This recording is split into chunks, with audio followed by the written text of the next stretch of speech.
Hey guys, welcome to Green Bean Fiction. So in today's video we are gonna see, what if Deku reincarnated with Mangekyo Sharingan? Part 2. Before starting, make sure to hit that like button and subscribe if you are interested in MHA fanfictions. This story is The Cycle of Hatred by Black Thunder 0611_. Now without wasting any more time, let's dive in. Yaoyorozu Dojo. Momo was currently dodging a few sword strikes from her training instructor as she was currently training for the sports festival. Momo backflipped to gain some distance before spinning her bow staff in her hands as she narrowed her eyes at her instructor before charging towards him. She aimed her bow staff at him only for her instructor to dodge and aim his sword towards her neck, which she managed to block in the nick of time before aiming her bow staff at his side, hitting his ribs followed by a smack towards his face. Her instructor went backwards in a daze before recomposing himself and shaking the dizziness off before charging towards his student. Momo quickly created some smoke pellets before dropping it in the floor, obscuring his vision as he enhanced his other senses to find her.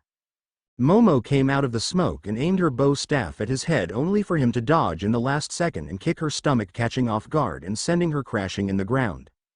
Her instructor aimed his sword at her head, then brought it down, aiming to pierce her skull only for her to roll out of the way, then doing a kip flip to get back up as she got down and sweeping her legs against his, causing him to fall to the ground. "Yield, sensei," she stated firmly as she put her staff at his chest, signifying that the fight was over. "Very well, I yield." He smiled at her. "Well done, my young student," he said proudly as Momo helped him get to his feet as they bowed in respect towards each other. "Thank you, sensei," Momo said as she bowed to her sensei. "I'm currently preparing for the sports festival this coming week," she said as he nodded. "Ah, I see. I had heard about the sports festival announcement last week," he said as he nodded. "Well, good luck, and you should freshen up and go study. Training is over for now," he instructed as Momo nodded before walking off. "Tomorrow's the day," she thought to herself as she prepared herself for the sports festival. "Tomorrow is the sports festival and I'll win this for you, Izu. I'll win this festival for you, I swear it," she thought as fire burned in her eyes in determination before quickly walking to her bathroom to fresh up.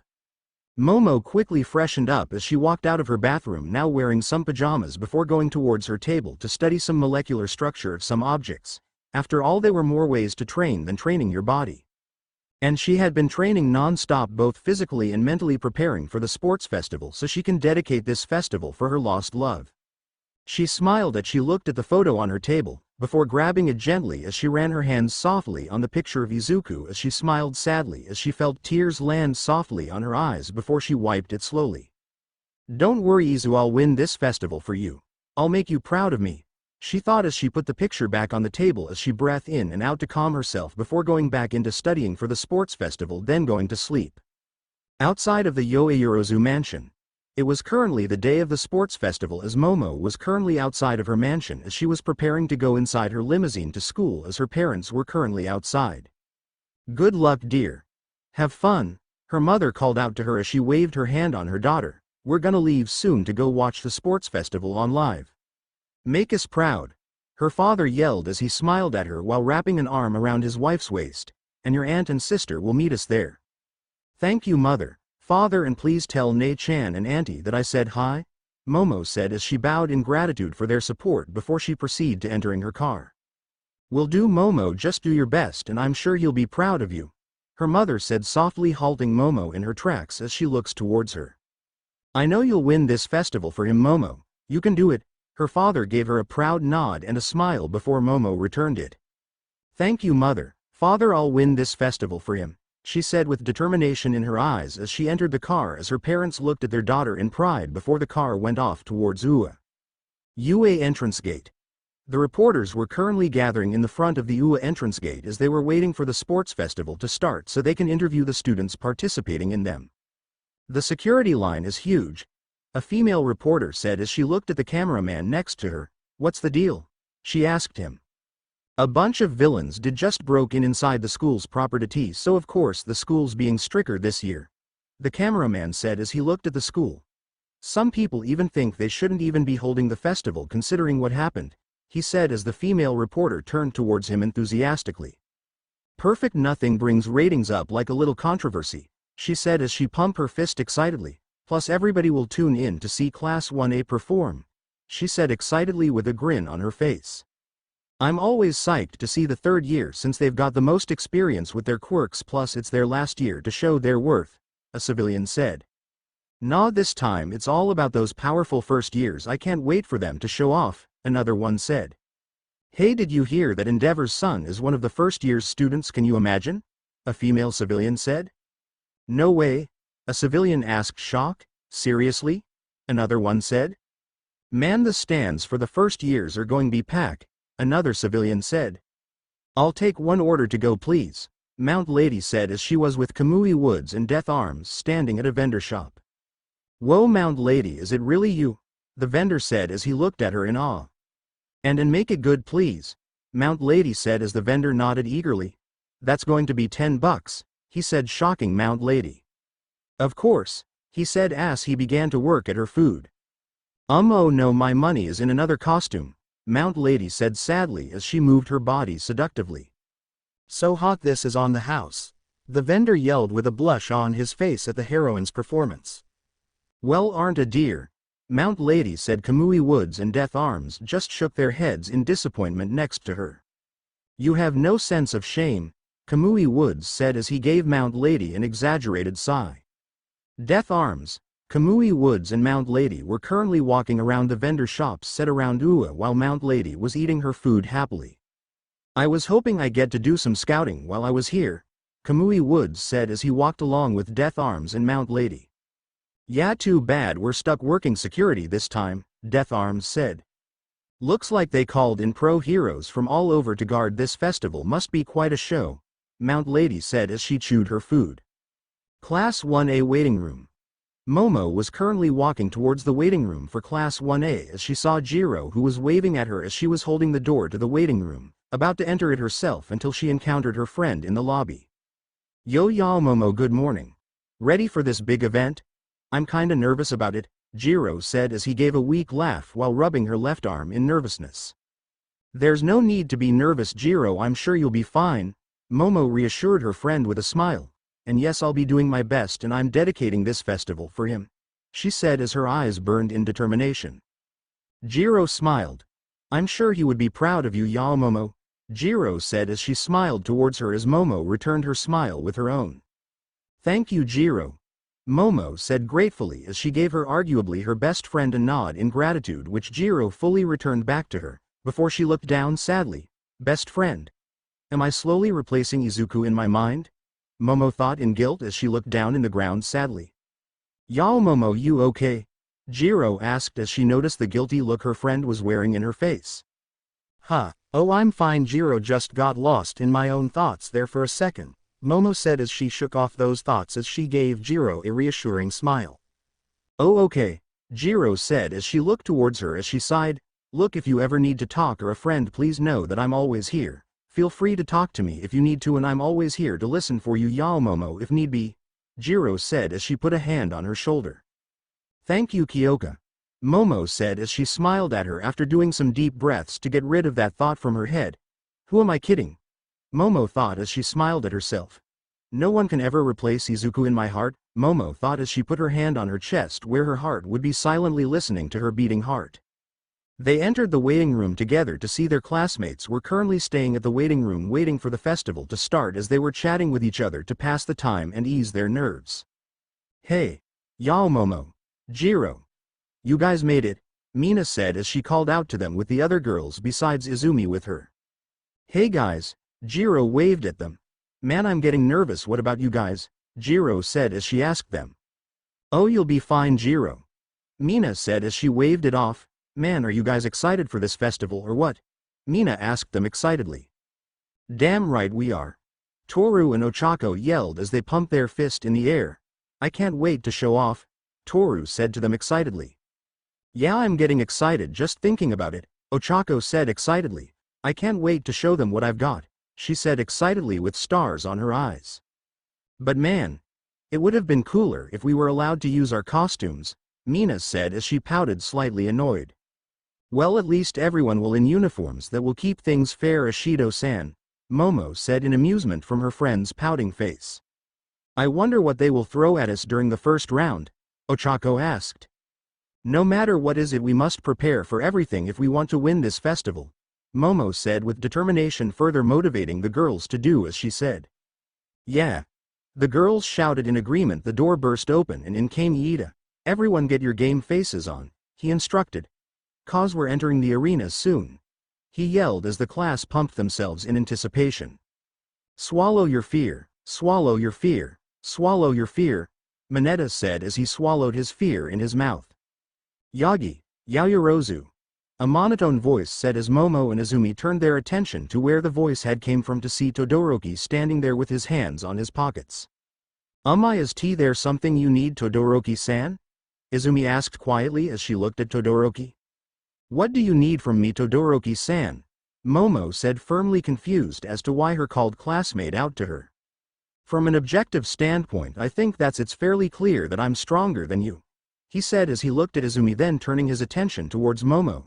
And Yaoyorozu, you managed to beat Bakugo in the battle exercise despite him coming in first during the entrance exams, he said as Momo narrowed her eyes at him. Where are you getting at, Todoroki-san? Momo said as she narrowed her eyes at him dangerously. What do you mean, Todoroki-san? Izumi asked as she looked at him questioningly. However, I've noticed that you've got All Mights helping you out, he said as Izumi stiffened at the mention of her father.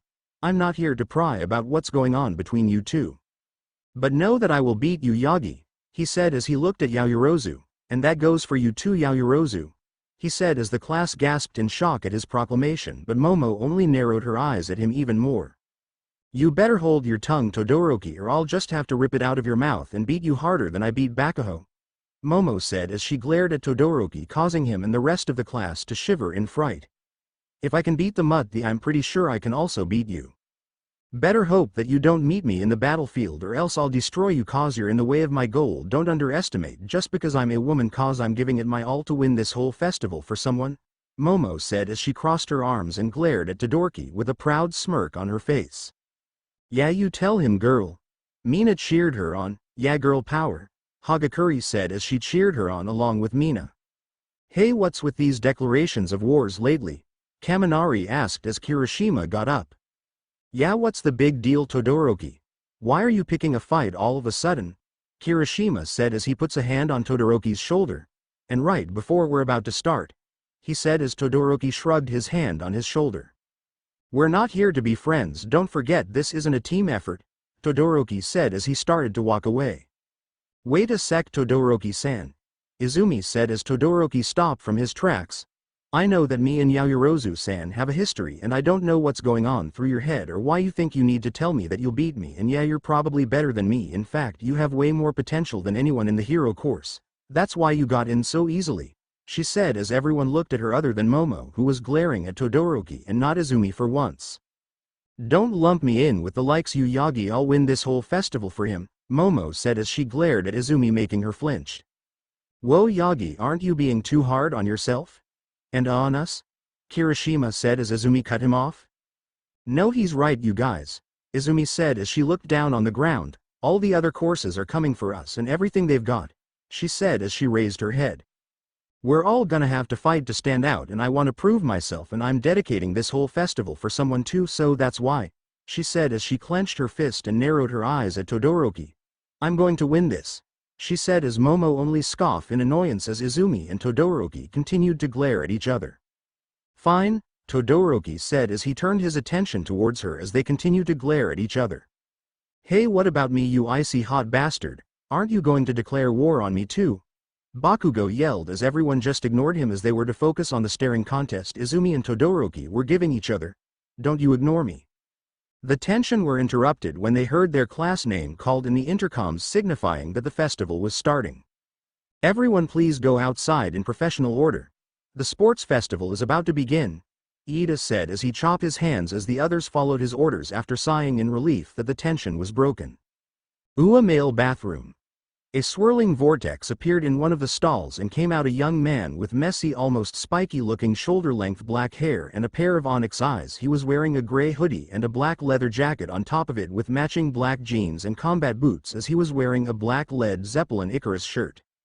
The young man quickly did some hand signs before performing a small genjutsu as his hair changed into a blonde color while his eyes turned cerulean blue, with his features changing as well, making him unrecognizable so no one would recognize him. He was supposed to be dead after all.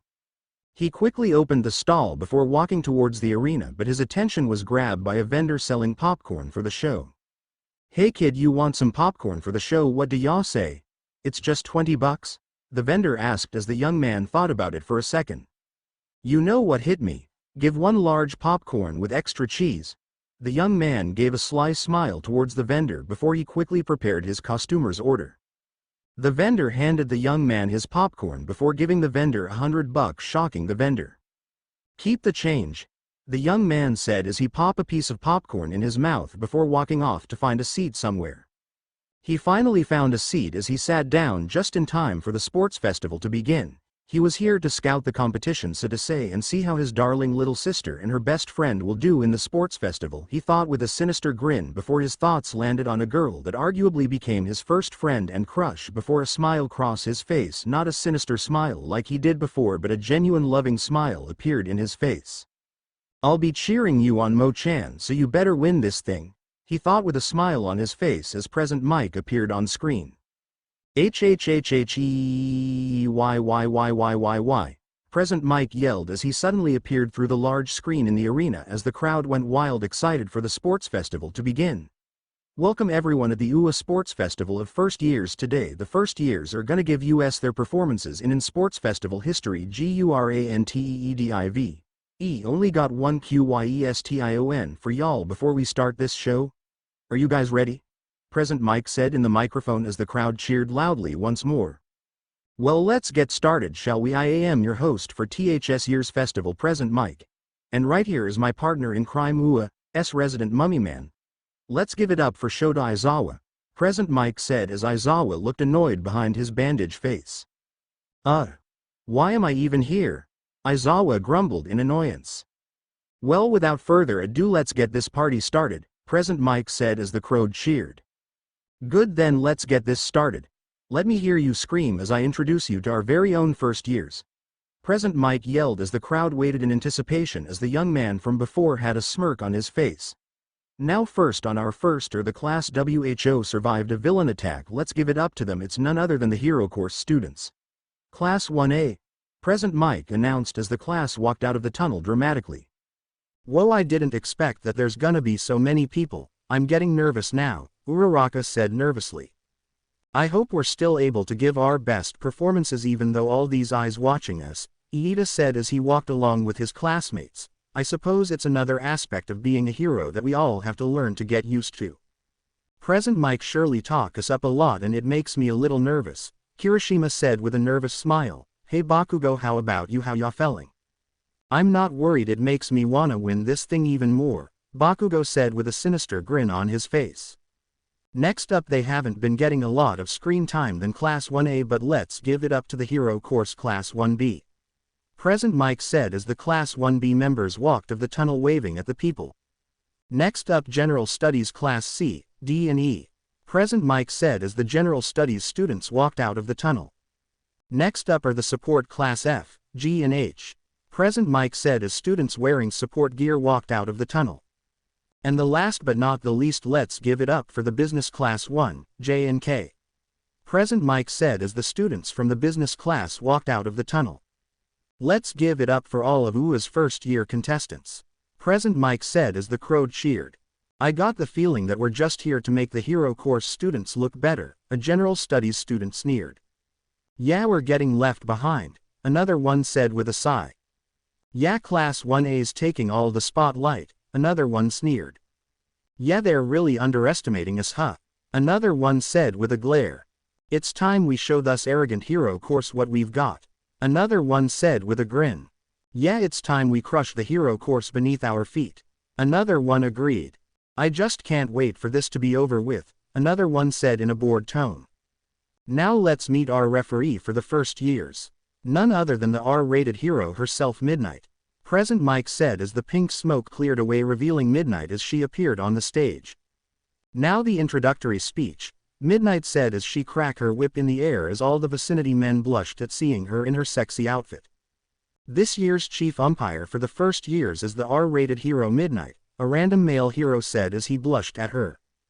Amazing, seriously, the other years don't know what they're missing, another hero said as he blushed.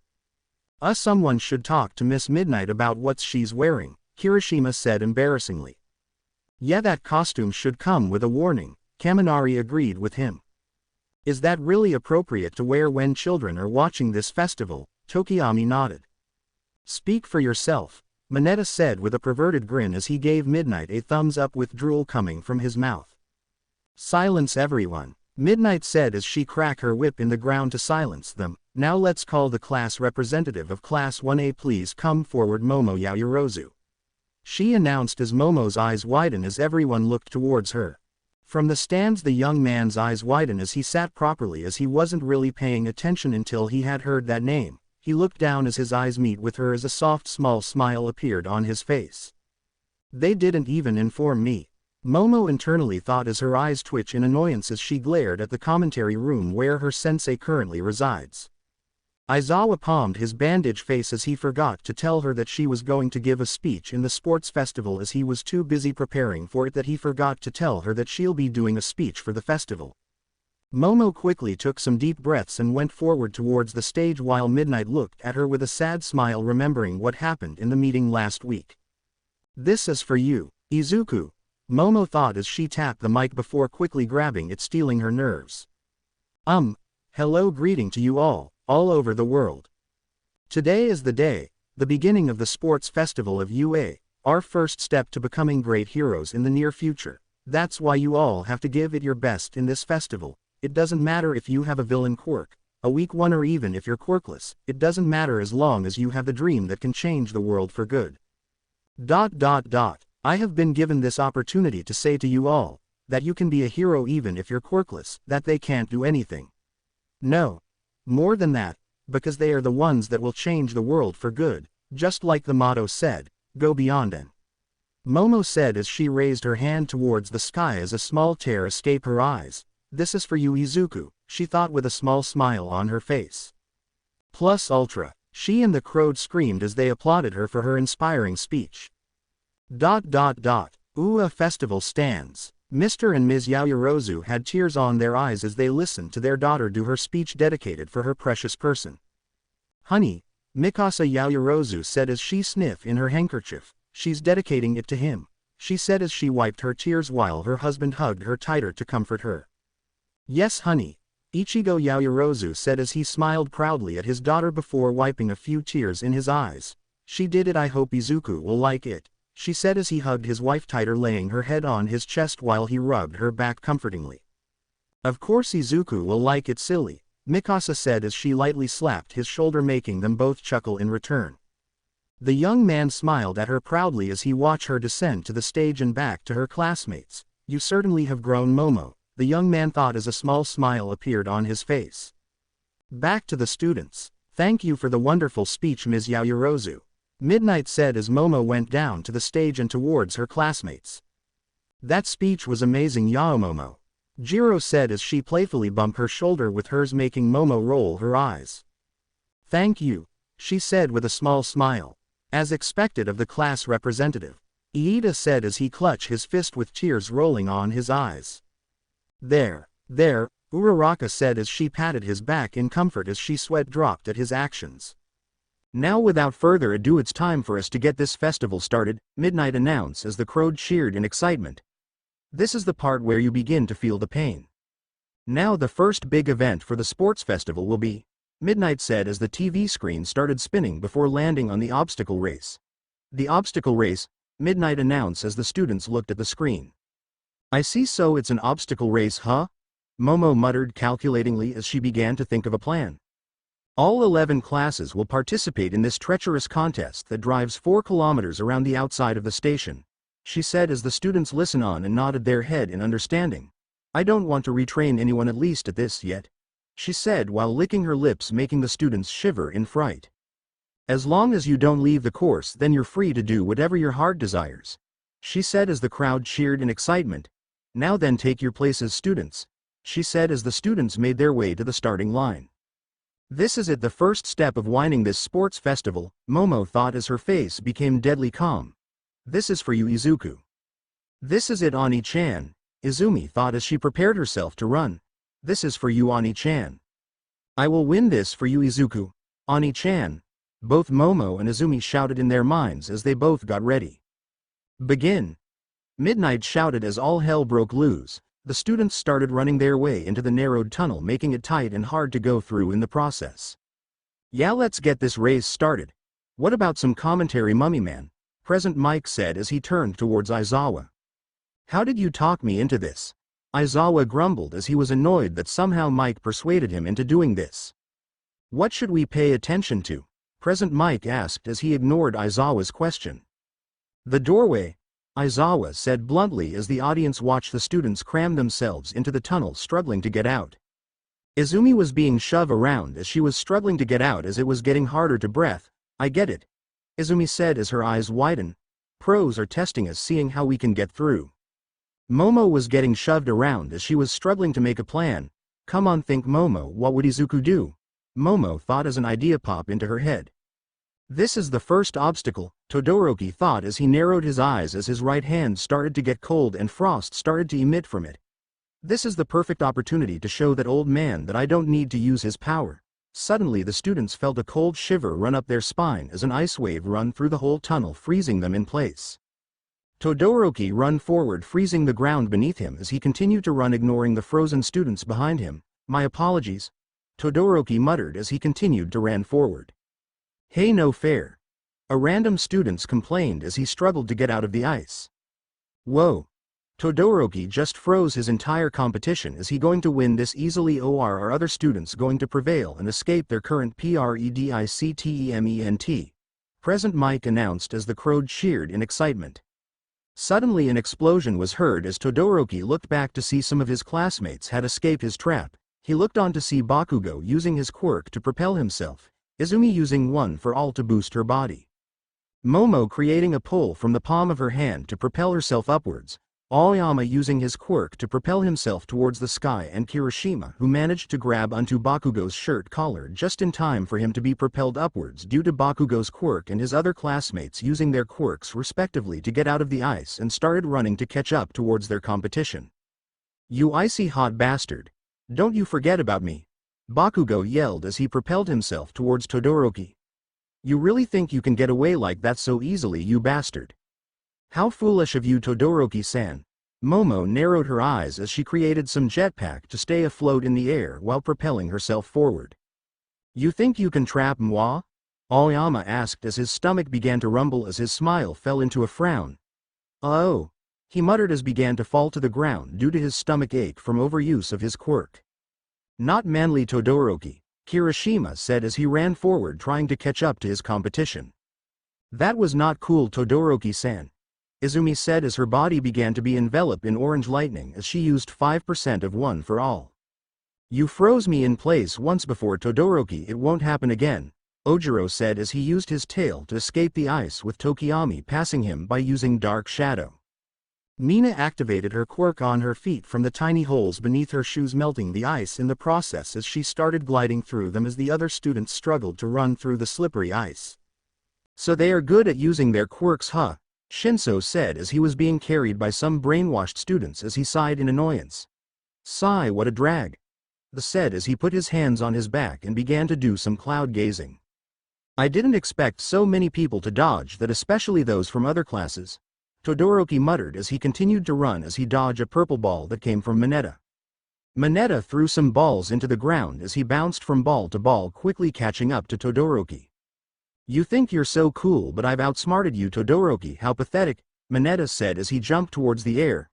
Take this, my special attack, he said as he grabbed a bat from his head before throwing it at Todoroki, but before he can throw it he was hit from the side by a large metallic finger, sending him flying.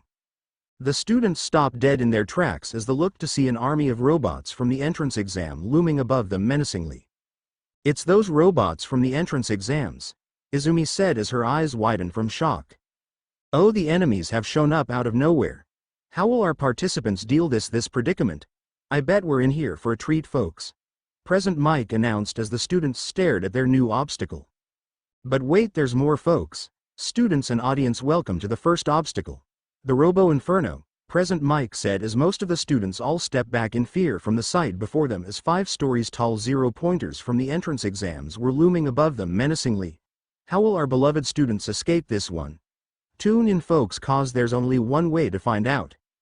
Are those the zero-point villains from the entrance exams? Kamari asked as he stopped in his tracks. Holy shit, they're huge. A random student said. How can UA even afford all of this? Another one asked. How can we even beat that? Another one asked in fear. Do they want us to die participating on this thing? Another one asked as they backed up in fear.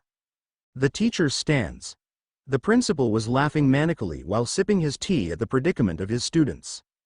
As all the teacher and heroes near the principal all got a shiver run down their spine as they listened to the principal's maniacal laughter. Back with the students. So this is what the other students face in their entrance exams, huh? Todoroki said as his right arm started to get cold with frost started to emit from it. They obviously went through a lot of trouble, but I wish they prepared something a little more difficult, especially since my dear old dad is watching, he said as he froze one of the giant zero-pointers on its place. Todoroki continued to ran forward while most of the other students remained distracted as they were so busy staring at him in awe, while some used this to their advantage to get ahead while the others were too busy getting distracted. Dude, he stopped the robot. A random student cheered. Look, we can go between their legs. Another one pointed out. Careful now, I froze it on its legs on purpose. Todoroki said as the zero-pointer fell to the ground making it quake. That's Todoroki from Class 1A bringing out a devastating attack on the zero-point robots. What will our other CINTESTANTS do, folks? Present Mike said as he looked towards Aizawa. Any commentary, partner? His attack was both offensive and defensive, Aizawa said bluntly. Wow, no wonder he got on recommendations. He never even fought the Robo Infernos before, but they didn't stand a chance against his epic moves. It looks like Shoto Todoroki from CLASS 1A has taken the lead once again, Present Mike said as the other robots began to surround the remaining students. Todoroki is already so far ahead, I need to think of a plan quick if I want to win this race, Momo thought as she created a bow staff and a shield in her hands as she prepared to fight the robots if need be, before seeing something and getting an idea as she reabsorbed her shield and bow staff before creating a grappling gun before aiming it at one of the still standing zero-pointer. I have to think of something quick, Izumi thought as her skin began to show red veins on them as she activated 10% of one for all, 10% it is. Izumi thought as orange lightning began to surround her body. Suddenly Momo was interrupted from her thoughts as she heard an annoying voice behind her as Manetta was hopping towards her while using his quirk, while her face morphed into an annoyed and angry expression. The perfect opportunity to kill 2 birds with 1 stone, Manetta said as he smirked perversely as he got close to Momo by hopping on his quirk and was about to use his quirk to attach himself on her back. But Momo managed to turn around with a furious look, making Manetta gulp in fear as she pointed her rocket launcher that she had created in her forearm at him before glaring menacingly at his whimpering form. Say hello to my little friend, Momo said as she pulled the trigger, making the rocket flew forwards and hit Manetta in the stomach and making him flew towards the sky before exploding in the sky, making it look like a fireworks show was happening. Whoa, when did it start raining fireworks? Present Mike said as he looked at Aizawa for some answers as the crowd looked on in amazement of the fireworks show. The hell if I know, Aizawa said with a deadpan tone as he was looking bored. Momo looked towards the sky with a satisfied smirk on her face before quickly going back into making her plan. Hey, someone's trap under there. A random student pointed to the downed zero-pointer. Should we try to help them? Another one said, unsure of what to do. Are people seriously gonna die in this festival? Another one said, clearly freaked out. Suddenly the zero-pointer began to crack as they heard a voice yell, I'm alive. Kirishima yelled as he suddenly burst out of the zero-pointer mostly unscathed. Kirishima from Class 1A just burst out from the zero-pointer. What a hardcore way to make an entrance. Present Mike yelled as the audience and crowd sighed in relief that he wasn't dead. That Todoroki, Kirishima said as he gritted his teeth, can't believe he pulled something like that. If anyone but me would have been killed, he said as he glared at the disappearing figure of Todoroki. Kirishima Ejiro quirk. Hardening this power makes his skin hard as a rock that makes him the ultimate shield or a devastating weapon. Present Mike explained to the curious audience. Suddenly the zero-pointer began to crack next to Kirishima as the crowd looked to see who it was. Class 1A really is full of bastards. Tetsu yelled as he burst from the zero-pointer right next from Kirishima with his quirk activated, turning his skin into metal. I'll bash that ice guy's head when I have the chance, he yelled out angrily. Whoa, would you look at that, folks. Tetsu's TU from Class 1B was also buried underneath the zero-pointer. What a surprise, what are the odds? You know, anyone other than me would have been killed. Tetsu yelled at the air, presumably towards the disappearing form of Todoroki. Tetsu quirk. Steel. This makes his entire body hard as steel so he can be the ultimate shield or a devistating weapon. Present Mike explained once again as Kirishima and Tetsu started running up the zero-pointers. Our quirks are basically the same, how am I going to stand out now? Kirisha and Tetsu said at the same time before looking at each other angrily.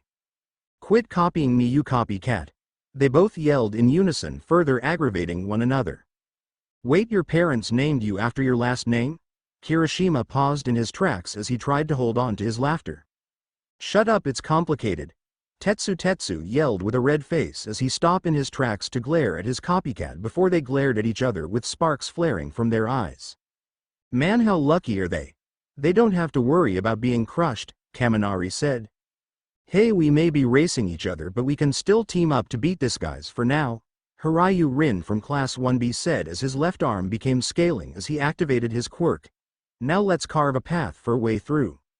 He said as they heard explosion, a gun firing and electricity crackling as they looked to see Bakugo propelling himself upwards by using his explosion quirk, Momo as she was pulled upwards by the grappling gun she had created, which was attached to one of the zero-pointers, and Izumi who was jumping from zero-pointer to zero-pointer by using 10% of one for all. No way that I'm letting that icy hot bastard need me. Bakugo yelled as he propelled himself by using his explosions to maneuver in the air while dodging the zero-pointer's attacks. It looks like Bakugo, Yagi and Yaoyorozu are catching up to War DS Todoroki. Now this is what I call a race. Present Mike announced as the crowd went wild in excitement as they watched Bakugo propel himself towards Todoroki by using his quirk, Momo as she was in the air as she created a hang glider with rocket boost attached to them, moving her even faster, and Izumi running full speed towards Todoroki while using 10% of one for all.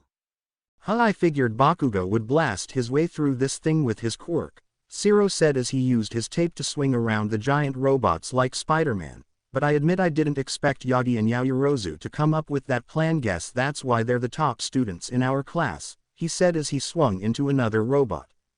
I'll just ride on Dark Shadow towards the finish line, Tokiyami said as he rode Dark Shadow like a horse in the sky. I ain't your horse, ya know, Dark Shadow complained as he was being rode around like a horse by his user. Honda Zero quirk. Tape. He can shoot tape-like material from his elbows and stick it to objects or wrap things up. You should have seen the traps he makes when he rips it off. Present Mike explained his quirk to the crowd. Let's land for now, Dark Shadow, Tokiyami instructed as Dark Shadow nodded.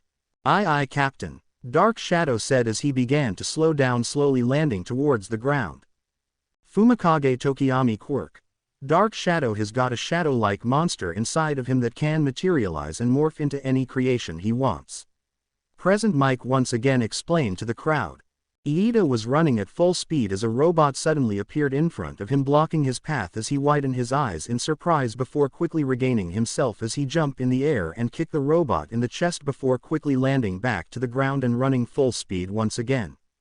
Uraraka used her quirk to make herself weightless while she floated some robots up before releasing them as they crashed into the ground hard. Kirishima and Tetsutsu was running forward as they were in neck to neck with each other, all the while still glaring at each other. Ojiro flew up as he used his tail to smash one of the robots while he quickly continued to ran forward as he spit some lava from his mouth, shooting and melting the robots around him. Shoji was using his quirk as his limbs suddenly morph into large tentacles as he began to wrap it around the robots before smashing them towards the ground hard. Aoyama using his naval quirk to blast some robots into pieces. Mina using her quirk to glide along the frozen ground while she melted the robots around her into scraps. Suyu was jumping around using her frog quirk as her tongue wrapped around one of the robots that was coming near her as she jumped up before smashing it hard into the ground. Zero was using his quirk to swing from building to building, quickly catching up with the others. Tokiyami was riding Dark Shadow to the sky once again, much to Dark Shadow's annoyance. Koda was using his quirk to instruct the birds and mice around him to attack the robots by pecking them and chewing through their wiring. Sato was using his strength to bash his way into the robots as he grabbed one of them before throwing it into another robot, making them both crash to the ground. Hagakuri was sneaking behind the robots and pushing their off button hidden behind them as she continued to run forward. A charred-looking Manetta was bouncing from ball to ball by using his quirk as he trapped the robots with his quirk as blood starts to leak from his head and tears began to roll from his eyes. Todoroki was running forward as he continued to be in the lead, freezing any robots that get in his way. Bakugo was exploding himself forward as he spotted every robot that got in his way. Momo was gliding towards the sky thanks to the hang glider she had made, while the rocket boost propelled her forward as she was wearing some goggles to protect her eyes from the wind and any kind of bugs or bird that might get in her way. Izumi was running forward using 10% of One for All and destroying any robots that got in her way with a smash. Kamari was currently electrifying some robot, making their wiring combust from the electricity as he was slightly panting as a large shadow loomed over him as he turned around as his eyes widened in fear and shocked to see a robot that he had missed and was now looming over him, menacingly ready to strike him down. Kamari slightly backed away in fear as the robot prepared a punch but was shattered by Ojiro, who had hit the robot's weak spots by using the 8 trigrams, 32 palms technique that her old clan used to use. "Do I have to save you every time, jamming ye?" Ojiro said with a smirk as she helped Kamari back into his feet. "When are you ever going to let that go?" Kamari asked as he grumbled in annoyance as Ojiro kept teasing him that all he did was hide in the USJ attack when she and Momo did all of the fighting, even though he helped in the end. "That's really starting to get annoying. Look out," Kamari said as he pushed her out of the way as he used his quirk to electrify the robots that managed to sneak up to them. Guess where even?" Kamari asked as he looked at Ojiro with a smirk as she just rolled her eyes at him, although she had a slight smirk on her face. "You wish, jamming ye," Shaw said as she began to run off, leaving him behind. "Hey, wait up," he called out to her as he ran, trying to catch up with her. "Whoa, what a show. Looks like CLASS1A are on the lead. Shota, what did you feed them? What did they do to become this strong?" Present Mike asked his partner. "It's not that, Mike," Aizawa said. "They're strong in their own right, but what sets them apart from the other students is the teacher's stands. Looks like all the pack leaders are from Class 1A, Snipe said as he watched the race with the other teachers in the teacher's stands. All Might in his skinny form shook his head. "It's not just that, Snipe," he said as Snipe looked towards him. "It's not like 1B and the other students are doing poorly. In fact, I'm sure they're best as well, but," he said as Aizawa and him had the same thought. "It's that Class 1A learned not to hesitate. They've all seen what the real world is like. They felt the fear of facing villains. They've grown. All of them," Aizawa and All Might said in the same time as they watch all of the students of 1A fighting off he-robots one by one, "and they know that they have to act quickly in order to stay alive," they said as the crowd looked at the students of 1A in awe at the revelation. "You heard it, folks. Eraserhead is a bad teacher," Present Mike said as Aizawa looked at him dumbfoundedly. "Wait, what?" Aizawa asked, wondering where did the phrase even came from. Suddenly all of the giant zero-pointers' heads exploded by a cannonball as they fell to the ground, headless by Momo, who was still in her hang glider while she fired the miniature cannon on her arm as she decided to help her classmates but Ojiro and Kamari respectively, seeing as they were the closest to her the most. "Yao, Momo," Ojiro muttered in awe as she looked up towards the sky to see the small figure of Momo with a smile on her face. "Thanks," she thought before she continued to run forward. Wo Yaoyorozu from Class 1A just destroyed the zero-pointers in the sky without a sweat. "And from that distance. Now that's one sharpshooter in your class, Shota," Present Mike said as he looked at Aizawa. "No wonder she got in on Ua's recommendations. She never fails to amaze me," Aizawa said with a shit-eating grin plastered on his face as he smiled proudly at his favorite student. "Go, Momo dear, you can do it," her parents shouted as they cheered her on proudly. The young man from earlier looked up as he smiled at her as he softly smiled at her.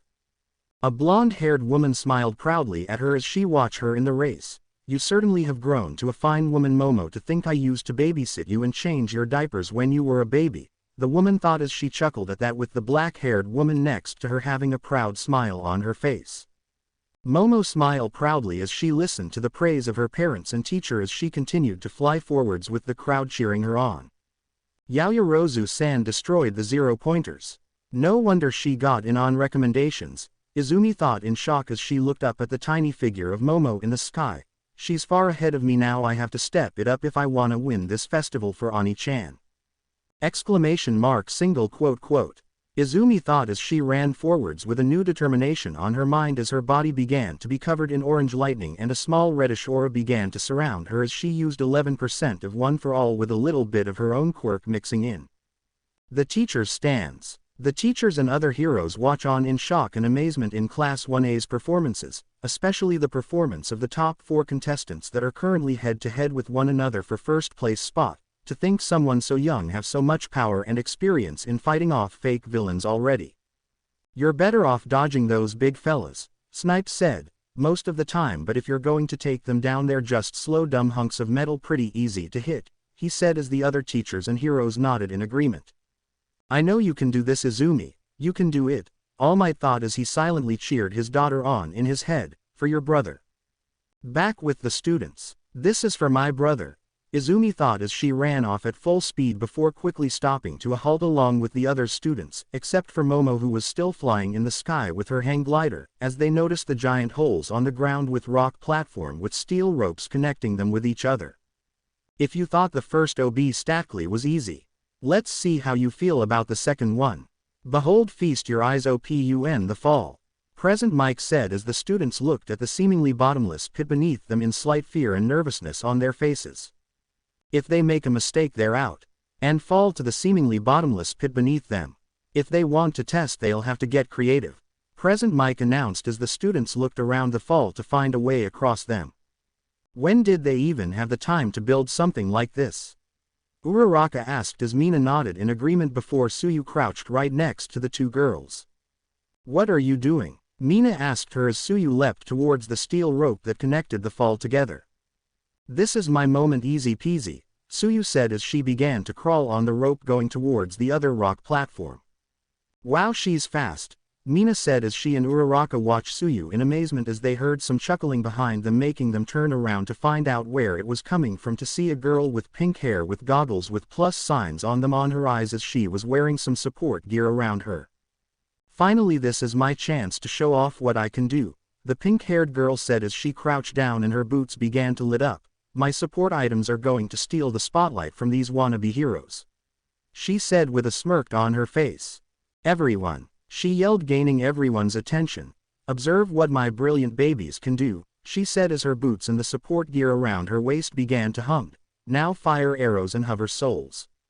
You're from support, Uraraka said. Hey, how come you got to bring all that stuff? Mina asked. Students from the hero course get all kinds of combat training for their quirks, the pink-haired girl said, so in order to keep things fair and give us the fighting chance we're allowed to bring whatever gadgets and costumes we want into the games so long as we develop them ourselves, she explained, so just sit back and enjoy the show, she said as the support gear around her waist fired a large metallic arrow with a rope attached to it. For those of us in the support course, she yelled as her arrow quickly hit one of the rocks platform on the fall. This is the perfect obstacle to show off our ingenious ideas and creations to any companies out there who might want to recruit, she said as she began to levitate on the ground due to her boots before being pulled away to the other side of the fall thanks to her rope attached to her support gear. I hope employers are watching, she yelled as she swung around the obstacle before she pushed a button around her, making her stick to the rock as she was propelled upwards towards the sky as she was laughing manically before landing one in the rock platforms. Wow, talk about annoying, Mina said as Uraraka's face became serious. I won't lose, Uraraka yelled before she ran off towards the ropes as she used her quirk on herself to make herself float as she began to swim in the air. Erg, this is so unfair, Mina complained before quickly joining Uraraka as she melted the rope as she glided towards them. Interesting, Shinszo said as the other students quickly joined them as they tried to get around the obstacles. Iida quickly came to a halt as he looked around the second obstacle. My older brother's probably watching this, I can't let him see me look foolish, I got this. He yelled as he got on the rope and used his quirk, making him look quite foolish. Boy does he look foolish. Present Mike said as he tried to hold in a laugh. Todoroki quickly froze the rope as he glided from it to get through the other side. Yaoyorozu is already far ahead of me, Todoroki muttered as he watched Momo from the air, still in her hang glider, getting far ahead of him. I have to get faster, he said as he gritted his teeth before landing toward the rock platform before running towards the stairs. It looks like Yaoyorozu is now in first place, with Todoroki hot on her tail. WHO will win this race, folks, one way to find out. Present Mike said. Yaoyorozu and Todoroki are already far ahead of me, Izumi thought. I have to get faster in order to win this race.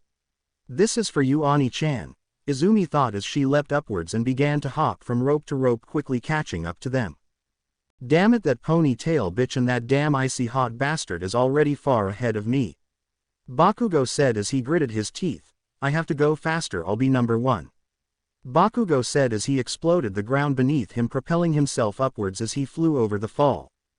Damn it, they're quickly catching up to me, took them long enough, Todoroki muttered as he continued to run while he looked back from behind him as some explosions and orange lightning getting closer and closer to him by the second.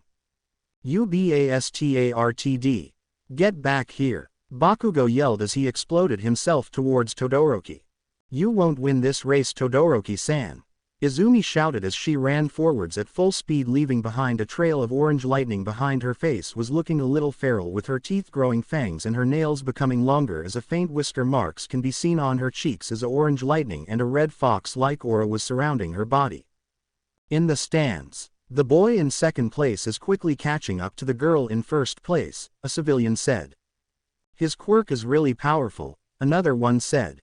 Oh please, if anything, that girl in the sky is even more powerful than him. She also got in on recommendations, remember, a woman said as she rolled her eyes. Yeah, I agree, although that blonde-haired and blue-eyed girl with the weird quirk isn't that far off either. If anything, I bet the one of those women will be winning this race, another one said as she had a smug expression on her face. Yeah right, the man from earlier replied as he rolled his eyes at her.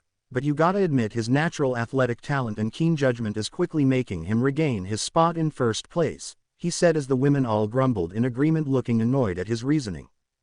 I'm not really surprised. Don't you know who his father is? Another one asked them. It's the flame hero Endeavor, he said, shocking the people close to him. Wait, are you for real? Another civilian asked in shock. That guy's second only to All Might himself. Everyone will be fighting to have him as their sidekick for sure, another one said as the others nodded along with him in agreement. Back with the students, Todoroki kept running until he came to a stop as he saw signs labeled danger mines on them. And now we're finally approaching the last obstacle. Everyone, you better tread carefully cause you're stepping onto a minefield, Present Mike announced. If you look carefully you can see where those little bombs are buried. Keep your eyes on the ground, people, Present Mike explained as the principal's maniacal laughter can be heard all around the stadium. Oh, and by the way, those landmines were designed for the games, so they might be loud and flashy, Present Mike said as he stood up from his seat and spread his arms wide open. So they aren't that powerful, but just enough to bring you a whole new world of pain, Present Mike screamed as Aizawa just deadpanned at his actions. Get a hold of yourself, Aizawa said, annoyed at the loudness of Mike's voice. Todoroki's already made it to the final obstacle, Izumi thought as she gritted her teeth. I have to go faster. I can do this, Izumi thought as she went faster, ignoring the pain in her body as she quickly made it into the minefield in a few minutes. Suddenly the students began to step foot on top of the landmines as it exploded on contact with, making the students that had stepped in it flew off, pink smoke covering the field, making it even harder to see. The students began to ran full speed at the minefield, trying to avoid the mines as much as they can while using their quirks to do so. Very clever. Those in the lead are actually at a disadvantage, Todoroki thought as he carefully took a step, careful not to hit the landmines while ignoring the student that flew off due to them stepping on the landmine. I guess this makes for a good entertainment, Todoroki thought, until he heard two voices behind him, followed by electricity crackling and explosions exploding. Think you can win this, you bastard, Bakugo shouted as he blasted his way towards Todoroki. This isn't over yet, Todoroki-san, Izumi yelled as she ran full speed at him with electricity crackling around her and her appearance looking feral with a small reddish cloak-like aura around her. Bakugo blasted himself forward as he passed Todoroki as he looked at him with a furious glare as Todoroki looked at him in shock that he was caught off guard. You bastard, your declaration of war was on the wrong person. Bakugo yelled as he aimed an explosion near Todoroki, who managed to dodge it in time. I told you that I would win this festival, Todoroki-san, Izumi said as she appeared right next to Todoroki as she aimed her kick at him, which he managed to dodge in the nick of time. And just like that, 2 new contestants appears in the battlefield. All 3 of them fighting for the second place position. Present Mike yelled as the crowd went wild from excitement. Second place. Todoroki thought confused until he remembered his other competition. Yaoyorozu-san. She is still on the lead. Izumi yelled in shock as she forgot about her. That damn ponytail bitch. Bakugo yelled out angrily. That's right, and don't you forget about me. Momo yelled from above them as she was still on her hang glider as it suddenly started raining rubber bullets around them from Momo, who had created a multi-barreled machine gun filled with rubber bullets on them as she was wearing some earmuffs to protect her ears from the loud noise that her gun was making. As the 3 of them ran forward for cover, which made it even harder due to the mines that exploded when the step on them and the volley of rubber bullets raining on them. Would you look at that? Is that even allowed? Present Mike yelled as he looked at Aizawa. Mike, Aizawa said as he sighed in annoyance, we have giant robots that can crush any students in an instant and landmines that can explode them with one touch. I'm pretty sure some rubber bullets won't hurt them that much, he grumbled. Well, I guess you have a point there, Mike said as he shrugged before he raised an eyebrow in thought. Great observation, partner, Mike said cheerfully while smiling at Aizawa. You're annoying, Aizawa grumbled. Izumi, Todoroki and Bakugo were currently fighting off one another as they kept throwing explosions, ice and punches around one another, but was made extra hard due to the rubber bullets raining on them and the minefield that kept on exploding, creating pink smoke everywhere, distorting their visions. I won't let you win this, icy hot and Izumi, Bakugo yelled as he threw an explosion towards Todoroki, who blocked it with his ice, all the while trying to dodge the volley of bullets and landmines that came his way. Using her first name, he didn't even call her by some weird nickname like he usually do, Todoroki thought confused. Looks like our 4 competitors are all battling for supremacy. Can the 3 of them fight each other while dodging the volley of bullets and landmines going in their way? One way to find out, folks, Present Mike said as the crowd was at the edge of their seat anticipating who will win first place. With Momo in the sky, Momo kept shooting them rubber bullets at them with her multi-barreled machine gun before dropping it onto the ground after it ran out of bullets as she was about to create another. Her eyes widen in shock. Suddenly the rocket boost that was attached to her hang glider stopped humming, signifying that it was now out of gas as Momo's eyes widened, as she began to fall towards the ground at a rapid pace. Crap, I'm all out of gas. I have to think of something quick, Momo thought as she dive-bombed towards the ground before she stopped mid-air as she created a parachute. I'm almost there. Just a little bit more, Momo thought as she slowly started to descend to the ground as she created something from her forearm and legs. I have to get faster. Just a little bit more, Izumi said as she used more of the fox's power combined with one for all before bolting towards the finish line. There's no way I'm going to let you win, Bakugo yelled as he blasted himself forwards towards the finish line using his quirk. This ice path will end up helping the others, but there's no time to worry about them, Todoroki thought as he froze the ground, freezing the mines as well as he started to ran towards the finish line at full speed. Would you look at that? All 4 of them at neck-to-neck battling for the finish line. Shota, your students are amazing. What the hell are you teaching them? This is it, folks. WHO will reign supreme in this race. Only one way to find out. This has nothing to do with me, Aizawa stated firmly. Each of them is powered by their own drive to succeed, Aizawa said. There you have it, folks. Eraserhead is a terrible teacher, Present Mike said as Aizawa looked at him with a bewildered expression on his face. What? Where the hell did you get that assumption from? Aizawa said as he glared at Mike.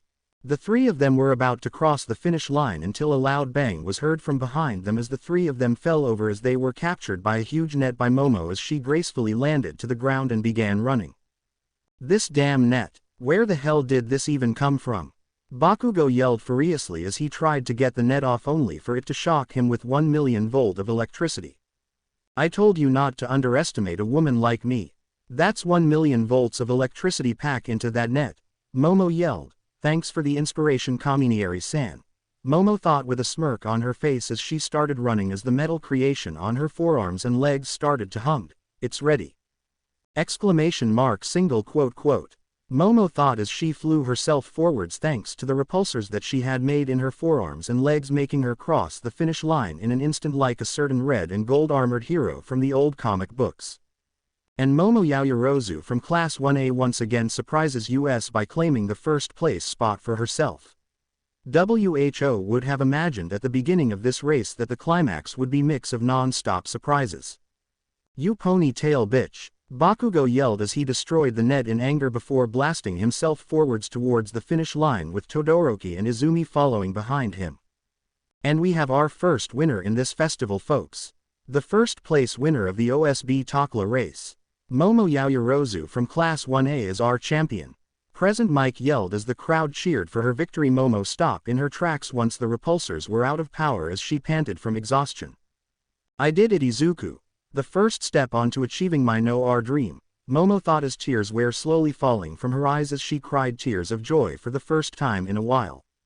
In the stands. Yeah, that's my daughter, you bitch. Mr. Yaoyorozu yelled on top of his lungs as he stood up from his seat and pumping his fist in the air as he cheered his daughter on for her victory. Honey, what did I say about cussing? Mrs. Yaoyorozu said with a sweet smile as a dark aura was surrounding her with the Shinigami appearing behind her, scaring the hell out of her husband. Sorry my love, I won't do it ever again, he said in fear while his wife was still smiling sweetly at him. Good boy, she said as she patted his head. The young man from earlier smiled proudly at her for getting in first place and winning the race. The blonde-haired woman looked at Momo with a proud grin on her face, proud at her victory. Not bad. Good work, little sister, a black-haired woman next to her said with a proud smile on her face at her sister's being in first place. Back with the students, Bakugo, Izumi and Todoroki quickly made it into the finish line as they finished the race. Coming it hot in second place is Shoto Todoroki, with Katsuki Bakugo exploding his way onto third place, followed by Izumi Yagi in fourth place. Present Mike announced as the crowd cheered them for their victory. Todoroki just panted as he regained his breath while glaring at Momo for beating him in the race before quickly walking off somewhere. Third place, that damn ponytail bitch. Bakugo yelled as he threw a tantrum at getting third place in the race as Momo was giving him a smug look, further irritating him. Well, fourth place isn't that bad, Izumi mumbled as she tried to catch her breath. The contestants are pouring in one after the other. Let's hear it for all our competitors as we prepare the results, Present Mike announced. Soon the other students quickly made it to the stadium as Momo smiled seeing a familiar person approach her while was panting heavily. Hey pant yao Momo, wow pant first place huh? Jiro asked, impressed as she was panting hard from exhaustion and was using Momo's shoulder as leverage to stay standing up. Of course, although I did run into some inconvenience along the way, but I managed to deal with it, Momo said as she smirked proudly, making Jiro raised her brow in confusion. Momo smirked towards the charred-looking Manetta, who coughed up some smoke from his mouth before he scooted 20 feet away from her in fear, making Jiro even more confused. We will have a short 10-minute break for the students to rest and the audience to use the restrooms or buy more snacks. After that we will go onward to the next competition. Midnight announced as some of the students sighed in relief that they get to have a break from this thing, even though it was only for a short amount of time. The students quickly left to rest as the audience did the same to go to the bathroom or get more snacks for the next round. The young man noticed something from the ground as he quickly left, going towards an empty hallway as someone noticed him before he can do that. Hey you kid, you okay? Death Arms said as he walked towards the blonde-haired young man. Oh, I'm fine sir, just a little lost looking for my friends, that's all, the young man quickly replied. Oh, is that so? Well, let me help you out kid, Death Arms said as he smiled towards the young man. No, it's fine sir, that won't be necessary, the young man said. I don't want to be a bother to you with you doing your hero work and all that. Please kid, you won't be a bother, it's a hero's job to help people in need after all, Death Arms said as the young man was now looking annoyed before his eyes morph as he put the hero under a genjutsu. Walk back, I don't need your help, the young man stated firmly as Death Arms nodded before walking back towards Kamui Woods and Mount Lady. Hey Death Arms, you okay? Kamui Woods asked as Death Arms snapped out from the illusion. Huh, oh yeah, I just space out there for a moment, Death Arms replied as Kamui Wood just shrugged it off. The young man quickly made his way into an empty hallway as a man with black and white skin with green hair and yellow eyes wearing an Akatsuki cloak pop out of the ground as he releases his genjutsu, his hair and eyes turning back to their signature black. What is it, Zetsu? Madara asked in his deep menacing voice. Master, I have found the person you were looking for, Zetsu replied. Now, I was just getting to the good part, Madara said. Master, are you sure it is wise to be this close to the heroes? If you wanted to observe the students you could have just watched it on TV, Zetsu asked him. The TV doesn't necessarily provide the best view when it comes to events like these, let's just call it getting to know your future enemies plus, seeing their power up close gets me giddy inside, Madara said with a sinister smile plastered on his face. Why my lord? Zetsu asked him in confusion. Seeing the try so hard for something so futile just puts a smile on my face, Madara said as his sinister smile never left his face. I see, Zetsu said as he nodded in understanding. Very well, I will send Pain to recruit him then. Zetsu, go with him, and while we're at it I might as well give Konan her next mission, Madara said as Zetsu nodded as he quickly sunk back in the ground while Madara disappeared in a swirling vortex. Unknown location. A man in a very tall man was currently standing in a field with a group dead pro heroes all around while holding one with his hands with ease. The man was a tan-skinned man with long dark brown hair. His eyes had an unusual coloring. Green irides, no pupils and red sclerae, his hair hang loose, his sweatband covering his forehead, and a black-colored mask covering his lower face only revealing his eyes, where underneath it his mouth was stitched together at the edges giving him a Glasgow smile. He wore no shirt revealing all the stitches on his torso and dark green, roughed-up pants and black shinobi sandals. This is Kakuzu, also known as the bounty hunter and villain, Kakuzu of the Five Hearts. HMPH. I'm not going to make much money with these low-level heroes, Kakuzu said as he tightened the grip around the man's neck before throwing him aside as Kakuzu leapt towards a nearby tree. Wow, that was messed up, said a man with green hair and yellow eyes with half of his face being black and white with a Venus flytrap around him spoke next to him as Kakuzu leapt away from the tree he was standing on in shock before he landed towards the ground as he looked towards the forest as a figure got closer and closer. The figure slowly walked put of the forest and was slowly making his way towards him, revealing it to be a man with spiky orange hair, purple ring-patterned eyes with piercings all over his face. He was wearing a black cloak with red clouds in them before the same figure that he had seen earlier jumped next to the orange-haired man also wearing the same cloak. Who are you, and what do you want? Kakuzu said as he eyed the two of them carefully. The immortal bounty hunter Kakuzu. I'd like to invite you in the Akatsuki, the orange-haired man said. That's right. It's an organization that will bring true peace to everyone, said the man with the green hair and yellow eyes with half of his face being black and white with a Venus flytrap around. Huh, I don't care about that junk. The only thing I care about is money, Kakuzu said with a scoff. Whether you care or not isn't the issue, I insist that you join us, the orange-haired man with the purple eyes said. You're pretty bold, aren't you? Kakuzu said as he narrowed his eyes at him. Or you're a fool who doesn't know who's stronger, Kakuzu said as he clenched his fist with his threads slowly began to come out. It doesn't seem like you're worth anything, but, Kakuzu said as his threads came out from his arms and body, you talk too much. So you wish to fight me? Fine. Have it your way then, the orange-haired man said as he walked forward. If I defeat you, you will join the Akatsuki, them come. This one? Well then, Kakuzu said with a grunt before he sent his threads towards the man only for Pain to calmly held up his hands. Almighty push, Pain said before the massive gust of wind blew away the thread as Kakuzu was sent hurtling back from the wind pressure. What was that? Kakuzu thought as he grunted in pain before he sent his fire mask towards the orange-haired man. Fire style.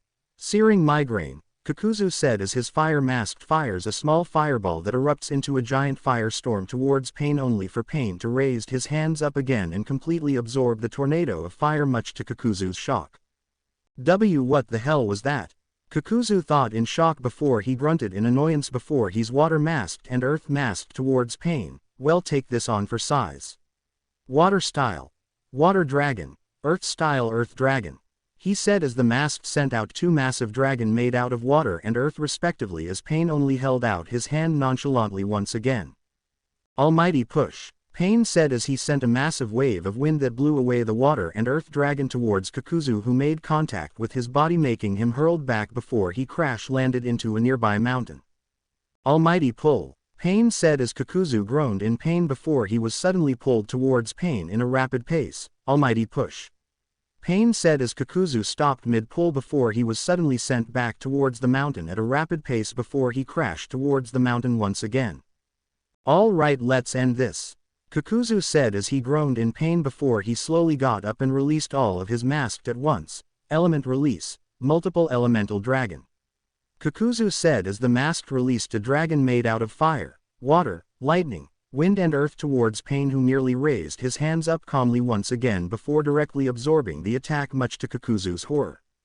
Now I believe it's my turn, Pain said as he raised his hand once again and sent the multiple elemental dragon release back towards Kakuzu as his eyes horror as a giant explosion sun engulfed the whole area before smoke soon filled the arena. Soon the smoke faded as Kakuzu was on the ground panting in exhaustion with a shock look on his face at the power he just witnessed. You have lost, Kakuzu, Pain said as Kakuzu looked at him in shock. What was that power? What was that power of yours? Kaozu said as he began to breathe heavily from exhaustion from the fight earlier. I am a god who will save this world, Pain said firmly. Now come, and I will provide for you a place where you can spend all your eternity, Pain said as he outstretched his hand towards Kakuzu. If this group you speak of has others like you, then it is certain to give me a greater opportunity to earn higher bounties, Kakuzu said as he gladly took the hand from Pain. It seems to me as if the smell of money is strong here. So I guess we're all set? Zetsu asked as Pain nodded. Yes, my work here is done. Let us return, Pain said as he turned around with the others not far behind him. Unknown location. Konan was currently walking until she arrived in her destination to see a man in an orange spiral masked and black messy hair wearing the traditional Akatsuki cloak. Madara-sama, what do you need from me? Konan said as she bowed to her leader respectfully. Konan, Zetsu has recently spotted the location of someone that has caught my eye now for quite a while, Madara said as Konan listened on intently. I want you to find him and recruit him into our organization. I will have Zetsu send you the location of his last sighting, Madara said as Konan nodded. Who is it I'm recruiting, Madara-sama? Konan asked. His name is Sasori of the Crimson Blood. All of the students were currently gathered around the stadium after their 10-minute break was over as they were preparing for the next round as midnight was about to reveal what the next event is going to be. The first game for the first years is finally over, and what a game it was. Midnight said. Now let's take a quick look at the results, shall we? Midnight said as the screen suddenly turned on showing the results of the obstacle race. First place, Momo Yaoyorozu. Second place, Shoto Todoroki. Third place, Katsuki Bakugo. Fourth place, Izumi Yagi. Fifth place, Abara Shiozaki. Sixth place, Juzo Honanuki. Seventh place, Tenya Iida. Eighth place, Kyoka Jiro. Ninth place, Fumikage Tokiyami. 10th place, Denki Kaminari. 11th place, Ojiro Kirishima. 12th place, Tetsu. 13th place, Masharao Ojiro. 14th place, Honta Siro. 15th place, Yosetsu Awase. 16th place, Suyu Asui. 17th place, Mezzo Shoji. 18th place, Ochako Uraraka. 19th place, Mina Ashido. 20th place, Rikido Sato.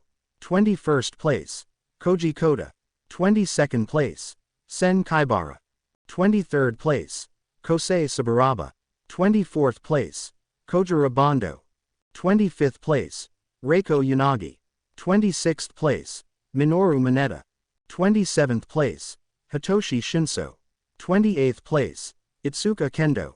29th place, Jirota Shishida. 30th place, Shihei Kuwaro.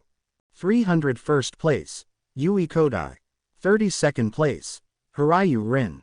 33rd place, Narengeki Shota. 34th place, Kanoko Kamori. 35th place, Toguru Kamakiri. 36th place, Nito Monoma. 37th place, Honi Tsunotori. 38th place, Toru Hagakuri. 39th place, Setsuna Tokage. 40th place, Manga Fukidashi. 41st place, Mei Hatsume. 42nd place, Yuga Aoyama. Only the top 42 students will be advancing into the next round, Midnight said as those who didn't make it looked down to the ground in sadness, but don't be too left out if you didn't make the cuts, we've prepared other opportunities for you to shine. Midnight said as the other students quickly cheered up upon hearing the announcement, at least they were going to get a second chance to show off in the festival. Alright students, that's enough chit-chat for now. Let's get to the second round, Midnight said as the crowd cheered, getting excited once again. But now the real fun is about to begin, Midnight said as she licked her lips as the students all got a shiver down their spine in fear. The chance to fully move yourselves into the limelight, so you better give it your best, Midnight said as she cracked her whip in the air. Now let's see what we have in store for you next, Midnight said as the TV screen started to spin. Will it be your wildest torture? Or will it be a walk in the park? We don't know, so prepare yourselves for this, Midnight said as the TV screen stopped spinning as it landed on the cavalry battle. Cavalry battle? I'm terrible at those, Kaminari complained. Is it another individual event? Or will they split us up? Asui asked. Please allow me to explain, Midnight said as she began to explain to the students. The participants will form teams of 2 to 4 people as they see fit, Midnight explained to the students. In theory it's basically the same as a regular playground game, but there is one difference, Midnight said as she smirked at the students. Each player will be assigned a point value based on the results from the obstacle course. A point-based system like the entrance exams, from what Ojiro told me, Momo thought as she puts her hands in a thinking position. That seems pretty simple enough, Momo thought. That means each team will have a different point value based on which students are on it, Uraraka pointed out. Mina said as she nodded in understanding. Maybe you should shut up and let explain things to you, Midnight yelled out, annoyed as racked her whip in the ground to get their attention. The screen suddenly changed, showing them their points from lowest to highest. Now the points alignments go up by increments of 5 starting from the bottom, Midnight explained. For example, the 42nd place is worth 5 points and the 41st is worth 10, and as goes on and on, Midnight explained as she got a hungry gleam in her eyes as she looked at Momo with a seductive smirk. And the point assigned to the first place contestant is 10 million. Midnight shouted, shocking Momo, the rest of the students as everyone glared at her. Yaoyorozu-san's got 10 million points. Izumi thought in shock. So that means, if I get her headband, that means that I'll ensure my spot at first place, Todoroki thought as he glared at Momo. I won't let you beat me this time. Bakugo just smirked sadistically at himself. That's right, it's survival of the fittest, Midnight said as Momo just crossed her arms around her chest with a smirk on her face. Bring it on, I'll just beat anyone who gets in my way, Momo stated firmly as she glared at them coldly, sending shiver run their spine as they looked away from her in fear. I already came so close in winning this festival, I can't give up now, Momo thought as she held her ground in front of her opponents. This is for you, Izuku, she thought as she began to think of the person who inspired her and motivated her to win this festival for him. First years, Midnight said, gaining everyone's attention once again as the screen changed. These are the rules that you'll abide by. The game itself will last 15 minutes. Individual point values will be added together to reach your team's total points, Midnight said. Everyone will know how much your points will worth thanks to your headbands, Midnight said as she explained the rules to the students. Swipe as many headbands as you can to raise your team's score. Stolen headbands must be worn from the neck up, so the more you steal the harder it will be to manage them, Midnight explained. And another thing, even if your headbands get stolen or your team falls down, then it's game over. Since they are 42 contestants, there'll be 12 or 10 teams fighting on the field the entire time. Izumi mumbled out in thought. So if you lose your headband at the beginning you have more time to think of a plan, Mina said, voicing her thoughts. I don't know, Mina, maybe we could wait and see how the teams will turn out before we start strategizing, Suyu pointed out to her. This is going to be rough, so you may use your quirks to as much as you like. Midnight said as she continued her explanation, but they are still rules. Make a team fall on purpose and I'll slap you with a red card and you'll be disqualified. Midnight said as timer appeared on the TV screen. Now you have 15 minutes to build your teams. I recommend that you get started. Midnight said as the contestants quickly scattered off to find their teams. If I want to win this I have to use the right strategy and work with the people that I already know so that our teamwork will be better. I wonder if I can get Ojiro to be on my team. Momo thought as she started to think up of the right strategy to win this cavalry battle until she heard a voice call out to her that made her smile. Perfect, she's just what I need. Momo thought as she smiled towards the figure that was approaching her. Hey, Yao Momo, you got a team yet? Ojiro asked as she stopped in front of Momo. No, not yet, Ojiro. I was actually hoping to recruit you on my team, Momo said as she smiled towards Ojiro. That's perfect, I don't have a team yet either, Ojiro said. We could form a team together. Momo nodded. Now all we need is 2 more people to form a team, Momo said as Ojiro nodded as suddenly someone called out to them and approached them.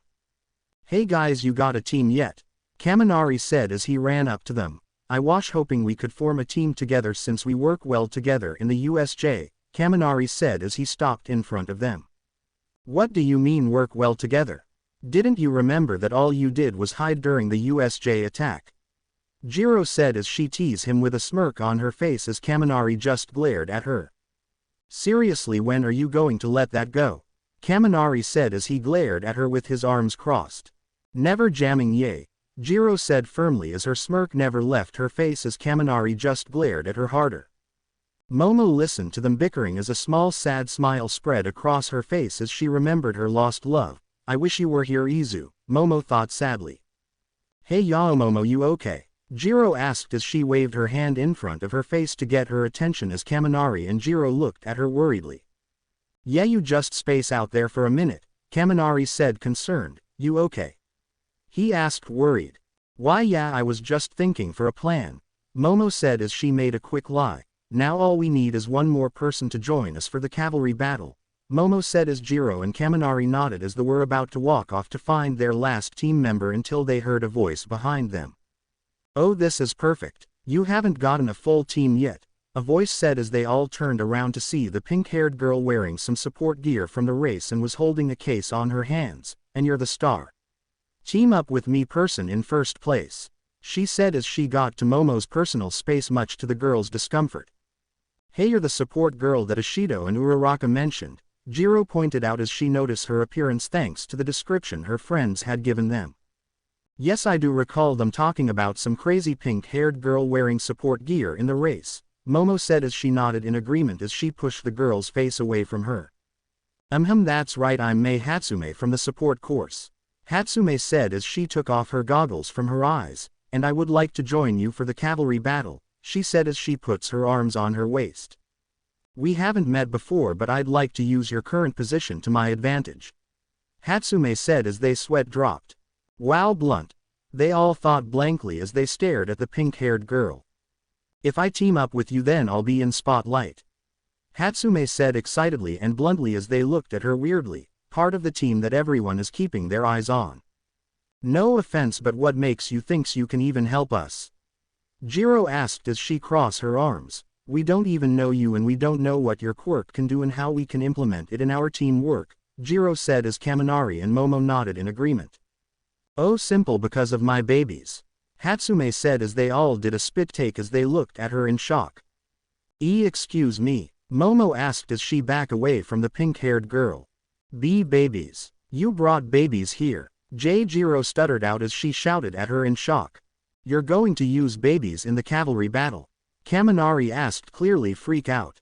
No, wrong kind of babies. I mean this babies, Hatsume said as she gestured to the support item she was wearing as they all sighed in relief that no babies were about to be harmed in the festival. The support course specialize in all kinds of equipment that helps heroes deal with their quirk and enhance their skills. Hatsume said she said as she got close to Momo's face once again, much to her annoyance. And my super cute babies will inevitably seen by some big company CEOs who are tuning in into the sports festival. Hatsume said as Momo pushed her face away from her once again. And following the line of reasoning, this is the best way for me and my marvelous gadgets to get recruited. Hatsume said as she opened the case she was holding on.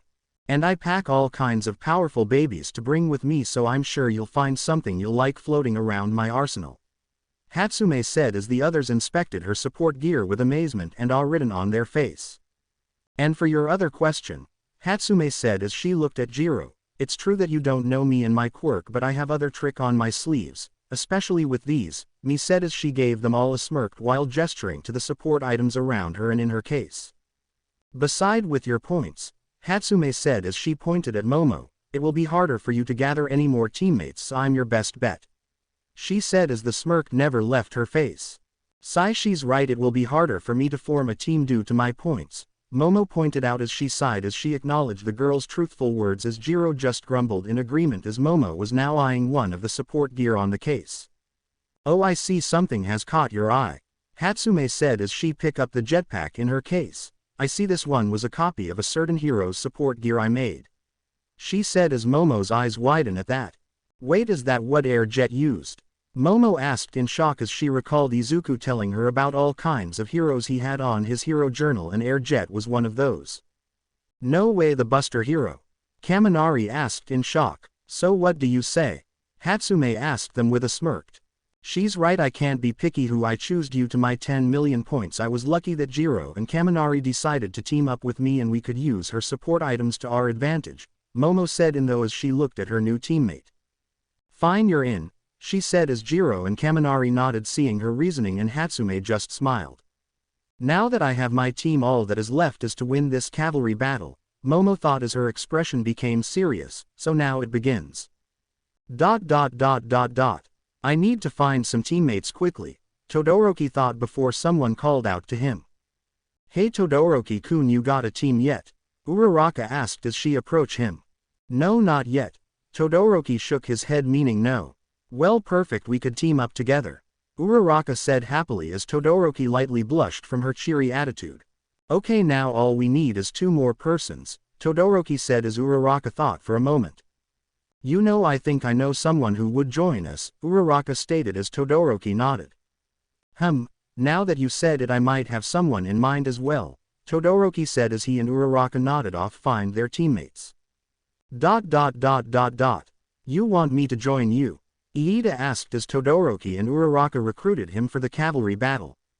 You're the fastest person I know, we could really use your speed in the cavalry battle, Todoroki said as Iida nodded in understanding. Please Iida, we really need your help on this one, Uraraka pleaded him to join them. Very well, I was looking for a team to join anyway, Iida said as he smiled towards them. Yes, Uraraka cheered. 2 down, 1 more to go, Todoroki muttered as he and his teammates walked off to find the least member of their group. ... Todoroki walked off before stopping as he grabbed the shoulder of his last recruit to get his attention. Join me? Todoroki asked as Tokiyami turned around and looked at him. You want me to join you?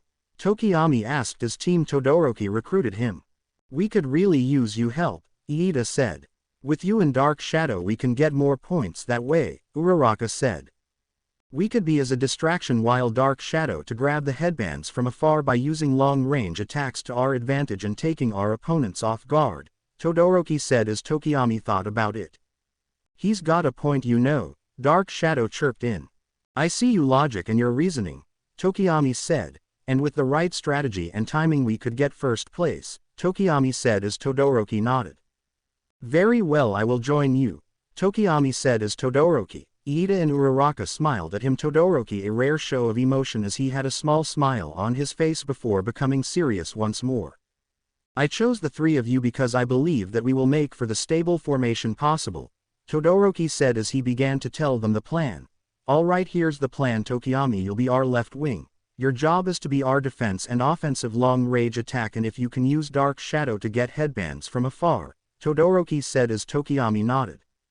Uraraka, you're our right wing, your job as support, you'll make us weightless so it will even easier and quicker for us to move while you make any competitors float as much as you can so we can easily get their headbands, Todoroki said as Uraraka nodded in determination. And Iida, you'll take the front, we'll rely on you for your mobility and speed to get the headbands faster, Todoroki said as Iida nodded. And I'll guess that you'll be attacking and creating diversions of ice and fire, is that right? Iida asked him.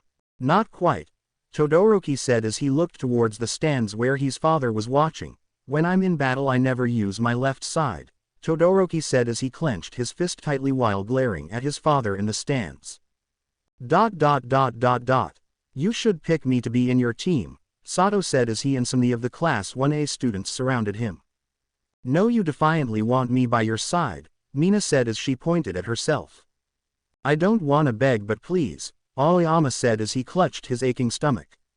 Wait, remind me, what are your names and quirks or again? Bakugo said blankly as everyone looked at him as if he'd grown a second head. You're kidding, we're your classmates, Mina said as she looked at him shocked. Can you really be that self-centered? Sato asked him in shock until they heard a voice called Bakugo. Bakugo, Kirishima said as he ran up to them. I was gonna try Todoroki, but he already picked out a team, so I thought we could team up. Hey shitty hair, Bakugo greeted him as Kirishima grew an annoyed expression. My name's is Kirishima, Kirishima yelled out at him, and my hair's not that different from yours, Kirishima added as he smirked towards Bakugo. Come on, you want to be a rider, right, so you're gonna need a strong front, won't be hurt from your blast, Kirishima said as he hardened arm, and that would be me. He said as Bakugo just stared at him blankly. I need someone with guns, Bakugo stated blankly as Kirishima smirked towards him. My quirk was made for this, Kirishima said as he gave him a toothy grin. I got covered, man, 10 million, bring it, Kirishima said as Bakugo smirked statistically. Hey Kachan, do you have a team already? Izumi said as she approached them. I was hoping we could team up, she said as she smiled brightly at him. You're in, Bakugo said as he looked away trying to hide his blush. Just like that, the class yelled in shock. Shoji, Manetta yelled, getting Shoji's attention. None of the girls want to team up with me. Please team be my partner, Manetta said as he cried rivers of tears. Sorry Manetta, but I already have a team, Shoji said as he gestured towards his team that consists of himself, Ojiro, Pony Sutsunori from Class 1B and Zero. I'm really sorry Manetta, but Shoji's already on my team, Ojiro said as he apologized while rubbing the back of his head apologetically before leaving to think up of a strategy and leaving a crying Manetta behind. Is he always like that? Pony asked in broken Japanese towards Ojiro while she watched the wailing Manetta over her shoulder. You have no idea, Ojiro said as he shook his head. Zero and Shoji nodded along with him. Almost everyone in the audience is foaming at the mouth for Class 1A. Why is that? Monoma asked as he looked at his teammates that consist of him, Kosei Saburaba, Jirota Shishida and Narengarki Shota. They're so full of themselves, just like Tetsutsu said earlier. Why are they the stars? The only difference between us and them is that they fought a couple of villains, Monoma said as he looked at his teammates with a smirk on his face. Just because we're Class 1B doesn't mean that we're second place or can't win this whole thing, so let's step it up and show those 1A assholes what we can do. So are you with me? Monoma asked as his teammates nodded. The timer on the screen suddenly ran out, signifying that it was time for the cavalry battle to start. Okay, time to get this party started, Midnight said as she stretched out her arms. Alright, this is it folks. It's time for 12 teams to clash at the battlefield, Present Mike announced as the crowd cheered, getting excited for the next round to begin. What do you think, Shota? Present Mike asked his partner. I see some unexpected combinations, Aizawa said. Alright everyone, put your hands on, it's time for the UA's cavalry battle to officially begin. So let me hear you scream, Present Mike said as the crowd went wild. UA empty hallway. A swirling vortex opened up as Izuku came out back to the outfit he was wearing, his outfit he was wearing during when he watched the obstacle race, as he cast a genjutsu turning his hair and eyes back into blonde and blue. Izuku walked out off the tunnel as he saw that the cavalry battle was about to begin. Good, I haven't missed it, Izuku said as he walked to a seat nearby to watch the next round. With Momo, Momo and her team was currently gathered around her as she began to think of a strategy for her plan to succeed without fail. "What's the plan, Momo?" Ojiro asked their team leader for a plan of attack. "We don't need to steal the others' headbands. Our 10 million is enough for us to take the first place spot. Our main goal is to keep our headbands while defending and stalling until the time runs out. I'll create a fake headband to cover up the real one to confuse and distract our opponents," Momo said as she tied the real headband around her neck while she tied the fake one on her forehead so her enemies would get confused. "Ojiro, use those 360 vision of yours to scout and see if any enemy is near us. Inform me if they are and who they are so we can come up with a plan to beat them or at least stall them," Momo ordered as Ojiro nodded as veins appeared at the side of her eyes as she activated her eyes. "Kaminari, you'll be our defense and offense since you can't fully control your quirk yet. What have to find a way for you to do," Momo said as she looked towards Hatsume. "Hatsume, do you have something on your arsenal to help him channel his quirk at a precise direction?" Momo asked as Hatsume dug around on her case.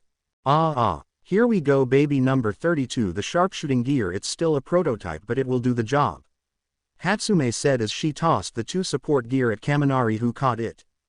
"Whoa," Kaminari said, impressed as he put on the gear on his left and right arm. "Can I keep these?" Kaminari asked in a hopeful tone. "Sure, if it doesn't explode on your face," Hatsume said with a smile as Kaminari paused at that. "Wait, what?" Kaminari asked, confused and shock expression on his face. "Good, Todoroki will be likely coming after us and we can use Kaminari's quirk to destroy his ice and keep him at bay," Momo said as Kaminari nodded in understanding. "Hatsume, what other support gear do you have?" Momo asked as Hatsume dug around her case once more. Well, I have these extra hover boots and of course the jetpack," Hatsume said as she brought out a pair of hover shoes and the jetpack she had shown them earlier.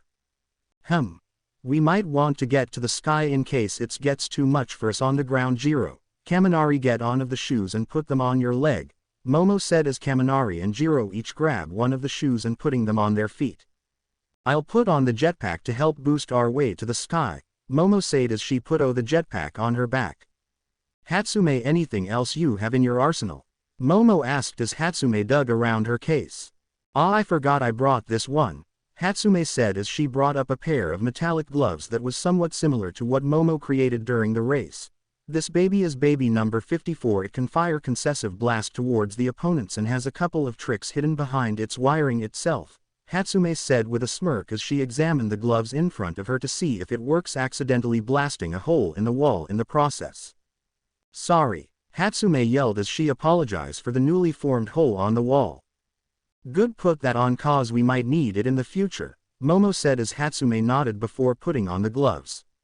"What about Bakugo?" Ojiro asked as Momo got a sadistic smile.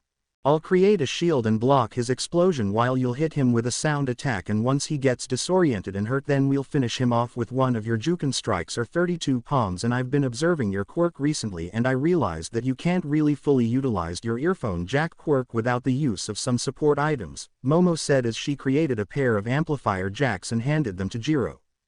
"Since when did you know so much about quirks, Momo?" Ojiro asked with a raised eyebrow as to where Momo got her knowledge and observation of quirks from. Momo had a sad smile on her face. "It's a habit that I got from someone," Momo said sadly before she shook it off. "Looks like Todoroki already formed his team," Kaminari said as they looked towards Team Todoroki, which consists of himself, Uraraka, Iida and Tokiyami. "You know, I'm not really that surprised that Uraraka decided to join his group," Kiro muttered at Momo, and Kaminari nodded. "The girl has an obvious crush on the candy cane boy, even a blind man could see it." "And Bakugo also formed his group," Momo muttered as she glared at the 2 people she despised the most. I would never expect for Ishido to join him. I can see it in Yagi and Kirishima but not her," Kaminari said as he looked at Team Bakugo, which consists of himself, Izumi, Kirishima and Ishido. "No surprise there," Ojiro muttered. "He's basically her little lap dog," Ojiro said disdainfully as Momo gained a smirk on her face at that comment. "All right, contestants, be ready," Midnight said as she raised her whip in the air. "All right, I'll be the rider. Ojiro, you'll be my front horse, that way we can get you a better view of our opponents. Kaminari and Hatsume, you'll be in the side. Your job is to defend us from attacks," Momo instructed as everyone nodded at her plan. Momo got on top of Hatsume and Kaminari's shoulder as Jiro was in the front of her as Momo was the rider. Everyone ready? Momo asked. She gained a serious expression. Yeah, her teammates shouted in determination. Good, Momo said with a smirk as she tightened the fake headband on her head. Everyone, are you all ready for the second round? Midnight asked the students as they all nodded in agreement. Good, Midnight said with a smirk on her face. Well then, let the cavalry battle start. Present Mike shouted as the crowd all cheered. Let's have one final countdown, shall we? 3, 2, 1. Begin. Midnight shouted as she cracked her whip on the ground, signifying that the second round officially begins. And with that, all students clashed at each other, all heading towards Momo's direction. She's basically one big battle for the 1 million points. Tetsutsu said as his team ran towards Momo and her team. That's headband's mine. Ponytail bitch. Bakugo said while popping tiny explosions on his palms, and his team ran towards Momo and her team. They're not even giving us a chance, Jiro muttered as she prepared herself. Then let's not give them any as well. Jiro, Momo ordered as Jiro nodded. Right. Jiro nodded as she attached her earphone jacks to the amplifier jacks that Momo had created for her earlier and slamming her hands to the ground, causing an earthquake and scattering the students in the process. Whoa, Team Momo just created a small earthquake to scatter everyone. How will our other contestants deal with this obstacle? Can they get the 10 million headband? Or will Team Yaoyorozu be keeping the headband and be at first place once again? Present Mike said as the crowd cheered in excitement. Whoa. The students said as they struggled to stay standing on the ground due to the rumbling on the ground caused by Jiro. Yaomomo, there's a team behind us, Jiro said as she activated her Byakugan as she suddenly started sinking towards the ground. Huh, what's happening? Kaminari asked as they started sinking as they turned around to see Team Tetsu running towards them with Juzo Honanuki using his quirk to soften the ground beneath them. It must be that guy's quirk, Momo said as she looked towards Tetsutsu's team behind them. It's no good, Yaomomo. My foot's stuck, Jiro said as she struggled to get her feet off from the quicksand. Kaminari, Jiro, Hatsume. Use your hover boots now, Momo said as they nodded as they activated their hover boots while Momo pushed the button as she activated her jetpack from her back, sending them upwards. Time to shine, my babies, Hatsume shouted as they flew upwards towards the air.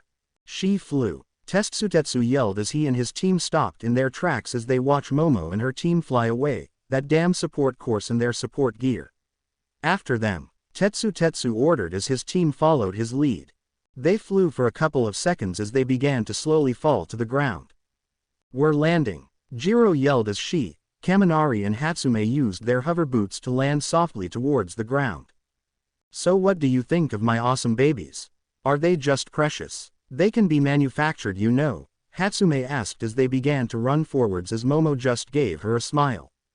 They have great mobility and is very useful. Your babies are, Hatsume, Momo said as she gave her a smile as Hatsume returned it with her own. Wow, it's been barely over 2 minutes since the cavalry battle started and it's already chaos down in the arena. Better watch those headbands of yours. Heck, you can't even ignore the 10 million points and go after the other headbands. Suddenly a pair of horns flew past them as they managed to dodge it in the nick of time as they looked to see Team Ojiro running towards them as the road onto Shoji's back. Sorry about this, Yaoyorozu, Ojiro said. Zero now, Ojiro ordered. Right, Zero said as he shot his tape towards Momo and her team. Kaminari, Momo ordered as Kaminari nodded. Right, Kaminari nodded before aiming his pointer finger towards Zero's tape as the sharpshooter gear began to hum before shooting lighting towards it, eradicating the tape. Whoa, since when can Kaminari do that? Zero asked in shock as he recalled the tape before ripping it off his elbow. Wicked, Kaminari said, smirked as he admired his handiwork. Yaomomo, we need to get out of here fast, Jiro said as she saw Team Tetsu approach them and was getting closer and closer by the minute due to her eyes activated. Those 10 million points are mine, Tetsu yelled as he got closer and closer to them. Guys, get ready, Momo whispered to them as they nodded before she created a couple flashbangs before tossing them towards Ojiro and his team and towards Tetsu. Don't let them get away, Tetsu and Ojiro yelled at the same time as they watched some get near them. Close your eyes. Momo yelled as the others complied before the flashbangs went off, temporarily blinding Team Ojiro and Team Tetsu and those around them. Ah! They yelled as a blinding light enveloped the arena due to the flashbang that Momo had created as Momo pushed the button for the jetpack, propelling them upwards once again. Momo and her team flew towards the sky as they heard explosions behind them as they looked to see Bakugo propelling himself towards them by using his explosions. "Yao Momo, Bakugo's heading towards us at 3 o'clock. Jiro said as she saw Bakugo coming due to her 360 vision. "You ponytail bitch, I got you," Bakugo yelled as he propelled himself towards them faster. Bakugo was about to reach them as Momo pulled a net launcher that she had created before pulling the trigger, causing it to envelop Bakugo before electrocuting him just like in the obstacle race. "Ah!" Bakugo yelled in pain as the net began to electrocuting him double the amount of volts he had been electrocuted in the obstacle race, causing him to lose momentum and began to fall towards the ground. "Kachan!" Izumi yelled as she and her teammates watched Bakugo descending towards the ground before they running forward to catch him. "That's double the amount of volts I electrocuted him during the obstacle race. I'm surprised if he managed to wake up after that, because that's enough electricity to take down a charging rhino," Momo said with a smirk as she watched Bakugo fall to the ground before being caught by Izumi and her teammates before her smirk formed into a scowl. "Then again, his hot-headed temper and pride won't simply let him give up," Momo said with a scowl on her face before returning it into a smirk once again. "Then again, it's more opportunity to humiliate him, so who am I to complain?" Momo said with a sadistic gleam on her eyes as she smirked evilly, causing Kamari and Hatsume to have a shiver run up in their spine as Jiro only smirked alongside her. "Whoa, he just flew off. Is that even allowed?" Crescent Mike asked. "He ever touched the ground, so technically it's okay," Midnight explained. "And would you look at that? An Unsucky's FUL attempt to snatch the 10 million points by Bakugo but was foiled by Yaoyorozu once again. It looks like her team are still in the lead. And can Bakugo get up from this, or is he out for good? On way to find out, folks." Present Mike yelled as the crowd cheered at the performance. "Please tell me you caught that on video," Aizawa said with his shit-eating grin as he looked towards Mike. "You got it," Mike said as he pulled out his phone before tossing it towards Aizawa, who looked like a child on a sugar rush right now. "In the stands. Yeah, kick his ass, Momo. That's my girl," Mr. Yaoyorozu said as he got up from his seat and cheered his daughter on. "Dear," Mrs. Yaoyorozu said as she smiled at him sweetly, which made him pale as a ghost. "What did I say earlier?" she asked him as he gulped in fear. I'm sorry, my love, it won't happen again. Please forgive me," Mr. Yaoyorozu said as he got on his knees and begged his wife, which was so much terrifying than any other villain that he had ever met. "Good," she smiled sweetly at him before turning her attention towards their daughter. "Kick his ass, Momo dear. I love you, my baby," she yelled as her husband just sweat dropped at her actions. "How come she gets to do it and I can't?" he thought sadly as a rain cloud formed above his head. ... Ha ha ha ha ha. Izuku burst out in laughter from his seat as he struggled to breath while wiping tears from his eyes and holding his stomach in pain due to his laughter. He had to admit seeing Bakugo being humiliated like that was both satisfying and hilarious at the same time. The blonde-haired woman smirked in amusement to see that the blonde-haired annoying loud-mouthed brat was being put in his place, and by her niece no less. Good work, little sister," the black-haired woman next to her said as she nodded in approval at her little sister did by putting the mutt in his place. Back to the arena. Momo blushed red at her parents' praises while her teammates tried to hold off their laughter, causing her to glare at them to stop, but to no avail as they slowly descending towards the ground. Momo were almost out of power from using the jetpack and boots too much. "We can't keep this up for long," Jiro said towards Momo with a concerned look on her face. "Then we need a new plan," Momo said as she began to think of a new strategy. Kachan, are you okay?" Izumi asked as they caught Bakugo from falling to the ground. "Geez, Bakugo, maybe care to warn us the next time you go off on your own like that?" Hiroshima asked him sarcastically. "That damn ponytail bitch," Bakugo said as he gritted his teeth as he got the net off him, ignoring the seizing pain on his body. "After them," Bakugo yelled before he felt his headband on his forehead loosen. In the stands. As expected, everyone's after the first place team. giving them no time to catch their breaths. What a show this is. Present Mike said as Kamui Wood's Death Arms, Mount Lady and a couple of other heroes were watching the students battle it out on the arena. Whoa, those Class 1A guys are pretty good, Death Arms said as he was impressed by Class 1A's performance so far. No kidding, they're good, especially that Yaoyorozu girl. Maybe I should send her an internship once this is over, Mount Lady thought as she hummed in thought. Now WHO wants to look at each team's points so far. It's only been 7 minutes, so let's get TOS rankings on the screen. Present Mike said as the screen changed, showing the crowd their points and who's in the lead. Whoa, hold on here. That's not right. Other than Yaoyorozu, Class 1A isn't doing so hot. The crowd gasped in shock as they looked at the leaderboard. In fact, Team Bakugo seems to be losing. Present Mike announced as Momo smirked in delighted at that announcement. Bakugo looked to his side to see Monoma and his team stealing his headband away from him. Thanks for the headband, loser, smell y'all later, Monoma said with a smug look on his face as Bakugo looked at him furiously. Our headband, Izumi said in shock as Monoma got their headband away from them. What you did say, you fucker? Come back here, Bakugo said as he furiously looked at Monoma as they stopped in their tracks. Well, looks like we meet again, 1A losers, especially you cowardly imbecile, Monoma said as he looked toward Bakugo with a smirk on his face as Bakugo just glared at him even harder. Midnight said that the obstacle race was just the first game and we figured that they wouldn't cut that many of us right off the bat, would they? Monoma asked as he turned to look at the furious Bakugo. Assuming they'd keep at least 40 contestants for the next events, all we had to do was lie low from our spots in the middle ranks so we could fully observe the quirks our rivals had and judge their capabilities, Monoma said with a smug smirk. Only a fool would obsess about winning over the preliminary rounds, wouldn't you agree? He asked Bakugo with the smug look from his face never leaving him. Bakugo just growled at him like a rabid dog. Would you looked at that? It looks like Class 1B had a strategy to take down Class 1A after all. Which class will reign supreme in this BTTLE of dominance? Present Mike announced as the crowd began to murmur about Class 1B's strategy. You planned this as a class? Bakugo asked as he growled towards Monoma. It wasn't totally unanimous, but I'd say it's playing out well so far, Monoma said as he put Bakugo's stolen headband around his neck. It's better than chasing after a temporary frontrunner like a horse with a carrot weaving in his face, Monoma said as Bakugo's eyes twitch in annoyance. Oh wait, that's you, Monoma said as Bakugo silently fumed from where he was. Well, while I have your attention, might as well put you out of the match, Monoma said with a smug smirk on his face. Hey, don't provoke him, man. That's the kind of thing he would do, Kosei Saburaba said.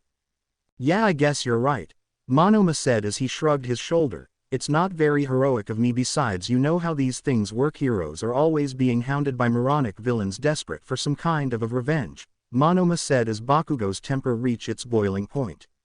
Shitty hair, Izumi, weird pink alien girl, we have a change of plans, Bakugo said as Monoma looked back towards Bakugo to see him as a menacing red aura was surrounding his body while he glared at Monoma and his team. Kachan, Izumi asked in concern as tiny explosions started to pop in Bakugo's palms. Before we take down that ponytail bitch, we're gonna kill every single last one of these B-list idiots, he growled as Monoma just gave him a challenging smirk. Kachan, you need to calm down, we need to be level-headed in order to get our headband back, Izumi said as she tried to calm him down. Calm?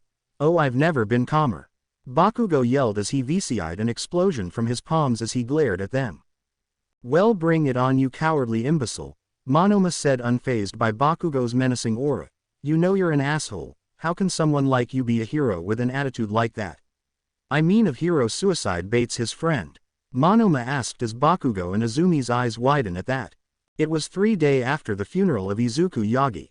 Katsuki, I'm so mad at you. Why would you do all of this?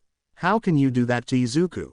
Mitsuki yelled at him as Bakugo just looked at the ground. No response. I can't believe this. All of the abuse and crap you've done to him. Exclamation mark. And all because of your fucking pride. Guess what, Katsuki, the world doesn't fucking revolve around you. No matter how much you believe it, you're not the center of the universe. You're not a god, you're just a brat with an arrogant personality and attitude. Mitsuki yelled at him before she took some deep breaths to calm herself soon, along with that bastard Toshinori and that damn Izumi. Why would you do that to Izuku? Why? Just why? Mitsuki asked silently. Are you happy, Katsuki? Now no one will go after you for being a hero, the number one hero you always wanted to be. Mitsuki said as Katsuki looked down, trying desperately to hide his tears away but to no avail. Whoa, you're crying now. Huh, that's new to think someone like you would be cheating for a waste of space like him, Deku, Mitsuki said as tears was falling from Katsuki's eyes. Right, Deku? That's what you and Izumi called him? Mitsuki asked as Bakugo gripped the edge of the couch tightly to stop himself from crying even more than he was. What does it mean to be a hero for you, Bakugo? Mitsuki asked as he can't even utter his name out loud. To have fame. To have a lot of money. To be the best of the world. No, being a hero means saving people even if you're powerless to do so, Mitsuki said. Does a hero bully his childhood friend up to the point of taking their own life? So in your eyes a true hero is someone who puts down those beneath him because they're weaker and inferior to you. No response once again. You're not a hero, Katsuki. If there's anyone who deserved to be a hero, it's Izuku. He was always helping people, lighting up the room with his cute personality, and most importantly, even if his family other than Inko and Shota turned on him, he never hated them. He was just like to help them. He was just like Inko, Mitsuki said as she looked down towards the ground as she remembered her dead best friend. He just wanted to help people even if he was powerless to do it himself. You're no hero, Katsuki. You're a villainous coward. You hurt someone who couldn't fight back because you were too afraid to find someone who could actually put up a fight. You were too afraid to be seen weak, so you put down everyone around you so they can fear you and worship you, Mitsuki said in a disappointed tone. You're not a hero, Katsuki. Even if you pass the UA entrance exam and somehow graduate from UA and become a hero, you'll never be one at heart because you don't have what it takes to be one. Sure, you have the power, but being a hero means saving people even if they're villains. It's not about being the strongest or being the most famous or being the best of the best. It's about saving lives even if you lose your life in the process, Mitsuki said. To be honest with you, Izuku has more potential to be the next number one hero. Why? Mitsuki asked herself as she looked at the now sobbing Katsuki. Because he was a special kid who has manners unlike you, Bakugo. You're disgusting. Izuku was pure. He was kind-hearted boy who wanted to help everyone around him despite everyone looking down on him because he was quirkless, unlike you who fucking screams his head off at everyone around him. You're just a delusional brat who wants to be a number one. Even your brother was disappointed of you. You're the reason why he left us, Mitsuki said sadly as she thought of her other son that left them, and making Katsuki flinched at the mention of his brother. Suddenly Masaru walked past them carrying a duffel bag and backpack and a luggage containing all of his clothes. He walked past Mitsuki as he headed towards the door. Masaru, Mitsuki asked as she watched Masaru walk towards the door with all of his clothes. Where are you going? Mitsuki asked silently as tears started to form from her eyes. Masaru sighed as he looked over his shoulder towards Mitsuki. I'm sorry, Mitsuki, Masaru said as he looked at her sadly. No. No, please, Mitsuki begged as she had tears on her eyes as she realized where he was going. He was leaving her. I'm sorry, Mitsuki, I love you, but I can't be the same house as that thing, Masaru said as he looked towards Katsuki with absolute disgust and hatred in his eyes, making Katsuki flinched. No, please, I'll do anything. I already lost so much. I lost Inko, Izuku. Deidara, I can't lose you too, Mitsuki yelled as she got on her knees and begged him to stay while she sobbed on the floor. Masaru looked down in sadness as he twisted the doorknob. I'm sorry, Mitsuki. I'm really sorry. I'll be staying with Deidara for a while, Masaru said as he walked out of the door, leaving his wife sobbing on the ground. Katsuki just sat there as he watched his family break before his eyes as he silently cried. And it was all of his fault. Mitsuki turned towards Katsuki with hatred and malice in her eyes, making Katsuki flinched. You. This is all your fault. This is all your fault, Mitsuki yelled as she got up and stormed towards Katsuki. Because of you I lost everything I have. I lost my best friend, my godson, my husband, and my son, Mitsuki yelled as she slapped Katsuki hard across the face, making him fall towards the ground in pain. This is all your fault. I wish it was you. I wish it was you. Who died. Nobody will even miss you anyway. Not me. Not your father. Not your brother. No one will miss you because you push everyone away. How can I call Somene like you a son? How can I give birth to a demon? Mitsuki yelled as Katsuki's eyes widened in shock as she kicked Katsuki in the stomach out of anger, making him hold his stomach in pain. Are you happy now, Katsuki? Mitsuki asked as she sobbed. Because of you our family is now ruined. Because of you I lost everyone that I loved, Mitsuki said with tears falling from her eyes. I wish you were never born, Mitsuki said silently before she walked off sobbing and grabbed a beer bottle from the fridge to drink herself to sleep tonight. Katsuki just lied there on the floor in pain as he silently sobbed on the floor thinking, wandering his thoughts. I wish it was you. I wish you were never born. This is all your fault. Because of you I lost everything that I love. You're just a villain. You're a monster. The voices kept repeating in his mind as he lied on the floor crying in pain. They were right. How can he call himself a hero if he can't even save his best friend? How can he just say sorry and get over it? Sorry not gonna bring him back. Sorry not gonna bring him family back together. Sorry can't bring back all of the pain and torment he and Izumi had given to Izuku. They were right about me. It should have been me, Katsuki thought as he sobbed on the floor. As the days went by his mother's mental health went worst. She constantly drank herself to sleep every night and she constantly tried on the broken family photo on her bed until she falls asleep from exhaustion as Katsuki watched as his mother's health got worst from worst, and no matter how much he tried to blame Izuku he can't because he knew that he had no one to blame but himself for this. Toshinori and Izumi tried to help her and apologized for their past actions but received a beer bottle thrown at their heads in return as they just decided to leave her alone for now to grieve as they both grieved themselves. Katsuki was walking alone towards his location as he had a bruise on his cheek from when his mother had slapped him. He continued to walk towards his location with flowers on his hands as he finally arrived at his destination as he sat down at the grave of Izuku Yagi. He stared the tombstone for a moment before he felt wet tears escape his eyes. I'm sorry, he said as shakily he struggled to form the words due to the sadness and regret he was feeling as he stared at the grave of his childhood friend. I'm so sorry Izuku, I'm so sorry. Bakugo said as he gripped the grass beneath him while he cried at the grave of his once best friend as he sat there reflecting on his past actions and mistakes as it started to rain soaking him wet. But he didn't care, he just sat there silently crying at the tombstone of his greatest regret. And that day, he had finally felt it. No, he already felt it since the day he died. He had just hidden it from everyone, putting up this arrogant and self-centered personality and attitude towards everyone. Why? He doesn't want the others to see him as weak, that he's just some loser or some extra. The reason why he bullied Izuku was despite him being quirkless, he still wanted to help people. He had the determination to never give up and he was loved by everyone due to his kind attitude and personality, whereas Bakugo was seen as a self-centered brat. Even his brother preferred Izuku more than him and it made him jealous of him and in turn caused him to torment Izuku up to the point of taking his own life. That's why he wanted to be a hero, to redeem himself and prove to them that he can become a hero. To atone for his past mistakes and be a good hero, not for fame or money but to help people just like Izuku wanted. To be seen as the hope of the world like Izuku had been, but everything he had done to Izuku. He truly had regretted his past actions and he will always carry that regret in his heart. Wait, suicide bait?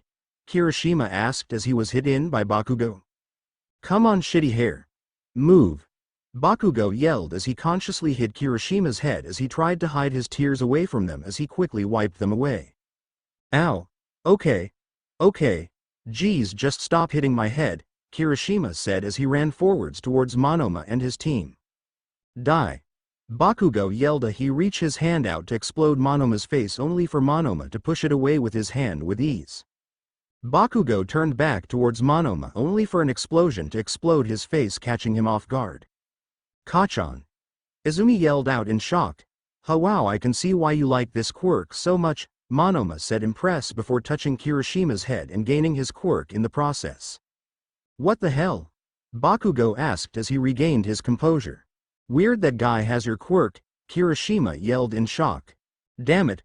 Bakugo yelled as he exploded, sent an explosion towards Monoma. Not bad, but I think you agree that mine's better, Monoma said as he blocked Bakugo's attack by hardening his skin by using Kirishima's quirk. Hey, no hard feelings, right? After all, you antagonized us, might as well do the favor and return it back. What was it you said in the hallway on UA? Oh, that's right, you wanted to be number 1 and win this festival. Huh, my quirk, Kirishima said in shock. What's this guy's quirk? A copy one? Izumi asked in shock. NATO MONOMA. His quirk copy. He can use the quirks of whomever he touches, but only for 5 minutes, plus he can only borrow one at a time. Present Mike explained to the crowd. Huh, good guess. I guess all of you 1A losers aren't that stupid. Maybe you should ditch this loser and go out with me sometime? Monoma asked as Izumi blushed in embarrassment and Bakugo fumed in jealousy. What? Jealous? Monoma asked with a teasing smirk directed towards Bakugo. Don't be, as you see anything you can do I can do better, Monoma said as he and his team began to walk away. Second place. Monoma said as he looked at the leaderboard. Not bad, we've done pretty goof for ourselves, now we can just sit back and let the clock run down, Monoma said as he heard Bakugo's voice behind him. Hey you fuckers. Get back here, Bakugo said as Monoma only sighed in annoyance. Doesn't he know how to give up? Knowing you've been bested is an important part being a hero, Monoma said as he turned around as he watched Bakugo blast off and was propelling himself towards them by using his quirk. T Subaraba. Monoma yelled as Subaraba used his quirk, blew a solid layer of air as a shield in front of them. Kachan. Izumi yelled as Bakugo suddenly jumped off them. Hey, don't you just jump off like that. Kirishima yelled at him as Bakugo just ignored them as he kept punching at the solid wall of air in front of him. Ha ha ha, you look pretty stupid fighting like that, Subaraba said as he laughed at the attempt to break his shield. Hey beautiful, how about you think about my offer, okay? Monoma said as he winked towards Izumi, causing her to blush red and Bakugo to grow even more furious than he was. You bastard! Bakugo yelled angrily as he punched the solid air clean through due to his anger and grabbed Monoma's headband. Monoma looked towards Bakugo with their headbands as Bakugo was caught by his teammates. I don't believe it. It looks like Team Bakugo just got moved up to 3rd place. Looks like the final moments of the game has been full of twists and turns. Damn it, change of plans. As long as we defend this last headband we'll be able to move on, Momoma said as he gritted his teeth as they ran forward while copying Subaraba's quirk as using solid air to defend against oncoming opponents while he hawed the headband close towards him. Kachan, you okay? Izumi asked concerned. I told you to warn us if you're gonna go solo like that, Kirishima said as Bakugo just hit his head over and over again. Shut up, we're not done. We're gonna kill those 1B fucker for talking bad about me and flirting on Izumi, Bakugo yelled as he continued to hit Kirishima's head over and over again. Ah, looks like someone has a C-R-U-S-H, Mina teased them as Izumi's face went red once again and Bakugo looked at her furiously with a red blush on his own face. Shut up, raccoon eyes, Bakugo yelled at her with a blush on her face. First we'll get our points back from this idiots.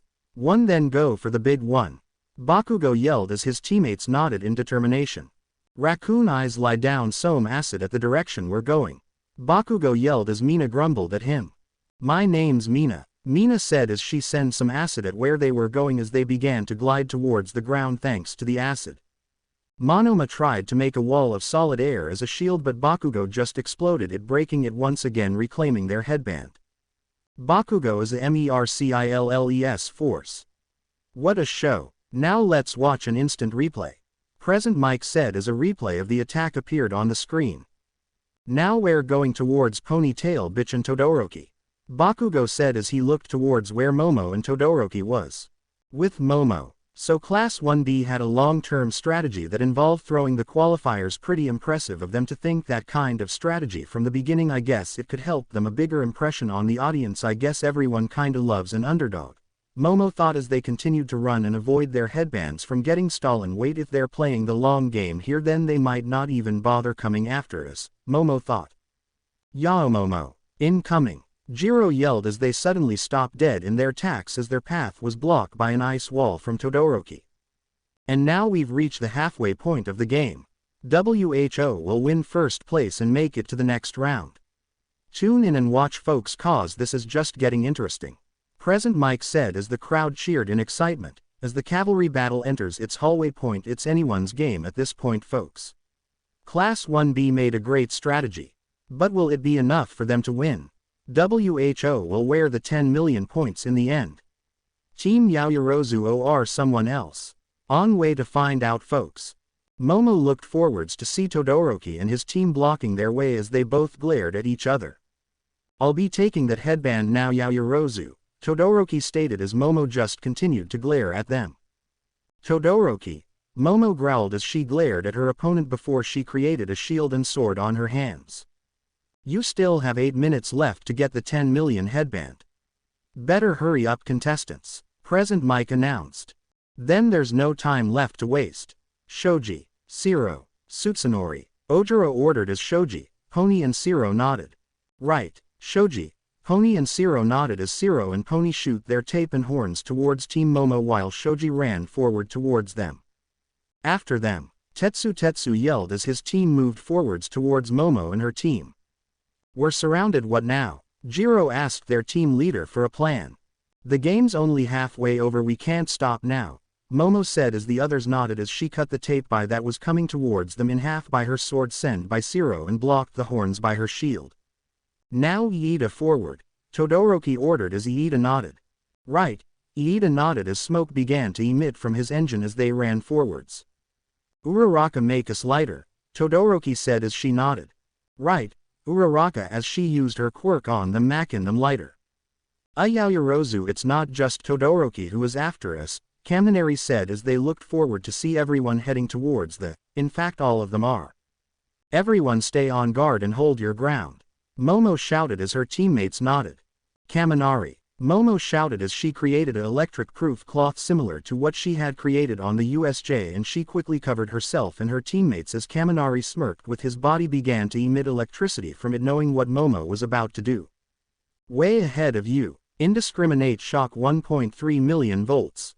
Kaminari yelled as he sent electricity around him, shocking those who were coming near him and his teammates other as they were electrocuted than his teammates who were protected from his attack by the electric-proof cloth his team leader had created. Todoroki's eyes widened as he quickly created a thick layer of ice protecting him and his teammates from Kaminari's lightning attack in the nick of time. Everyone okay? Momo asked as she removed the cloth off them. Todoroki quickly melted the ice with his left side before he growled at Momo and her team. Less than 6 minutes left, it's time to make a move, Todoroki said as he sent another wall of ice towards them. Kaminari, Momo shouted at Kaminari as he nodded in understanding, trying his hardest not to succumb to his quirk's side effects. On it, Kaminari said as he aimed his hand before a precise bolt lighting shoot towards the ice with the help of the support gear shattering in the process as he resisted the urge to succumb to his quirk's side effects by going into jamming Ye mode.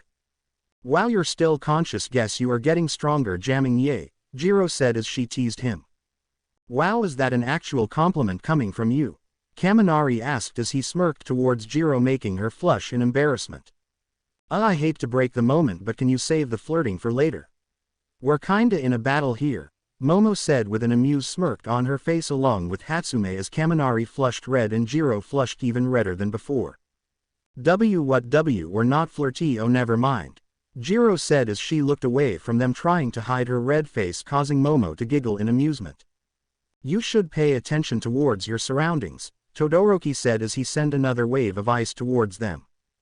Hatsume, Momo said as Hatsume nodded before she raised her gauntlet arm at the ice direction. Right, it looks like it's time for you to shine, my awesome babies, Hatsume shouted with stars on her eyes as she aimed her metal gauntlet towards the ice before shooting a precise shot of energy beam, shattering it once again. Aha, I knew you would be useful. And you didn't explode, not bad for a prototype, Hatsume said as she kissed her metal gauntlet around her arm. Todoroki gritted his teeth in annoyance. I can't keep this up for long, I've been using my ice quirk too much, Todoroki thought as he felt his body began to get frostbitten due to overuse of his ice quirk. Damn it, she's too crafty with her quirk, we need to be careful, Todoroki warned them. No, Todoroki, Tokiyami said, gaining Todoroki's attention. It's Kaminari is the one who we should be worried about, Tokiyami said as everyone looked at him confused. What do you mean, Tokiyami-kun? Uraraka asked. If it wasn't for the ice that Todoroki used to shield us from Kaminari's attack would have completely destroyed Dark Shadow, Tokiyami said, shocking all of them. So his lightning is a big problem, Todoroki said as Tokiyami nodded. As long as he kept using his quirk it will be very difficult for me to attack, Tokiyami said as Todoroki clenched his fist in anger. But they don't know that, right? Todoroki asked him.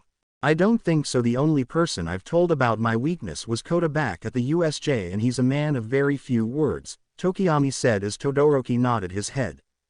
Damn it, we don't have a choice, we have to get that headband, Todoroki said as he gritted high teeth as the others nodded in understanding. The other contestants suddenly began to recover from their electrified shock as they began to rush at Momo and her team to get the headbands away from her, but Todoroki froze them in place so they wouldn't interfere with his goals. Sorry, but there's no other way, Todoroki said to them as he and his team moved forward towards Momo and her team. Here they come, Jiro said as she braced herself. Everyone get ready, Momo said as she created something from her forearm. Only 1 minute left. Team Todoroki and Team Yaoyorozu are about to face off.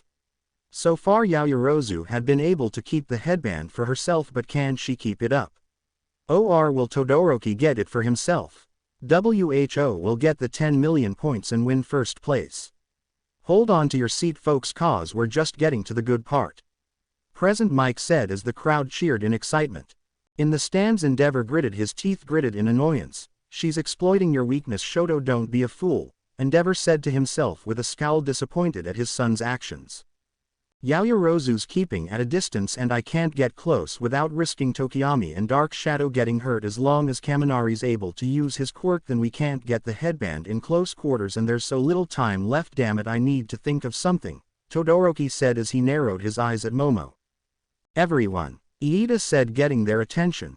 We have less than 60 seconds. I'm gonna do something that will make me useless to you for a while, but it's gonna be worth it, Iida said, shocking them.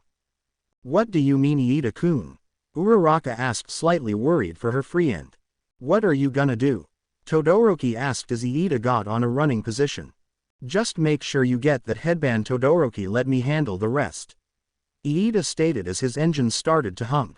Very well, I trust your decision, Iida. Uraraka, use your quirk to make us weightless once more, Todoroki ordered as Iida and Uraraka nodded. Right, Uraraka said as she used her quirk on them, ignoring her nausea. Tokiyami, if I can't get the headband due to Yaoyorozu, use Dark Shadow to sneak up behind and get it, understood, Todoroki asked as Tokiyami and Dark Shadow nodded. Thank you for your trust in me, Todoroki, I won't let you down, Iida said as Todoroki nodded. Everyone brace yourselves and hold on tight, Iida said as his engine burst with fire as he ran forwards in a fast speed.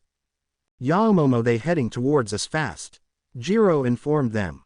Everyone prepare yourselves, Momo shouted as they nodded. Hatsume, Momo ordered as Hatsume nodded. Time to go fast, my babies, Hatsume said as her hover boots along with Kaminari and Jiro suddenly go faster as they ran forward towards Todoroki's team. That headband is mine, Yaoyorozu, Todoroki said as they ran forwards, reaching his hand towards her forehead. Then come and get it, Momo yelled as she gritted her teeth. Recipro burst, Iida yelled as he ran faster than he ever had ran before as Team Todoroki and Team Momo clashed against one another. Tokiyami tried to get the headband from behind them but was cut off by Kaminari as he aimed another precise bolt of lighting towards Dark Shadow, stopping him from getting the headband. Todoroki tried to freeze her team's legs so that they can stay still, but Momo pulled out the flamethrower she had created earlier, melting the ice in the process. Uraraka tried to touch them to make them float, but she was stopped by Jiro, who delivered a painful Juken strike towards her side, effectively stopping her. In the last second, Todoroki used his left hand to grab the headband from Momo's forehead, successfully claiming the 10 million points for themselves as Momo's team just stood there in shock, although Momo had a slight smirk hidden on her face. Good work, Todoroki-kun, Uraraka cheered as she grunted in pain from when Jiro had hit her earlier. We did it, Todoroki-san, Iida said as he panted in exhaustion. Well done, Todoroki, Tokiyami nodded at him. Iida, what was that? Todoroki said in shock.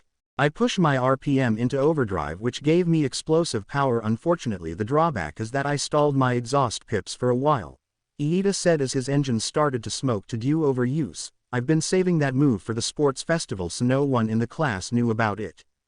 Holy cow, what just happened? Did Team Todoroki just win the match?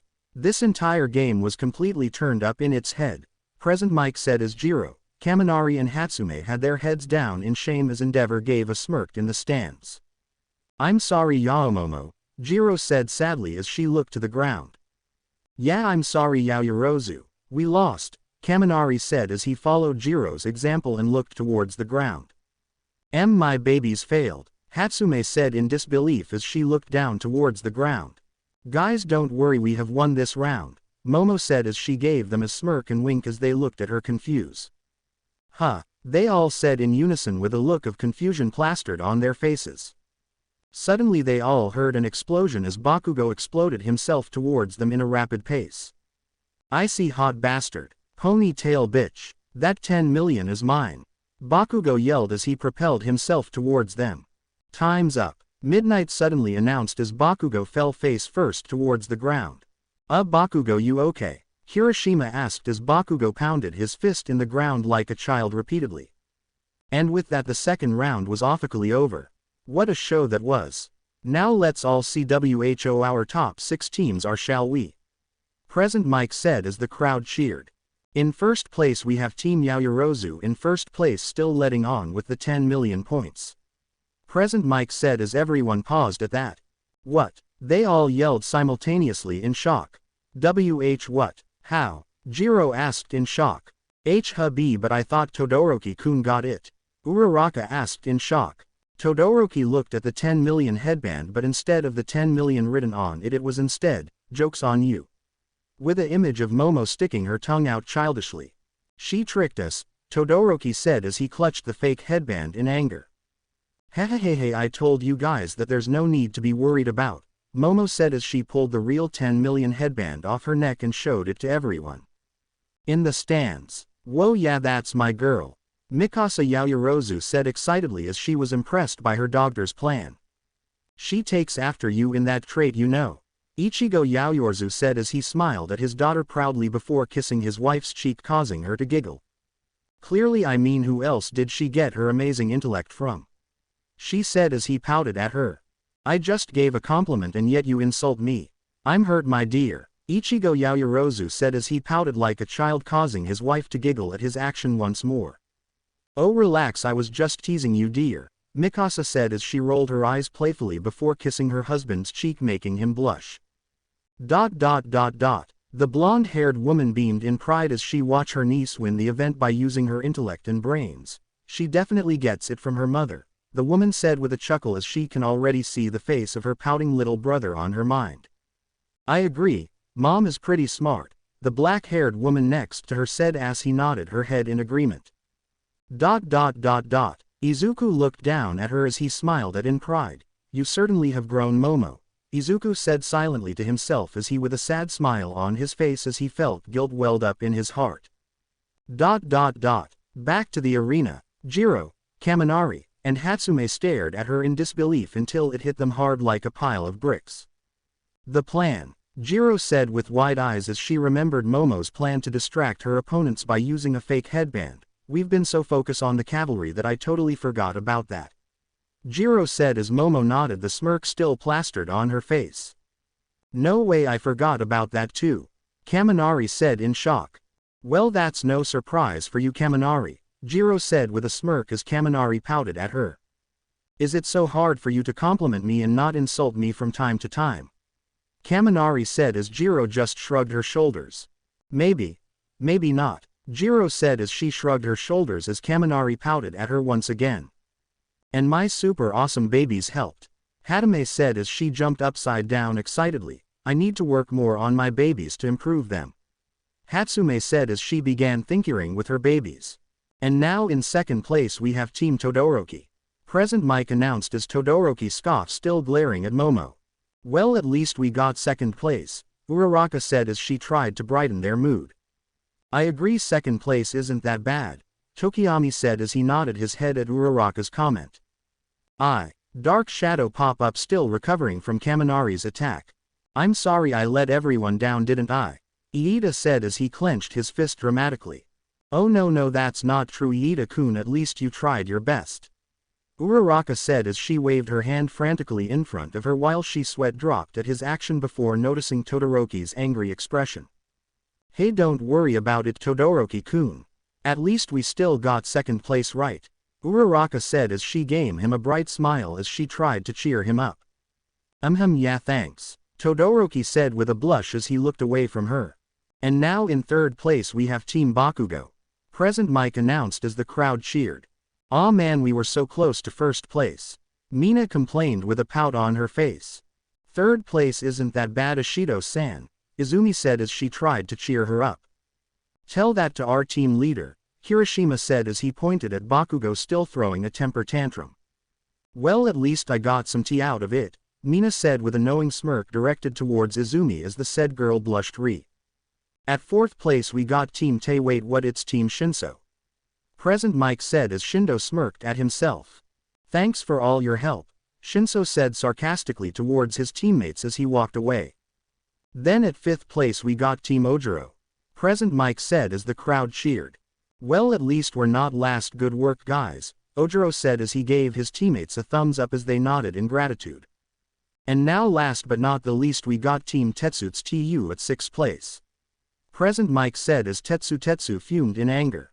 Damn it, last place. Those 1A bastards, Tetsu said as he glared at the Class 1A members that won the cavalry battle. Just be grateful that we made it, Tetsu. Oh, and watch your language, Abara said as she did a silent prayer in gratitude. Yeah, Abara's right, you need to chill, Tetsu, Kendo said as she shook her head in annoyance.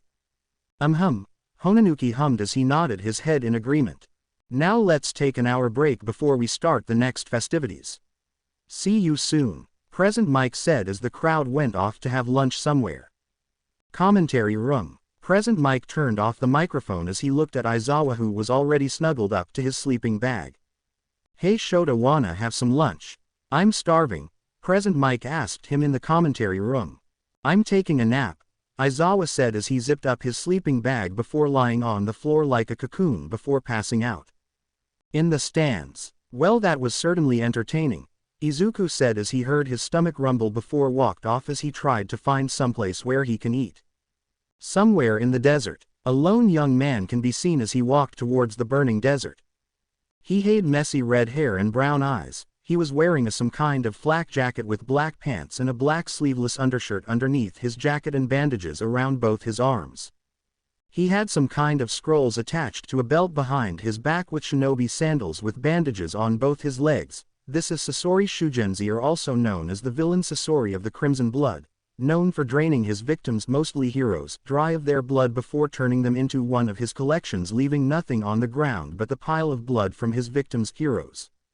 I need to find more materials for my collections, Sasori said as he walked on the desert. Stupid heroes, at least they make for a good material, although the last one I got was pretty pathetic. The next on I find better be a good one, Sasori said as the sand began to blow around him as he shielded his eyes at the sand. Heroes are indeed pathetic, wouldn't you agree? A voice from above said as Sasori looked up to see a woman with purple bluish hair with a flower on her head and wearing the signature Akatsuki cloak as she had paper wing attached to her back. They're power-hungry fools, they care nothing more than their fame, money, and their own personal gain, Conan said. You know, there was a murder of a couple of low-level heroes where the hero's body was nowhere to be found and all that was left was a pile of blood as if they'd been melted down into nothingness. That was you, wasn't it, Sasori of the Crimson Blood? Conan stated. Oh, and just you are you supposed to be? Sasori questioned as he looked at the woman above him with his guard up. For all he knows, this could be one of those fakes that seeks attention. I am Conan and I have come here to invite you to the Akatsuki, Conan stated as Sasori scoffed at her. Akatsuki? What's that, a book club or something? Not interested, Sasori said as he reached behind his back where his scrolls were located in case things got ugly. Never heard of you people. Understandable, we haven't done anything to get the people's attention towards us yet, but we need your power at our side to help us complete our goals, Conan said as she reached her hand towards him. So come and lend us your strength. Ha, you're being awfully presumptuous, wouldn't you say? Sasori said with a chuckle. Think about the Akatsuki as a place that will protect you as someone who had been wronged by this cursed society, Conan said as Sasori became intrigued as Conan flew down towards Sasori as her paper began to surround Sasori from behind. All of us have been wronged by this cursed society one way or another. I was lost.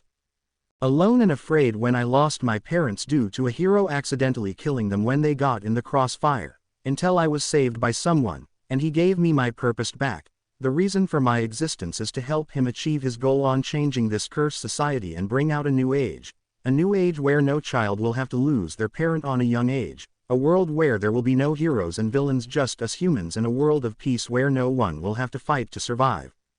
I see that's not a bad offer, Sasori said with a smile on his face. Not bad at all, but Sasori said as he pulled out the scroll from his back and began to open it in the ground. What are you doing? Conan asked, slightly alarmed. A test, Sasori said as he looked at her towards the ground. Show me you have what it takes to accomplish your goals. Show me that you're strong enough to create this new age as you call it. Sasori ate as he bit his finger and slammed it into the scroll as smoke started to emit from it. As the smoke clears, Sasori appeared now with a humanoid puppet that resembled the former number 10 hero attached with blue wires on his fingers. The former number 10 hero, Conan said and shook before gaining a determined expression. I see that the rumors are true. You truly do lived up to your reputation. Very well, Conan said as the papers around her began to levitate around her. Well, let's get the test going, shall we? Sasori said with a smirk as he flicked his finger as blades came out of the puppet as it opened its mouth before rushing at Conan. Sasori made a slicing motion as the puppet followed his movements, slicing Conan in half. Sasori looked around confused as the paper suddenly went behind him as it formed back into Conan. You really are pretty interesting, you know that, Sasori said, recalled the puppet in front of him as he stared at Conan with a smirk. Well then, let the test begin, he said as the puppet rushed at Conan again as Conan turned her papers into swords and sent them towards the puppet. The puppet dodged the attack as he spewed black sand from his mouth as Conan created a paper shield in front of her to block the attack as she sent her papers towards the puppet once again. The puppet dodged the swords as it went towards Conan to slice, but she just transformed her body into puppets once again before he papers attach itself towards the puppet as a sizzling sound can be heard. Sasori's eyes widen as he activated the puppet's quirk by covering its skin with black sand to shield it from the explosions. A loud explosion was heard as the puppet came out from the explosion. Its body was badly damaged as Sasori gritted his teeth. Sasori as about to move his finger to attack her but felt something sharp aimed on his neck as he turned around to see Conan, who was holding a kunai aimed at his throat. You fought well, but you leave yourself open like that, Conan said as that Conan in front of him burst into paper, revealing it to be a paper clone as Sasori's eyes widen in shock before putting his hands up in surrender. I'll take you noted at that, Sasori said with a chuckle. You passed my test fair and share, take me wherever you want, Sasori said as he released his threads, making the puppet fall towards the ground. She's right, I'll be too vulnerable if I stay out in the open like that. I have to find a way to counter this, Sasori thought as he began to plan his next creation, the Hiroko puppet. Conan removed the kunai from Sasori's neck as he made a single hand sign, making the puppet disappear with a puff of smoke. You seems to be more understanding than I thought you'd be, Conan commented, making Sasori chuckle at her comment. Like you said, I simply want to see this world to change, where no child will have to lose their parents by a foolish war of heroes versus villains, Sasori said, and I would also like to meet the other Akatsuki members and see what they are like, he said before looking at the sky. And maybe I'll be able to find some collections for my art and improve on my art on the process, Sasori said as Conan nodded at his reasoning. Very well. Welcome to the Akatsuki, Sasori of the Crimson Blood, Conan said as they disappeared via paper shunshin. Unknown to them from far away, Zetsu was watching the whole fight from above as he had a smirk plastered on his black and white face. So she completed her mission and got us a new member. Seems like everything is going according to your plan, master, Zetsu said as she sunk into the ground to inform his master about the news. This takes place after the festival. Yaoyorozu Mansion. It was currently September 23rd as it was the birthday of Momo as she and her family along with Izuku were currently opening gifts as she opened another gift from her mother excitedly. Wow, thank you mommy, Momo said excitedly as she was currently opening her gifts with enthusiasm as it was her birthday. You're welcome my baby, her mother said as she hugged her tightly. Mom, I can't breath. Momo said with her face blue as she struggled to breath due to her mother's grip. Open mine next, sweetie, her father said excitedly as Momo's mother released her grip on her daughter, causing her to breath again. Okay daddy, Momo said as she grabbed the gift from her father before she opened it, causing her eyes to lit up. Wow. Thank you daddy, Momo said as she held up her father's gift of a book about molecular structures for her quirk. Oh open mine and next Momo, Izuku said as he shyly held up the gift in front of her. I no I it's n not t that m much b but is save a all o of m my m money a and b bought t this f for you. Izuku stuttered nervously as he looked away from her as he kept rubbing the back of his head as he was afraid that she would not like his gift. Nonsense Izu, I'm sure I'll like it. Momo smiled brightly at him before she took the gift from his hand. Momo gently took the gift before she opened it, causing her eyes to widen before she hugged Izuku, slightly startling him before he smiled and hugged her back. Thank you Izuku, Momo said softly as Izuku smiled before he hugged her back. Why you're well see come Momo, Izuku said with a smile on his face that she liked his gift for him. Momo looked at her gift that she got from her best friend. It was the second book of the Harry Potter series that they loved to read. It was Harry Potter and the Chamber of Secrets. Her father and mother and father smiled at them as they had a proud smiles on their faces seeing their daughters so happy for her birthday, and it was all because of a boy with a kind heart. Present day, people can be seen sneaking into a room wearing party hats and carrying a big folded banner as they were trying not to make a noise so that the person in the bed does not wake up and ruin the surprise. Okay, are you guys ready? A voice said quietly, trying not to wake up the sleeping girl in front of them as the others gave her a thumbs up. Okay in 3, 2, 1. The girl said as she and the others yelled, Happy birthday Yao Momo. They greeted as they held up a banner that said, Happy birthday Yao Momo. As they were wearing party hats. Momo shot up awake at the foreign voices in her room, causing her to fall of her bed in shock. Momo looked around her room frantically until her eyes landed on Jiro, Kaminari, Mina, Uraraka, Iida, Kirishima, Shiro, Toru and Asui, causing her eyes to widen in shock. Jiro, Kaminari, Ashido, what are you guys doing here? And how did you get in my room? Momo asked as confusion and shock was written on her face. Your parents let us in and happy birthday. Jiro greeted her as Momo's eyes widened in shock that today was her birthday. Today's my birthday, Momo asked herself in shock as she hasn't really celebrated her birthday since his death. Yup, and you better get ready cause we're going out to celebrate, Mina said as she pushed her towards the bathroom to freshen up. Wait, what do you mean go you? Momo didn't get to finish as Mina slammed the bathroom door in front of her. You better hurry up Yao Momo cause we have a whole day to celebrate. Mina called out to her from the other side of the door. We'll wait for you in the living room, she said as she and the others left her room so Momo can freshen up. Momo walked down the stairs as she had finished freshened up as she was now dressed in a white long neck sweater and jeans as she saw her friends all waiting in her living room waiting patiently for her. Hey, Yao Momo, Jiro called out to her as she stood up from the couch she was sitting and walked towards her. Is this really necessary? Momo asked them with a raised eyebrow at them as they only smiled at her. Go and have your fun Momo dear, it's your birthday after all, Mrs. Yaoyorozu said as she took a sip of her coffee from the dining table while looking at them in amusement. Yeah, go ahead and have fun with your friends, your sister will meet you later, her father said as he looked at them with amusement in his eyes. See, you heard your parents, of course it's your birthday after all, now let's go. And have some fun, Mina said as she took a hold of Momo's hand before dragging her out of the door. Wait, let me, she was cut off again as the others began to push her out of the door. You heard your parents Yao Momo. Just let it be, I promise it will be fun, Jiro said as Momo only sighed before she reluctantly complied before they exited the door. Her parents smiled at her from the distance as they both had smiles and tears on their face seeing that their daughters had such caring friends.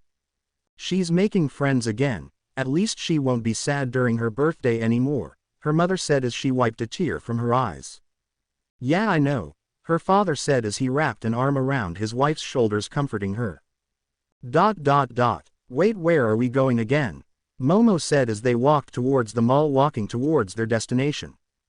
Relax Yaomomo, we're almost there, Uraraka said as they arrived at their destination. Now this will be fun.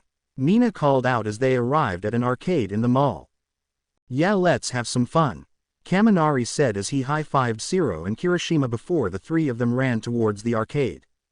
Come on Yaomomo, Jiro called out to her as she dragged Momo by her hand. Momo looked at her friends with tears threatening to spill from her eyes before she smiled gratefully at them as she and Jiro rushed towards the arcade. Momo and her friends was having a blast playing at the arcade as they were having fun and celebrating her birthday as they continued to play, having fun and making Momo happy in her birthday for the first time in a while. After that they all watch a movie together. Went shopping much to the boys' annoyance and had a lot of fun together, and soon they were getting hungry and decided that they should eat for lunch as they all went towards a restaurant and had lunch together, happily chatting with each other about the end of the festival. The cake's here, Mina said as they saw the waiter walking towards them with a cake on his hands before he set it down the table as he left. Well, blow the candle and make a wish Yaomomo, Mina said excitedly as Momo only chuckled at her enthusiasm. Okay, Momo said with a chuckle as she rolled as she looked at the cake before she closed her eyes and made a wish. Momo blow the candles as her friends cheered at her as she opened her eyes again before she smiled brightly at them. Well, what was your wish? Mina asked in a teasing tone with a mischievous smirk spread across her face. Well, if I tell you it wouldn't come true now, would it? Momo said as she rolled her eyes once again as she saw Mina lightly pouted at her before she smiled brightly with a hungry expression as she was eyeing the cake hungrily. Well, let's eat the cake, Mina said with drool coming out of her mouth as she eyed the cake hungrily as everyone rolled their eyes at their behavior before they split the cake and began to eat. They began to eat the cake, chatting with each other about what school activity they were gonna do next since the sports festival is over, while Momo had a soft smile on her face, happy that it was her birthday for the first time in a while.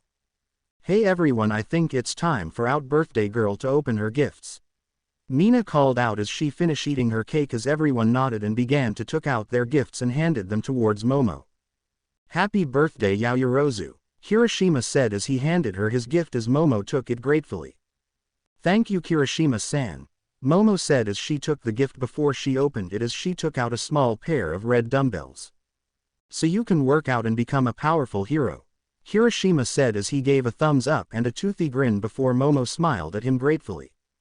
Thank you Kirishima-san, Momo nodded gratefully before she received a gift from Mina.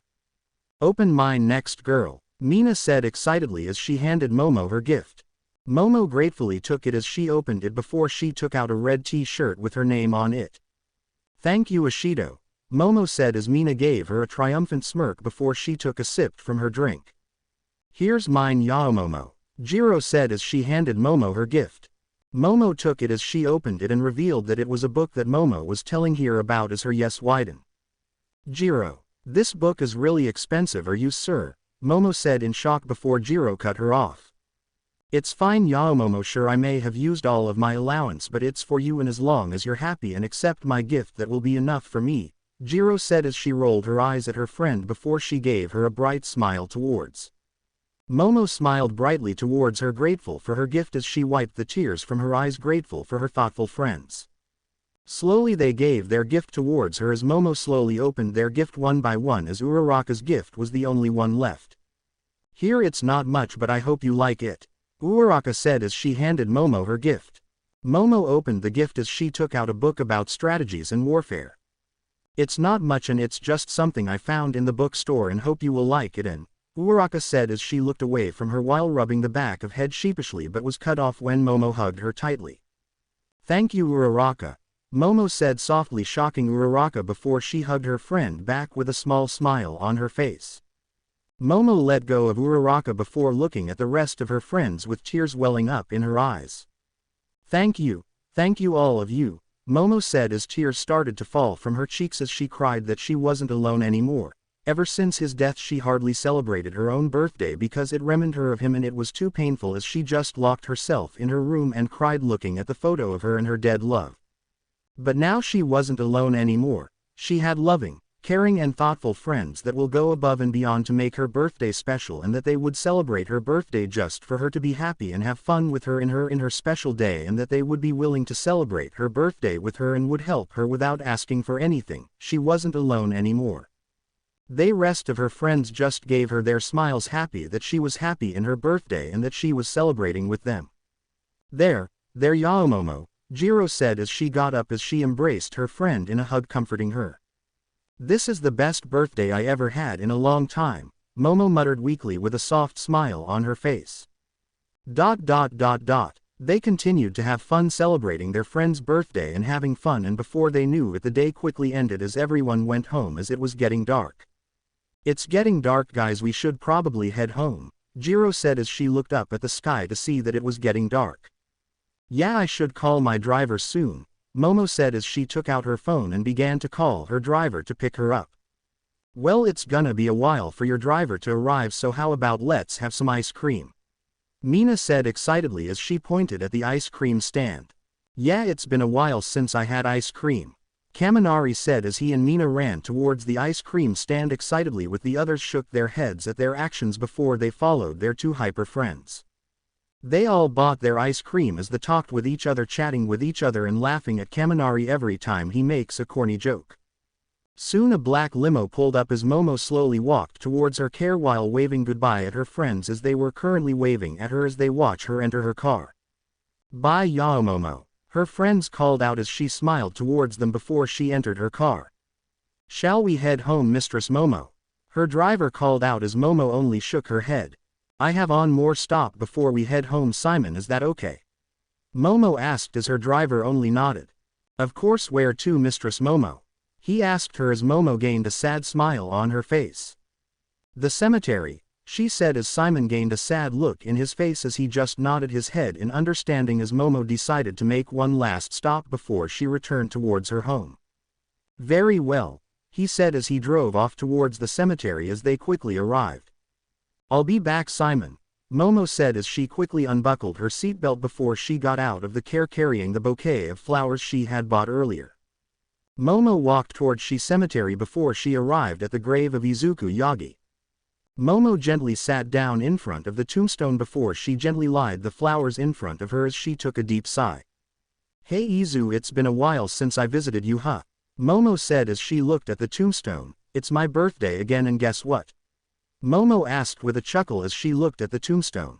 My friends threw me a surprise birthday party and we even went out to an arcade, Momo said with a small smile on her face as she remembered the fun she and her friends had today. We had ice cream, watch a movie together, and we ate at a restaurant, which I even blow my candle, which I haven't done in a long time, Momo said sadly. It was really fun. It was the most fun time I had on my birthday for the first time in a while, she said with a soft smile on her face. I had really thoughtful friends that would celebrate my birthday with me. The only time I had fun on my birthdays were when you were. Momo paused as she felt the tears well up in her eyes.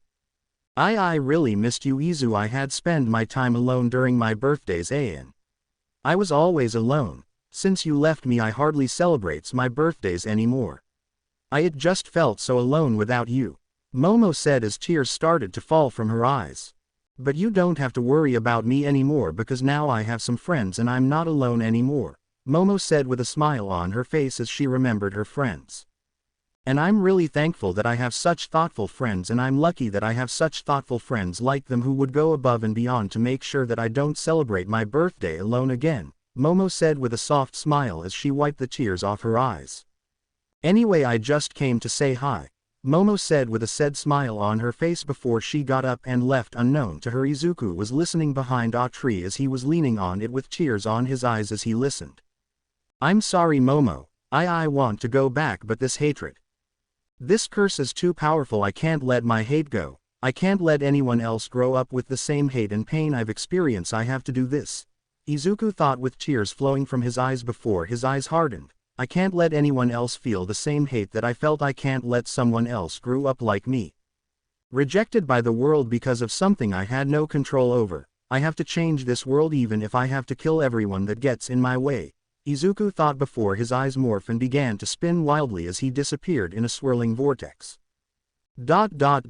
Momo was currently sleeping in her bed as it was nighttime before a swirling vortex opened up as Izuku came out and landed on the floor gently. Izuku looked at the sleeping form of Momo as a soft smile appeared on his face as he went towards her before he knelt down at the side of her bed. "Happy birthday, Momo," Izuku whispered softly before he kissed her forehead, softly making her squirm in her sleep a bit, feeling her love's presence near her. "Izuku," Momo mumbled in her sleep as she snuggled closer to her bed and pillow, causing Izuku to slightly smile at her. Izuku smiled softly before he pulled up the blanket towards her shoulder, tucking her in as she had a small smile on her sleeping face. Izuku had quietly placed his gift on her nightstand before he disappeared in a swirling vortex with a small smile on his face. Momo woke up as she quickly got up from her bed as she looked around. "Izuku?" Momo asked as she began to look around, feeling her love's presences last night before she gained a sad look on her face. "It was all a dream," Momo said sadly as she touched her forehead where she felt the kiss was before she noticed something from her nightstand. "Huh," Momo said as she looked at the gift on her nightstand. "I must have missed one by accident last night," she said as she grabbed the gift as she quickly opened it. Momo's eyes widened as she looked at what was inside the gift bag. She slowly took out and looked at the book in her hands as she felt her tears slowly well up in her eyes. It was the third book of the Harry Potter franchise, the series she and Izuku used to read together. It was Harry Potter and the Prisoner of Azkaban. "Thank you, Izuku," Momo said as she clutched the book in her chest as her tears were slowly falling from her eyes as even from the grave her love was still looking after her. Momo, Jiro, Kamari and the rest of their friends were currently walking towards the cafeteria as they were chatting with each other about the cavalry battle. "You're really holding out on us, Iida. I had no idea you could do that," Uraraka said. "Rest assured it wasn't my intention to deceive you, I was just being strategic," Iida said with his hands in a chopping motion. "I merely thought having an ace in a hole will be a good surprise for my opponents," he said as Uraraka nodded before noticing someone missing. "Hey, has anyone seen Todoroki-kun?" Uraraka asked as everyone just shrugged their shoulder, not knowing where the bicolored haired boy was. "Man, that cavalry battle was intense. Glad we made it into third place though," Kirishima said as he stretched his arms. "No kidding, I'm still sore from all that running," Kaminari said. "Man, I still can't believe that you trick us like that, Yaomomo," Mina said with a pout as Momo just smiled sly towards her. "Sorry about that, Ishido-san, but I knew that everyone would be after me due to my headband and would do nothing but obtain the 10 million points for themselves, so I have to find a way to trick everyone somehow, and creating a fake headband was the most logical choice," Momo explained as the others looked at her in awe. "At least you guys got in," Tsuyu said in a gloomy attitude. "Congrats Yaomomo, Mina, Uraraka, Jiro and the rest of you guys," Tsuyu said as the others nodded in gratitude at the congratulation. "Thank you Asui-san," Momo nodded in gratitude. "Yeah, thanks Asui," Jiro said with a smile aimed at her friend, "but it was all Yaomomo's planning." "Yeah, it was all because of you that we won first place, Yaoyorozu," Kaminari said. The others agreed with him. "Thanks everyone," Momo said gratefully with a smile as she blushed at their praises. "Thanks Sue, but Bakugo only asked me to join because I can melt Todoroki's ice. It's not like I helped that much," Mina said gloomily. "Nonsense Ishido-san, I'm sure you helped a lot," Momo reassured her friend, "and you're pretty strong in your own right, so try to make it up for the next event." "Yeah, thanks Yaomomo, I needed that," Mina said as she instantly cheered up. "Well, at least I got some tea out of it," Mina said with a mischievous smirk on her face. "How about we get some lunch to celebrate, then you can tell us about this tea of your, Mina," Jiro said as everyone nodded in agreement as they continued to walk towards the cafeteria. Izumi was about to walk off the cafeteria as she felt a hand on her shoulder, making her stop in her tracks as she turned around. "Todoroki-san?" Izumi asked as she was confused as to why Todoroki stopped her. "Yagi, can we talk?" Todoroki asked with a serious expression as he walked off to an empty hallway, Izumi following behind him, confused as Bakugo saw their little interaction and decided to follow them. Endeavor was about to walk off when he heard an all-too-familiar voice behind him, making him angry. "Yo Endeavor, long time no see, let's catch up," All Might said with his signature smile towards Endeavor. "All Might," Endeavor said as he turned around to glare at his rival. I haven't talked to you since that press conference 10 years ago. Been a while. Huh? I saw you and figured that I'd say hi. All Might said as Endeavor scoffed. Did you now? Well, if that's all you wanted to do, then we're done, Endeavor said as he began to walk away. Chatting like we're old friends, what a joke, Endeavor muttered as All Might backflipped in front of him, stopping him from his tracks. Come on, why the cold shoulder? You should be proud. After all, young Todoroki is doing very well out there, just using half of his power. All Might said as Endeavor scoffed. Second place is hardly an accomplishment. Out of my way, Endeavor said as he walked past All Might. But let me assure you of one thing, All Might, Endeavor said as he stopped in his tracks to look past his shoulder and towards All Might to glare at him. Whatever it takes, that kid of mine will beat you someday. I have ensured of that, and once he gets over his little rebellious phase he will take your place. I'll make sure of it, Endeavor said as he glared at All Might before walking away. So why did you want to talk to me, Todoroki-san? Izumi asked nervously as Todoroki was staring at her intently. No response. We should probably get some lunch soon. The cafeteria going to be busy, Izumi said nervously as she tried to break the silence as she got no response in return. Your quirk, Todoroki said as he finally said something. It reminds me of All Might's quirk. Yagi, tell me, are you really All Might's secret love child or something? Todoroki asked as Izumi stared at Min nervously while sweating profusely. Crap, did he know? Izumi thought in her mind as she began to panic internally. Well, are you? Todoroki said, snapping her out from her thoughts. No, of course not, that's not it at all, but I guess even if I was I'd totally say I wasn't, so you probably won't believe me no matter what I say anyway. You got the wrong idea, Izumi lied nervously while waving her hand at him profusely. And why would you think that about me? Izumi asked questioningly. That's not it at all. That interesting wording, it suggests that there is something between you two that you're not supposed to talk about, Todoroki said as Izumi gulped in nervousness. My father is the pro hero Endeavor. I'm sure you've heard of him, so if you're connected to the #1 hero All Might in some way, that would mean that I have an even more reason to beat you, Todoroki said as he continued to stare at Izumi intensely, making her nervous. My old man is ambitious. He only aims for the top. He used his power to make a name for himself as a hero, but he was never able to best All Might, so the symbol of peace is the living proof of his failure, Todoroki said. He's still at it though, trying to take down All Might one way or another, Todoroki said as Izumi looked at him confused. I'm not really sure where you're at, Todoroki-san, Izumi asked confused. What are you trying to tell me? Tell me, have you ever heard of a quirk marriage?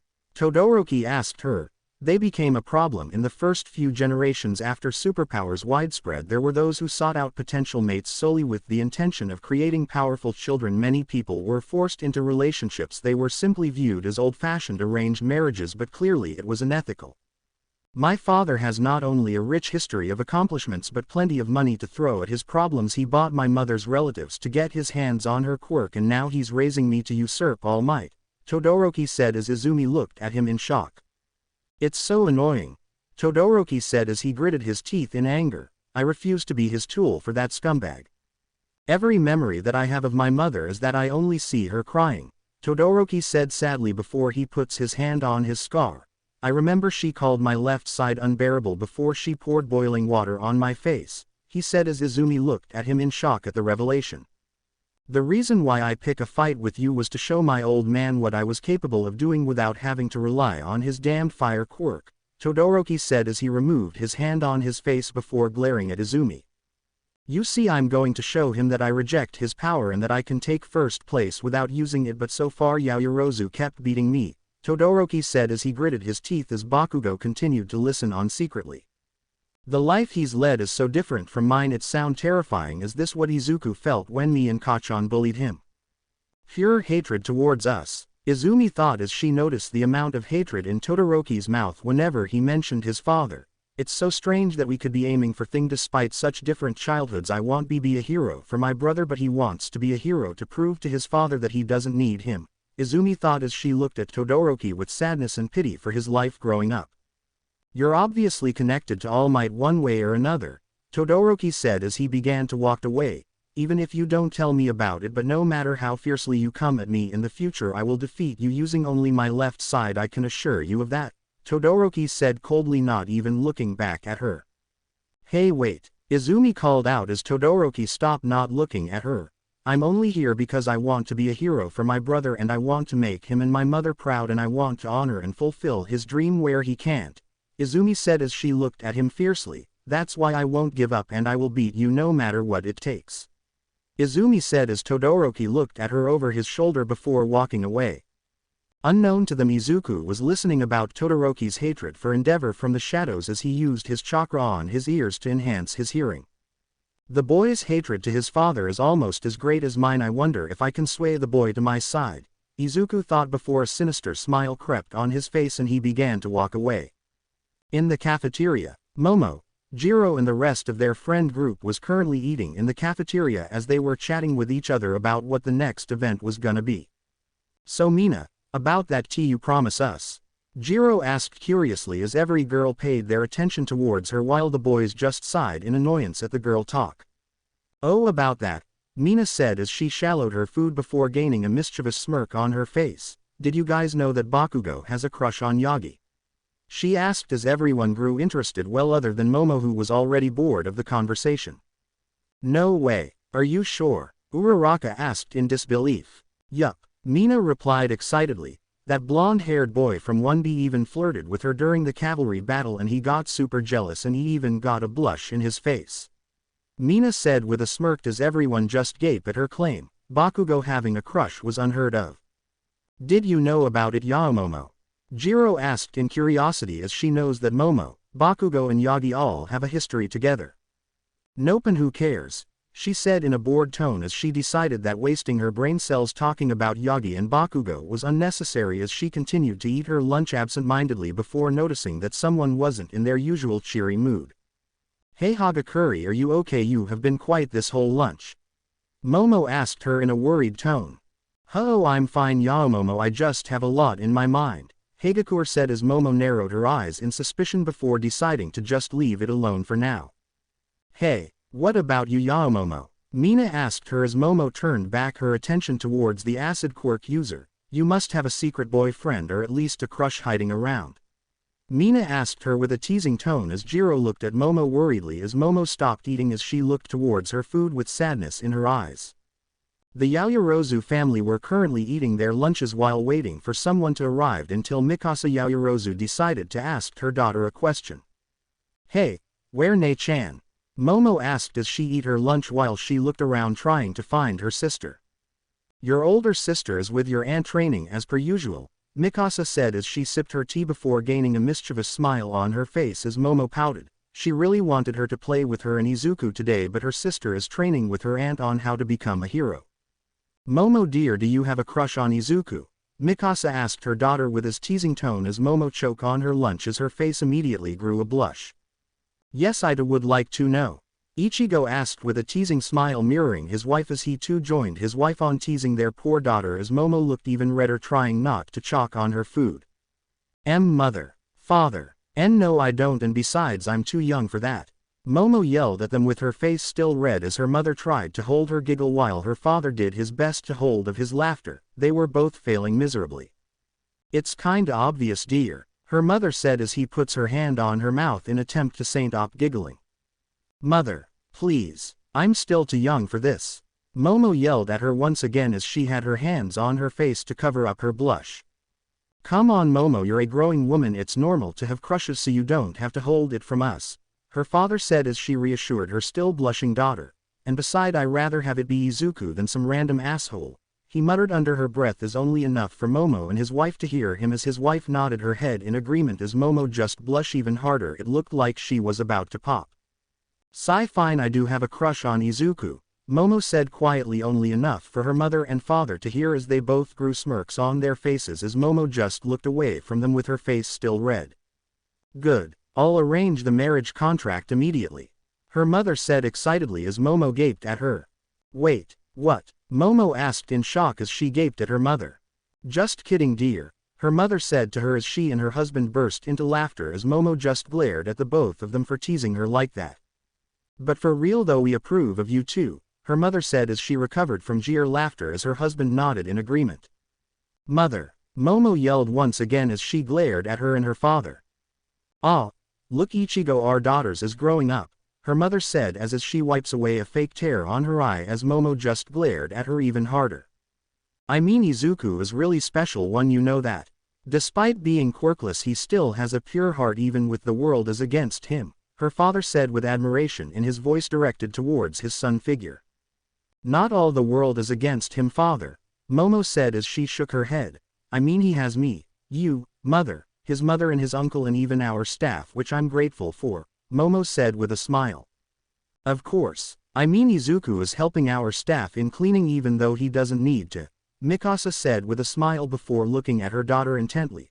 So my advice for you, dear, is to not let him get away from you. You need to tell him how you feel before it's too late, her mother said with a serious tone as Momo thought about it before nodding at her mother's advice. Suddenly running was heard as Izuku finally arrived for lunch as he smiled brightly at them as they smiled back as Momo witnessed her favorite smile causing her to blush. Hey everyone, sorry I'm late, Izuku said in a bright tone causing the everyone in the room to immediately lit up in happiness. Izuku, glad you make it, please have a seat. Ichigo smiled brightly as Izuku sat next to Momo causing her to blush again when he waved at her. So Izuku dear, you know that Momo is your girlfriend, right? Mikasa asked as Ichigo grew a smirk on his face while Momo choked on her food once again. Why yeah, Momo is the best girlfriend I have. Izuku said brightly, not understanding the term girlfriend, as Momo blushed red once again as she was close to passing out as Ichigo and Mikasa just gushed at how cute he was. Well Izuku, you can call me dad too, Ichigo said with a teasing smile as Momo continued to blush with steam coming out of her ears. Oh okay dad, Izuku said nervously as Ichigo ruffled his head as he smiled towards him. Do you know what is the meaning of girlfriend, Izuku? Mikasa asked as Izuku looked at her in confusion as Momo continued to blush in the background. Why yeah, girl T that I is AF friend. T then I'm HRB boyfriend. Izuku said as he tilted his head in confusion as Momo couldn't hold it anymore as she finally fainted. Oh you're so cute and innocent Izuku, Mikasa said as she hugged him tightly while gushing at how cute he was as Izuku just blushed in embarrassment as he struggled to breathe due to her grip on him. Honey, you're suffocating him, her husband said while he sweat dropped at her actions. No I'm not, his wife said at him with a pout on her face before she pulled away from Izuku letting him breathe again. Izuku, do you know what the meaning of a girlfriend is? She asked him as Izuku shook his head. Izuku, a girlfriend and a boyfriend is a relationship between a man and a woman, like us for example, she explained to him as she gestured towards herself and her husband. I still don't get it, Izuku said as he tilted his head in confusion as Mikasa and Ichigo just face faulted at his innocence and denseness. Sigh, never mind, Mikasa sighed in defeat as Izuku's innocence was too strong for her to break right now before she looked at her passed out daughter on the floor. I think we broke her, Mikasa said as she and her husband shared a chuckle as Izuku just looked at them in confusion once again. Momo chuckled to herself as she remembered the memory as her friends notice. Aha, so you do have a boyfriend, Mina said as she stood up from her seat and pointed a finger towards her as Momo only shook her head with a sigh. No, I have no boyfriend, believe it or not, Momo said as Mina pouted in defeat that her claim was false. Anyway, I think Bakugo and Yagi are perfect for each other, she said as Jiro gaped at her as if she'd grown a second head. Who are you and what did you do to Momo? She will never admit that, Jiro asked in mute shock as Momo only winked at her. See, even Momo approve, Mina said in victory but was cut off by Momo. Perfect to rot in hell, Momo said with a smirk as Jiro chuckled. And she's back, Jiro said as Momo laughed at that. You guys are no fun, Mina pouted as she mocked glare at the two of them. Why do you hate them so much anyway? Uraraka asked as everyone turned their attention towards her. The reason I hate them is they took someone precious from me, Momo said darkly as she glared at the table as everyone all got a shiver down their spine as they suddenly heard someone approach them. Hey Yaoyorzu, Jiro and the rest of you girls, Manetta called out to them getting their attention.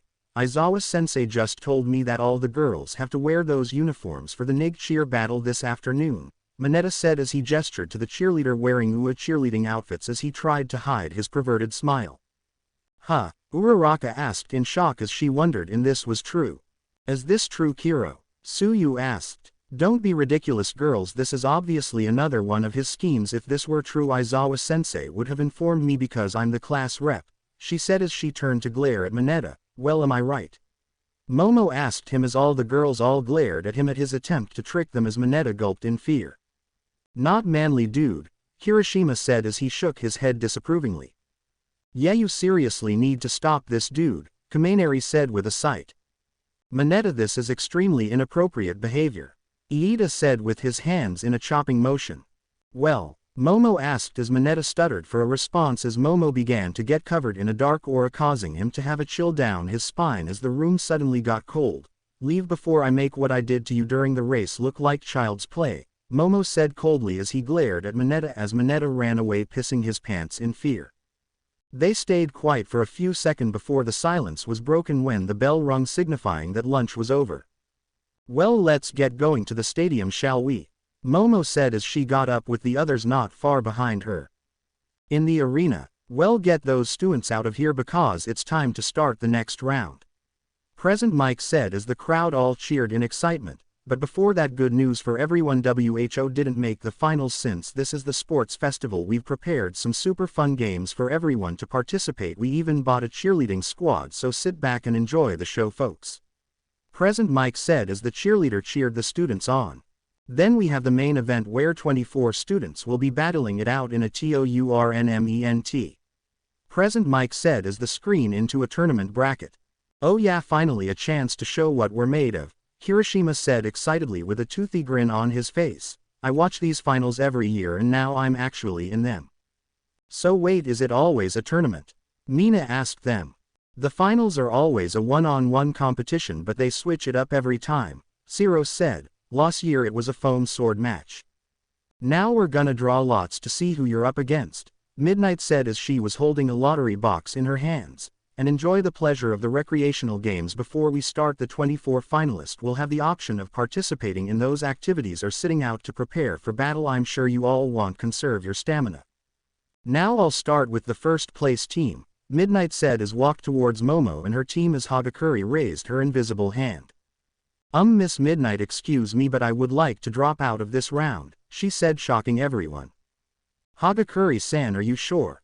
This is a rare chance for you to get scouted, Momo asked in a concerned voice. Are you sure, Hagakure? I mean, you could miss out on showing off your skills to the heroes, Ojiro asked in a worried tone. Yeah, I'm sure, Momo, it just wouldn't be. I barely remember anything from the cavalry battle until the very end of it. I think it was that guy's quirk. Hagakure looks towards Shinszo, who was cloud-gazing without a care in the world. Wait, who was Hagakure with again? Izumi asked herself as she tried to remember until her eyes looked on the purple-haired boy who declared war on them. I know this is a great opportunity and I wish I could take advantage of it, but my conscience won't let me. Everyone gave it their all on round 2, but I was just someone's puppet. I don't want to advance if I don't even know how I got here. It wouldn't be fair, she said sadly as Momo looked at her. What, this the reason why she wasn't in her usual cheery self earlier? Momo asked herself as she saw Hagakure in a new light. Miss Midnight, I'm Hiryu Rin from Class 1B and I too would like to forfeit for the exact same reason. I didn't make it here with my own power and my own will, Hiryu Rin from Class 1B said. Ellen, this isn't how I wanted to get here. It would go against the values of the festival to advance without earning my spot, he said as he clenched his fist tightly. So manly, Kirishima said as he tried to hold back his tears. Well, now this is unexpected, Present Mike said as he did not see this coming. Midnight has the final choice to this, it's all up to her now since she's the in charge, Aizawa said as he looked down towards Midnight. This sort of talk is incredibly naive, my students. That turns me on, Midnight said as she cracked her whip on the ground. Hagakure, Rin. You're eliminated. Did she just say that it turns her on? Everyone asked as they all sweat dropped. Now we'll have to move up 2 students from the cavalry teams, so we have enough contestants. We'll move up 2 members from Team Monoma, Midnight said as Monoma grew an annoying smirk. Ha, you see that, a losers 2 of my teammates still made it and they're gonna KIC. He was cut off as Kendo chopped him in the neck, knocking him out. Sorry about that, Kendo apologized before she dragged Monoma's body to who know where. So Shishida and Nirageki has advanced to the final. Now let us show who you will be fighting, shall we? Midnight said as the bracket showed them who they will be fighting. First round. Izumi Yagi vs Hitoshi Shinszo. Second round. Katsuki Bakugo vs Ochako Uraraka. Third round. Todoroki vs Siro. Fourth round. Hon Nuki vs Shishida. Fifth round. Abara vs Kamari. Sixth round. Ojiro vs Kendo. Seventh round. Iida vs Hatsume. Eighth round. Neringeki vs Shoji. Ninth round. Aoyama vs Ishido. 10th round. Jiro vs Pony. 11th round. Momo vs Tokiyami. 12th round. Hiroshima vs Tetsu. This is it, I just need to win this festival. This is for you Izuku, Oni-chan. Momo and Izumi thought as their eyes burned in determination to win this festival as they looked at the bracket. So I'll be fighting Tokiyami, huh? Momo thought as she looked at her bird-headed classmate. If I have to win this festival I need to beat him first, Momo thought in determination. I have to fight Kachan next. Izumi thought in shock, but I have to fight that Shinszo guy first, she thought as Shinszo sneak up behind her. That is you right, Izumi Yagi, Shinszo asked from behind her as she jumped up in shock. A pleasure to meet you, are you excited? Shinszo gave her a fake smile as she was about to respond when Ojiro used his tail to cover up her mouth. Not so fast, Ojiro said with Hagakure behind her as he glared at Shinszo who just smirked before walking away. Ojiro, what's the deal? Izumi asked in confusion. You can't say a word to him Yagi, Hagakure said in a serious tone. Hagakure told me about his quirk, Ojiro said as he glared at Shinszo while Hagakure had a blush on her invisible face. Let's talk in private, he said as he and Hagakure walked off with Izumi following them in confusion. So I have to fight either Bakugo or Yagi in the third match. You need to advance Yagi so I can beat you with one hand, Todoroki said before he glanced at Uraraka worriedly. I need to fight Izumi. Bakugo thought as he looked conflicted before he shook it off. Now's not the time for that, for now I need to fight Uraraka. Who's Uraraka again? Bakugo thought in confusion. Hey legs, Hatsume called out to him as she looked towards Iida as he turned his attention towards her. You're Iida, right? Hatsume asked as Iida nodded. Correct, I'm Tenya Iida. Iida said as he nodded his head in confirmation. That's perfect, Hatsume said in awe. I have something nice for you, Hatsume said as her eyes began to sparkle. Okay. Let's press paused for a momentary interlude before the battles begin. It's time for some side games. Present Mike said as the screen changed as it read, Recreation Games. Soon the other students who haven't make it into the finals started doing the recreational activities as they were going around and having fun, while those who were in the tournament decided to seat the recreational activities are so that they can save their stamina and plan out strategy to beat their opponents as soon the tournament quickly started. That's it, I'm pretty much done here, Cementos said uses his quirk to make an arena for the tournament. Thank you CEMENTOSS. Hey you folks. Are you all ready? Present Mike asked them as the crowd all cheered in excitement. Now it's time for the real fun to begin. Can you feel the excitement? Now the first round of the one-on-one fights. Enough waiting around, let's get the first round ready. This is it, the first step of winning the sports festival. This is for you Oni-chan, Izumi thought as she was waiting to the hallway waiting her name to be called as she heard someone walking towards her. Hey, are you ready? Toshinori said as he approached her. Yeah dad, just a little nervous, Izumi said nervously as Toshinori puts his hand on her shoulder. Hey, you'll be fine, remember what I said, okay, Toshinori said as Izumi nodded her head. Yeah, I will. Izumi nodded in determination before her mind flashed to her promise to her brother. I will win this for you Oni-chan, she thought as she breathed in and out to ease her nerves before her eyes hardened getting ready to win, as Toshinori nodded with a smile proud at her determination before they heard Mike called her name. Better get going, Toshinori said as Izumi nodded before she walked off. Well, are you folks ready? Present Mike said as the crowd cheered in agreement. Now we have our first match. Izumi Yagi vs Hitoshi Shinszo. Present Mike said as the screen changed showing Shinszo and Izumi on the screen.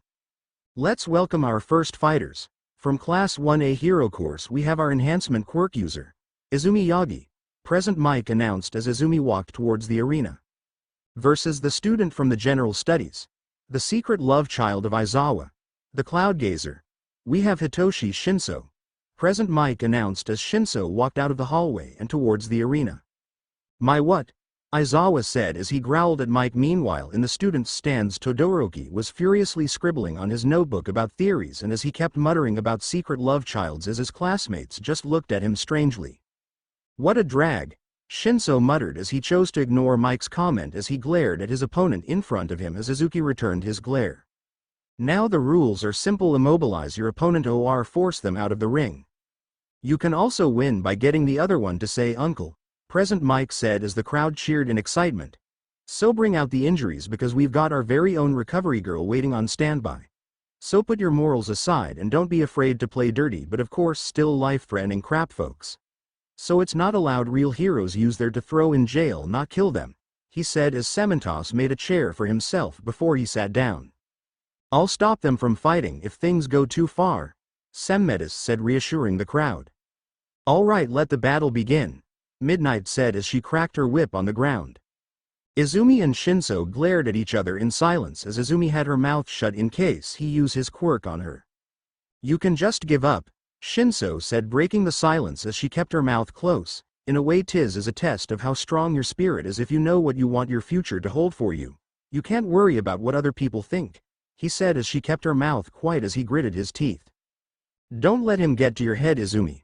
Don't respond, Izumi thought as she remembered Ojiro and Hagakuri's warning. So he has a brainwashing quirk, huh? How can I beat someone like that? Izumi asked them for advice. Just don't talk, Yagi. He didn't get to my head until I answered a question he asked me before the second round, and I think that's the secret behind his quirk, Hagakure explained. So I have to be careful not to say anything or I'll lose for sure, Izumi said with a worried look on her face. Not exactly, Ojiro said as Izumi turned towards him. Even if he gets you, you still have chance. From what Hagakure told me around round 2, she doesn't remember anything except for the end when someone bumped into her, snapping her out of his control. So that bump broke his hold? Izumi asked them. Maybe? It's only a guess though, so I wouldn't risk it, Hagakure said as Izumi nodded. Thank for informing me, Ojiro-san. Hagakure-san, Izumi said in gratitude. It's no problem, Yagi, just kick his ass for me, Hagakure said, now back to her usual cheery self as Izumi nodded. So you're Izumi Yagi, huh? From class 1A along with that chihuahua? He said as she kept her mouth shut. TCHU and you class are so full of themselves, especially that chihuahua with rabies issues. Ah. That Katsuki Bakugo, honestly, why did they even let him in here? I mean, he clearly acts like a villain. Shinszo gritted his teeth when she didn't respond. Damn it, Monkey Boy and Invisigirl must have told her what a drag, he thought with a sigh in the end. You know, I think you're really not fit in the hero course. I mean, you have flashy quirks, but you and your little boyfriend Bakugo have an ego like a mountain. So tell me, do you really think you can be a hero after what you did to your brother? He asked as Izumi's eyes widened. Finally a reaction. Looks like you were right, Monoma, Shinszo thought as he recalled Monoma's advice. If you want to beat Yagi Shinszo, you just have to ask her about her brother. What? No response. Now I'm even more curious, Shinszo said with a smirk. So as I was saying, you're not really fit to be in the hero's course. Maybe you pulled some strings to be in here, but I know for a fact that you and that mud of yours don't deserve to be in here, Brother Slayer, he said as he smirked when he saw Izumi had tears on her eyes as she clenched her shirt where her heart was as she started to have a mental breakdown. Tell me, what about those who were trying to be in the hero course because they wanted to be a hero? Shinszo said as he clenched his fist in anger. But no, why? Because they can't be a hero because they have a villainous quirk. That they can't be a hero, he yelled out in anger as Izumi's eyes widened. 2 days after the death of Izuku Yagi. How could you? Momo said as she furiously slapped Izumi's face hard over and over again as her eyes were red from crying as she had a murderous look on her face aimed at her greatest enemy. And now you're sorry? After all the things you've done to your own brother? She said as tears were falling from her eyes as she remembered her lost love as she continued to hit Izumi's face over and over again. Izumi Ju stayed silent as she let Momo release her anger out on her as she had tears falling from her bruised face. Are you happy now, Yagi? Now that he's gone? Momo yelled out angrily as she punched her across the face, causing her to fall towards the ground with a busted lip, while Izumi weakly got up from the ground before she shook her head, meaning no. Huh? No? That's all you're gonna say to me? I thought you and your boy toy would be celebrating right now considering you did what you always wanted, Momo said as she punched her in the gut, causing her to spit up blood before she falls towards the ground once again. After all the week, Useless Deku is now out of your lives. She yelled with tears on her eyes as she kicked Izumi hard on the ground. You literally bullied him and neglected your brother up to the point of taking his own life, and yet here you are in front of me saying sorry? Momo said as she spit on Izumi's face in disgust. So you only realized what you did after he's dead? She said as tears started to fall from her eyes.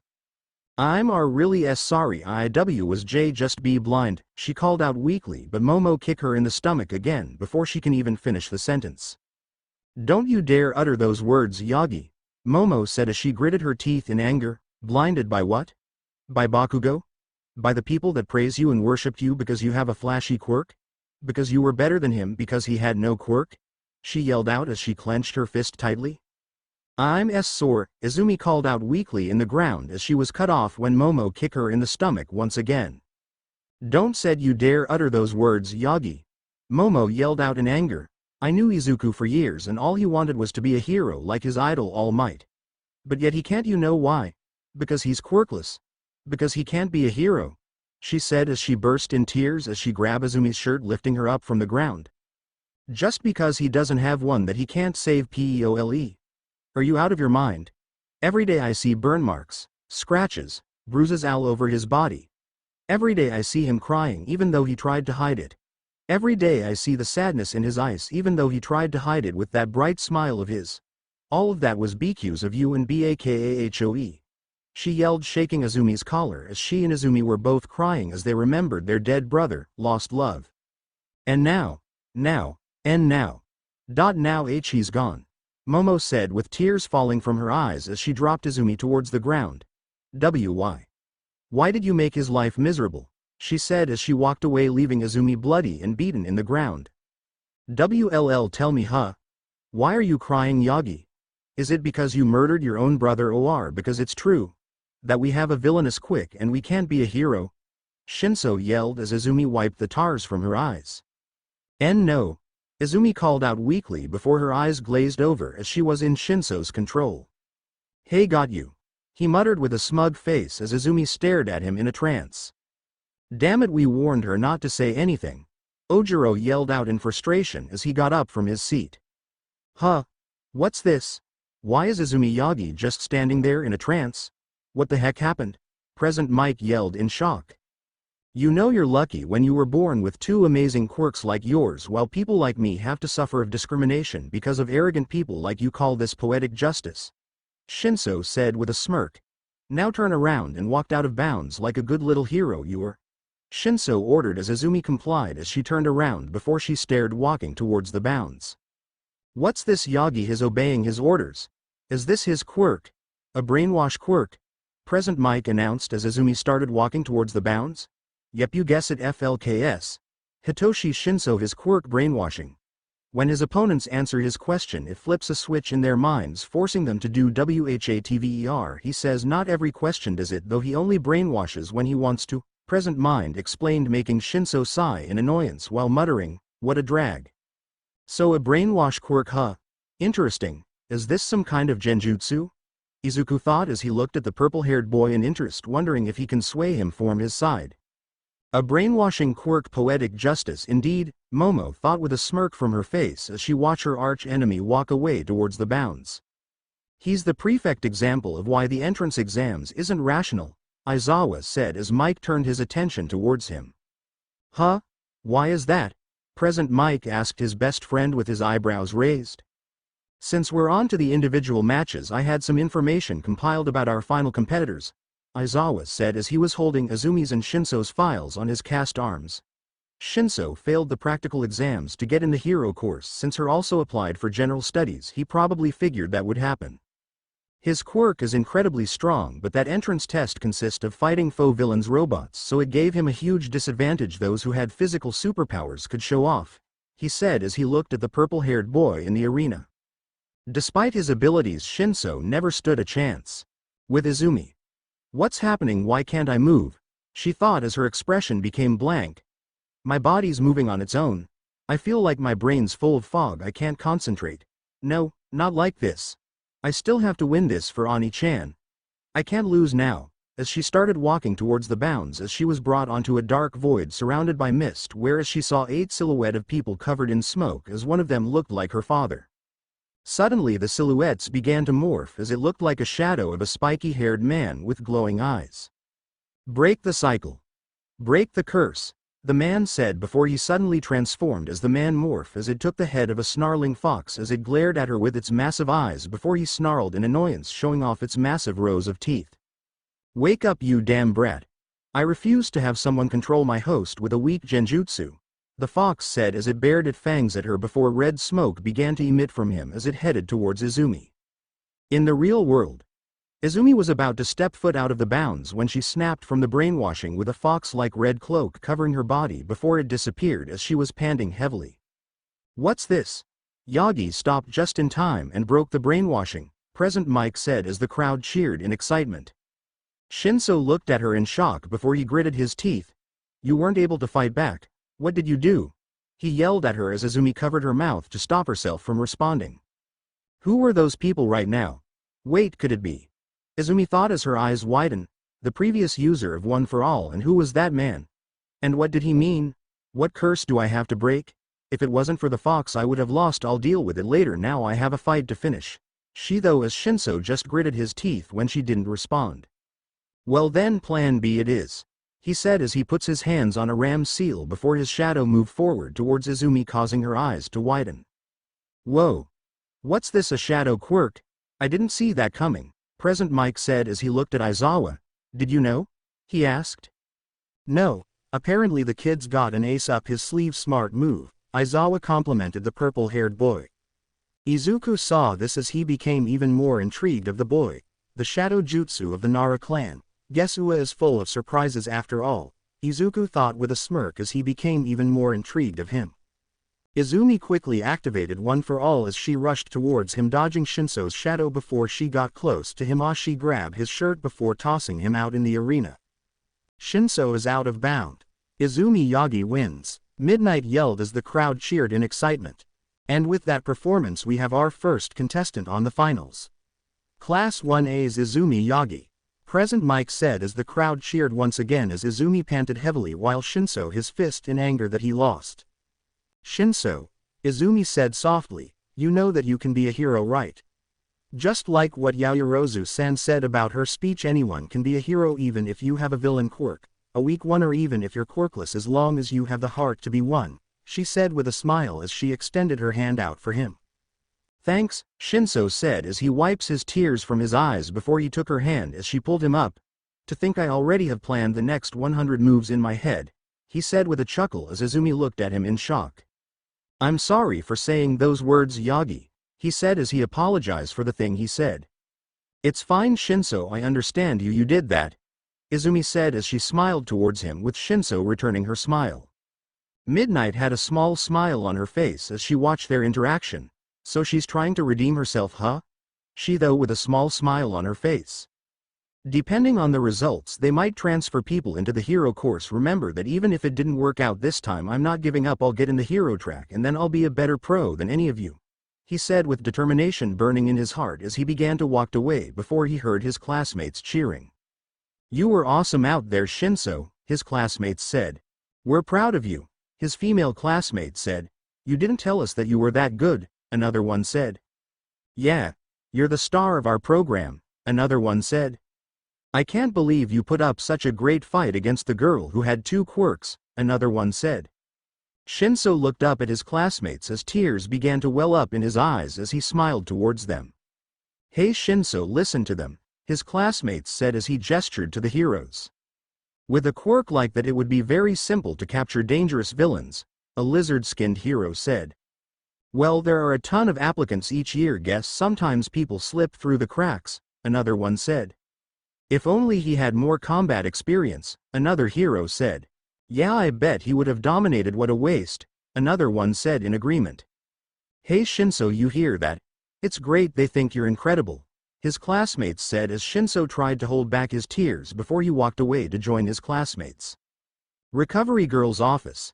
You weren't really that injured anyway, Recovery girl said as she checked Izumi for some injuries as Izumi looked down in sadness which her father noticed. Izumi, is something wrong? Toshinori asked worriedly at his daughter's gloomy expression. It's just, Izumi said as she sighed. Shinszo reminds me of Oni-chan. He just wants to be a hero to save people despite everyone seeing as a villain. Izumi said sadly as Toshinori sighed in sadness as he remembered his dead son. Yeah, I heard some of the things he said to you, Toshinori said sadly. Yeah, but I still couldn't go easy on him. I have to win this festival for Oni-chan, Izumi said as she looked down in sadness again as Recovery Girl just sighed in disappointment until Izumi remembered something from her fight with Shinszo.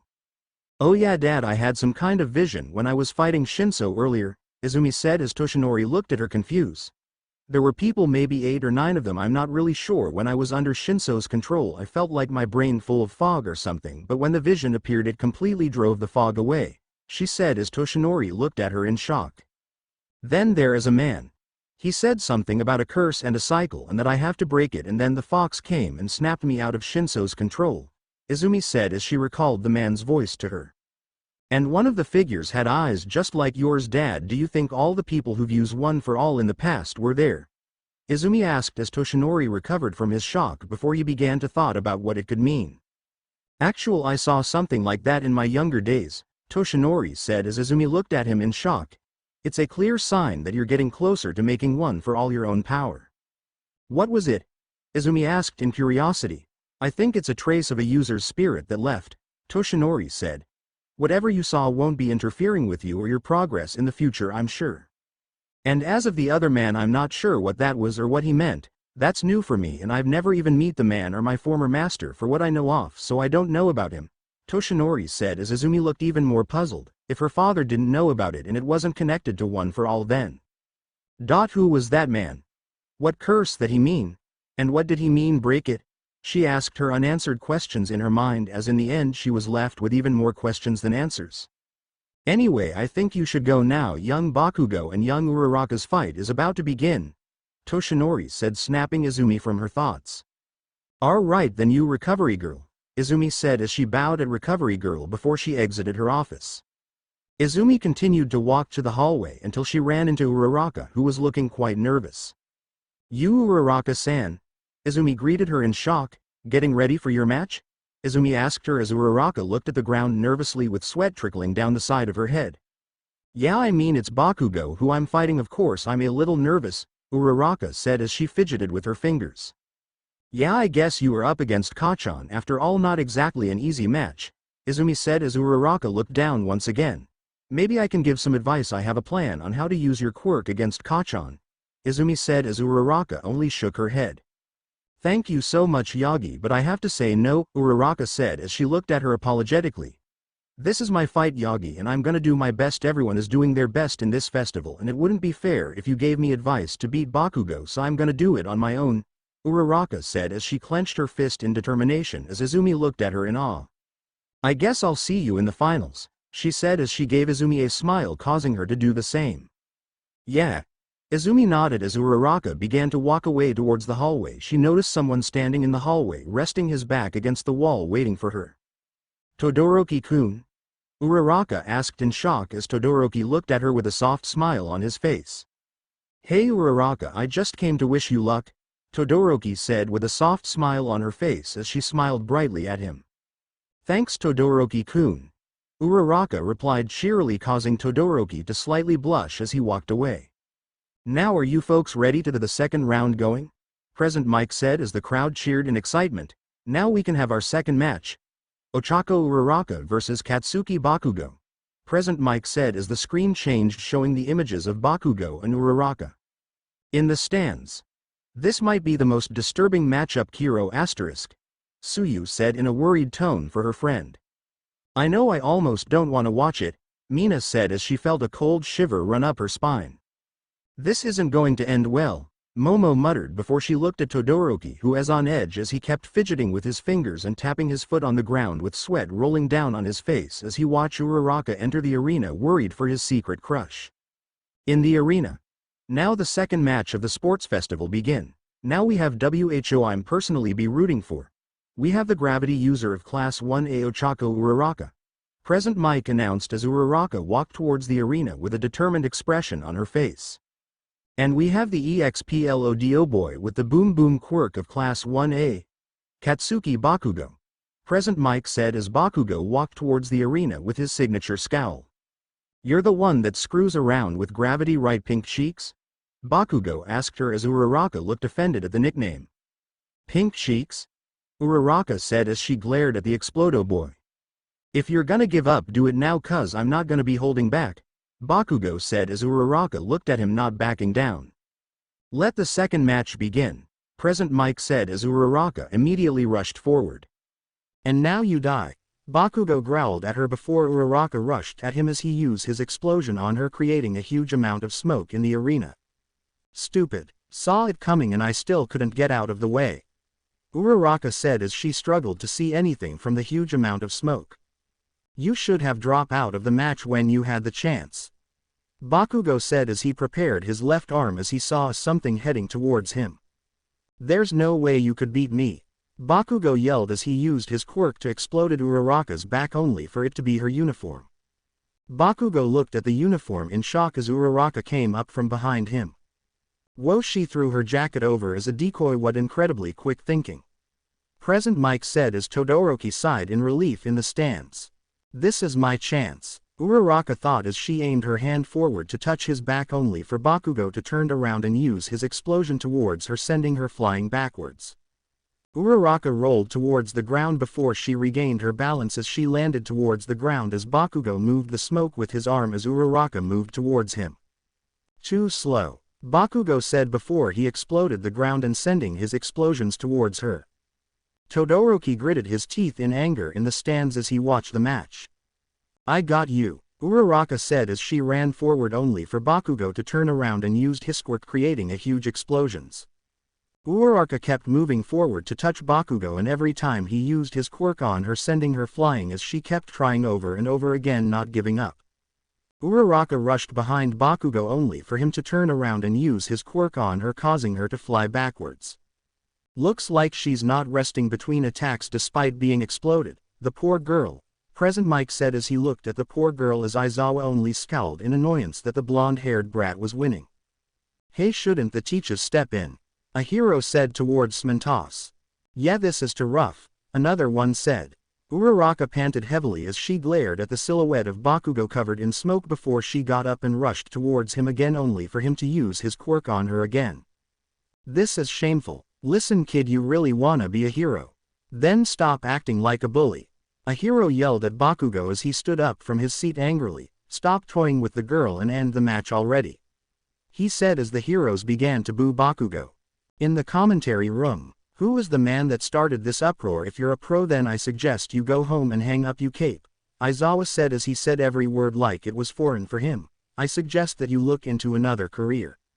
Unfortunately I can't be biased. That damn rat, Aizawa thought with utter disgust that he had to defend the murderer of his nephew. Well, at least he was doing this for Uraraka's sake. Bakugo fierceness is an acknowledgement of his opponent's strength. He knows she deserves to have made it this far, so he's making sure he does whatever it takes to keep him at bay and come out on top, he said as he got up and walked towards the door. Huh, where are you going, Shota? Mike asked in confusion. To wash my mouth with soap. I will, like I just said something that made me feel angry, he said as he opened the door before closing it up. Being Bim.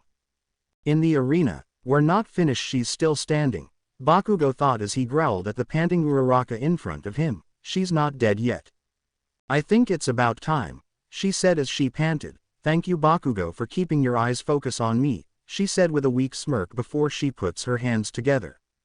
What? Bakugo asked in confusion before she yelled as she released the rocks floating from above began to fall towards the ground at a rapid pace, creating a meteor shower.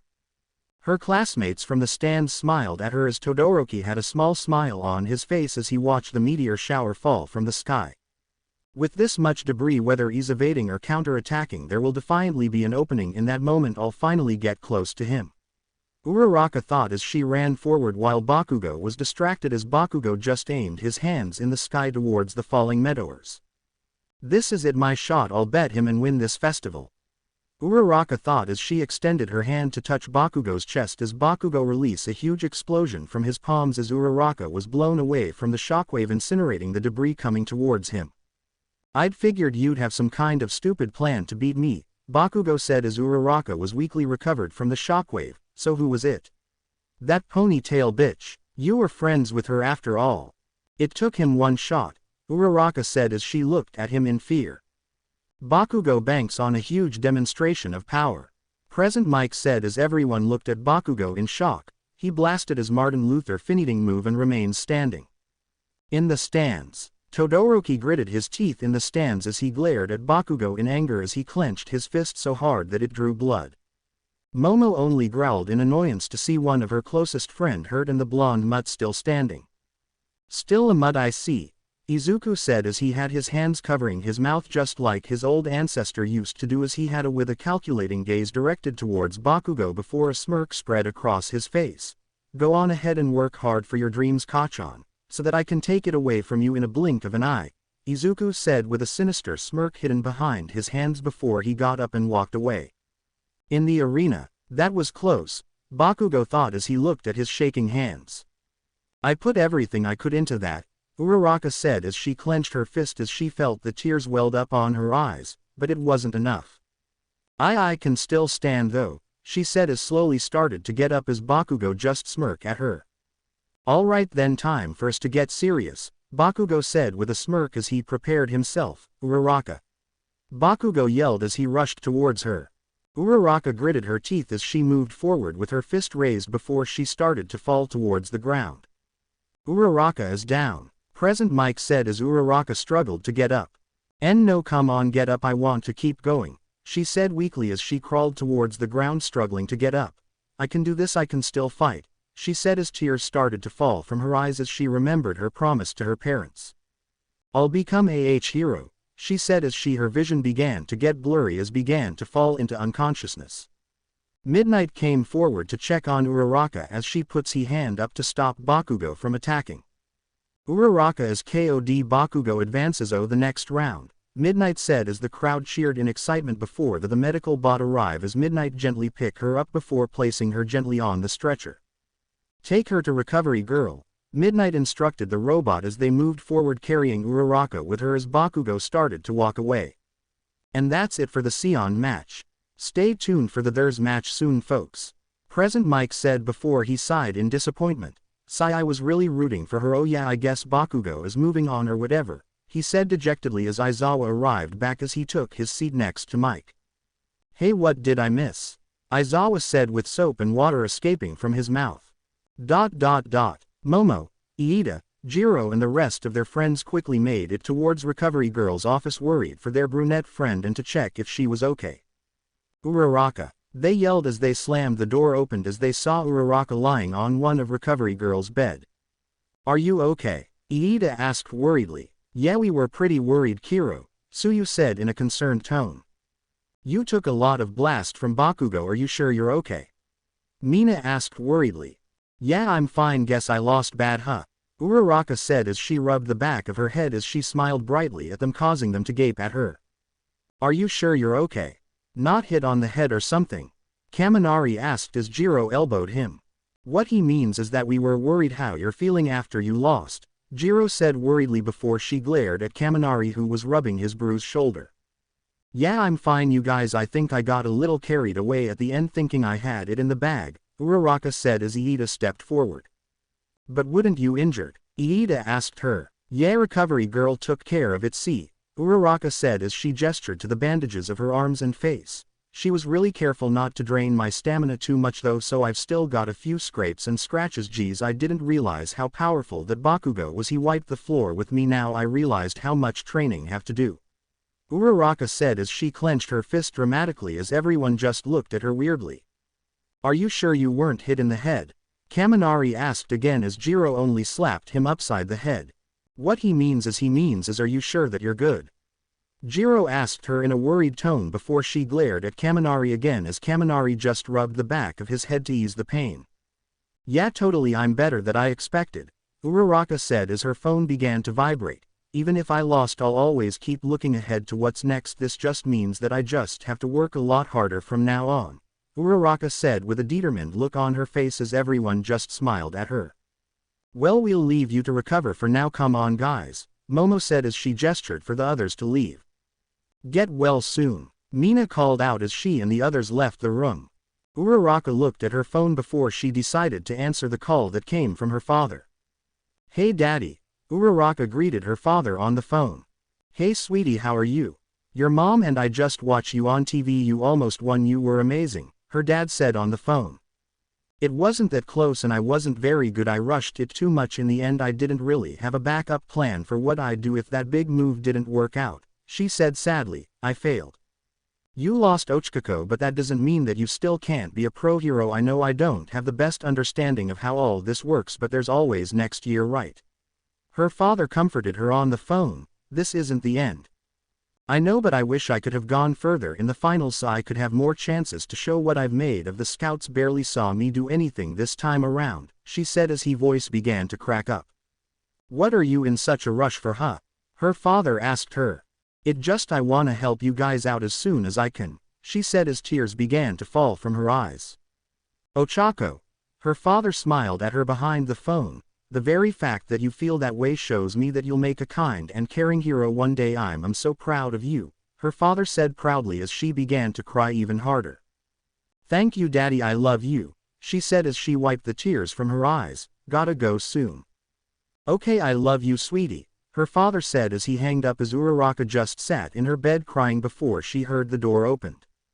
"Todoroki-kun?" Uraraka asked as she tried to hide her tears as she saw Todoroki walked in. Todoroki didn't say anything, instead he just walked towards her before he engulfed her into a hug.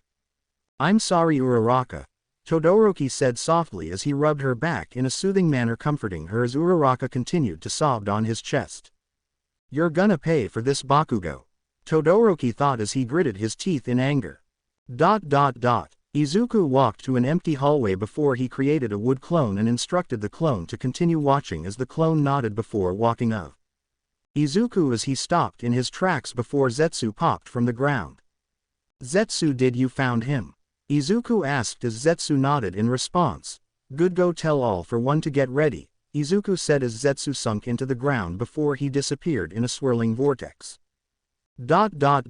Random alleyway. A tall muscular man with blue skin and dark bluish hair in a form of a shark fin stand over a dead body of the person he had just killed. He had a distinct shark-like appearance with small white round eyes with 3 sets of curved facial markings under his eyes and gills on his shoulders. Hidden by his shirt he had shark teeth like a shark. He was wearing a dark sleeveless shirt paired with a matching pants, with a waist guard and striped leg and arm warmers with a forehead protector and headband with a massive sword covered in bandages strapped to his back. This is Kisame Hoshigaki, also known as the tailless-tailed beast, a mercenary for hire. "Kisame Hoshigaki," a voice said as Kisame turned around immediately on guard. "Who's out there? Come out," Kisame said as he pulled his massive sword from his back as a figure emerged from the shadows. "It's been a while." Kisame, a man with a white hair wearing an expensive Italian suit, came out from the shadows, causing Kisame's eyes to widen. "All for one," Kisame said as All for One came out of the shadows with someone behind him hidden behind the shadows. Todoroki was currently walking in the hallway angrily after he had comforted Uraraka until he saw the person he despised the most waiting for him in end of the hallway. "Great," Todoroki thought as he glared at his father angrily. "What do you want, old man?" he said as he gritted his teeth in anger. "I'm pissed and I don't have the time for your bull crap right now," he said angrily as Endeavor just ignored his son's words. "You're acting disgraceful, Shoto," Endeavor said as he looked at his son, only for Todoroki to ignore him as he kept walking. "If you had simply used the power in your left side you would have an overwhelming victory in both of the first rounds, but instead you refused to use your birthright. It's time to stop this childish rebellion of yours. You have a duty to surpass that imbecile All Might. Out of all of your failure of a siblings you're the most perfect one out of all of them," Endeavor said as he looked at his son with a glare. "You're my greatest masterpiece," he said as Todoroki just gritted his teeth in anger even more. "Is that all you have to say to me, you bastard?"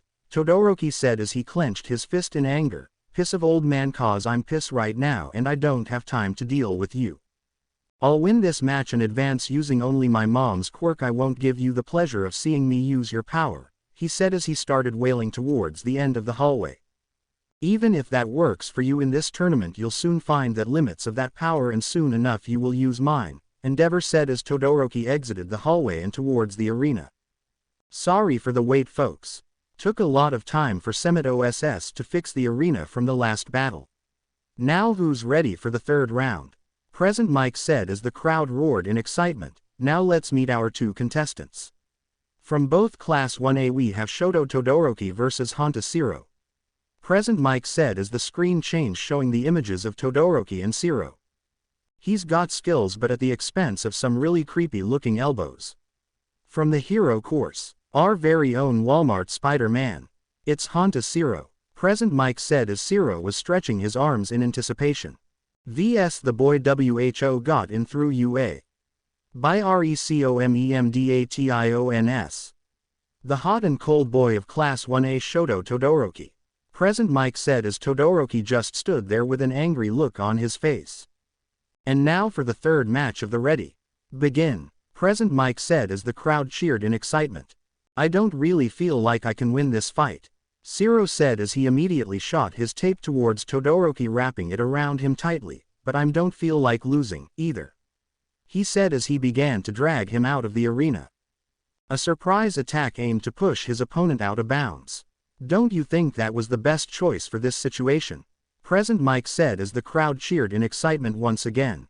Sorry, Todoroki said, gained an intently angry look on his face as he glared at his opponent, but I have to advance to the finals to beat her and show him that I don't need his power. Todoroki muttered to himself as his right foot touched the ground and began to freeze the ground before the ice was heading towards Shiro. The ground began to shake due to the massive ice glacier that had trapped Shiro as everyone just stared at it in shock with their mouths hanging open at the show of power as half of the arena was now covered in ice and a massive ice glacier freezing the unsuspecting Shiro. Todoroki released a breath from his mouth before he broke the now frozen tape from his body before he looked at the massive ice glacier with the frozen Shiro inside the ice. In the stands, to think Todoroki-kun have this much power, Uraraka muttered in shock as she had just recently recovered from her injuries and had joined her classmates to watch her crush in his match. Bakugo looked at the massive ice glacier that Todoroki created before scoffing and walking away unconcerned. Izumi looked at Todoroki from the arena in awe as she watched the massive ice glacier he had just created. He could be trouble in the future. Momo thought narrowed her eyes at Todoroki, seeing he might be even more powerful than she thought. But I won't be giving up now, I still have to win this festival for Izuku. Momo thought with fires of determination burning in her eyes. Izuku looked at the iceberg with a slight interest before his gaze turned towards the fire and ice user of Class 1A. Powerful indeed, Izuku thought as a smirk formed in his face.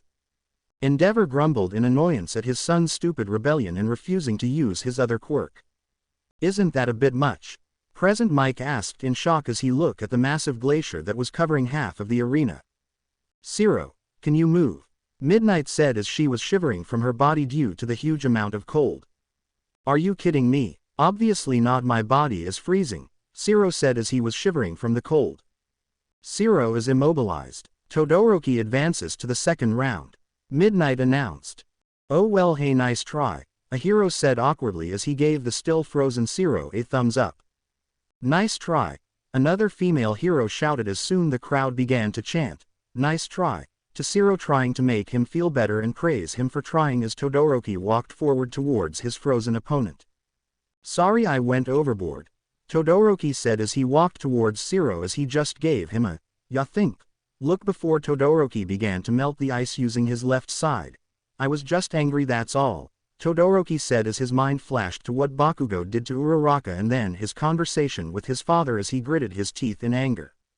Izumi looked at Todoroki from the stands and from some reason she can feel the sadness and anger from him. You're in pain, Todoroki-san, I can clearly see it, Izumi thought sadly as Todoroki reminded her of her brother and how sad and alone he used to be. Kisame stared at All for One in shock before he gave his former boss a toothy grin showing of his shark-like teeth. Hey, you've changed, finally got a face job? Kisame asked him with his toothy grin as All for One simply ignored the comment.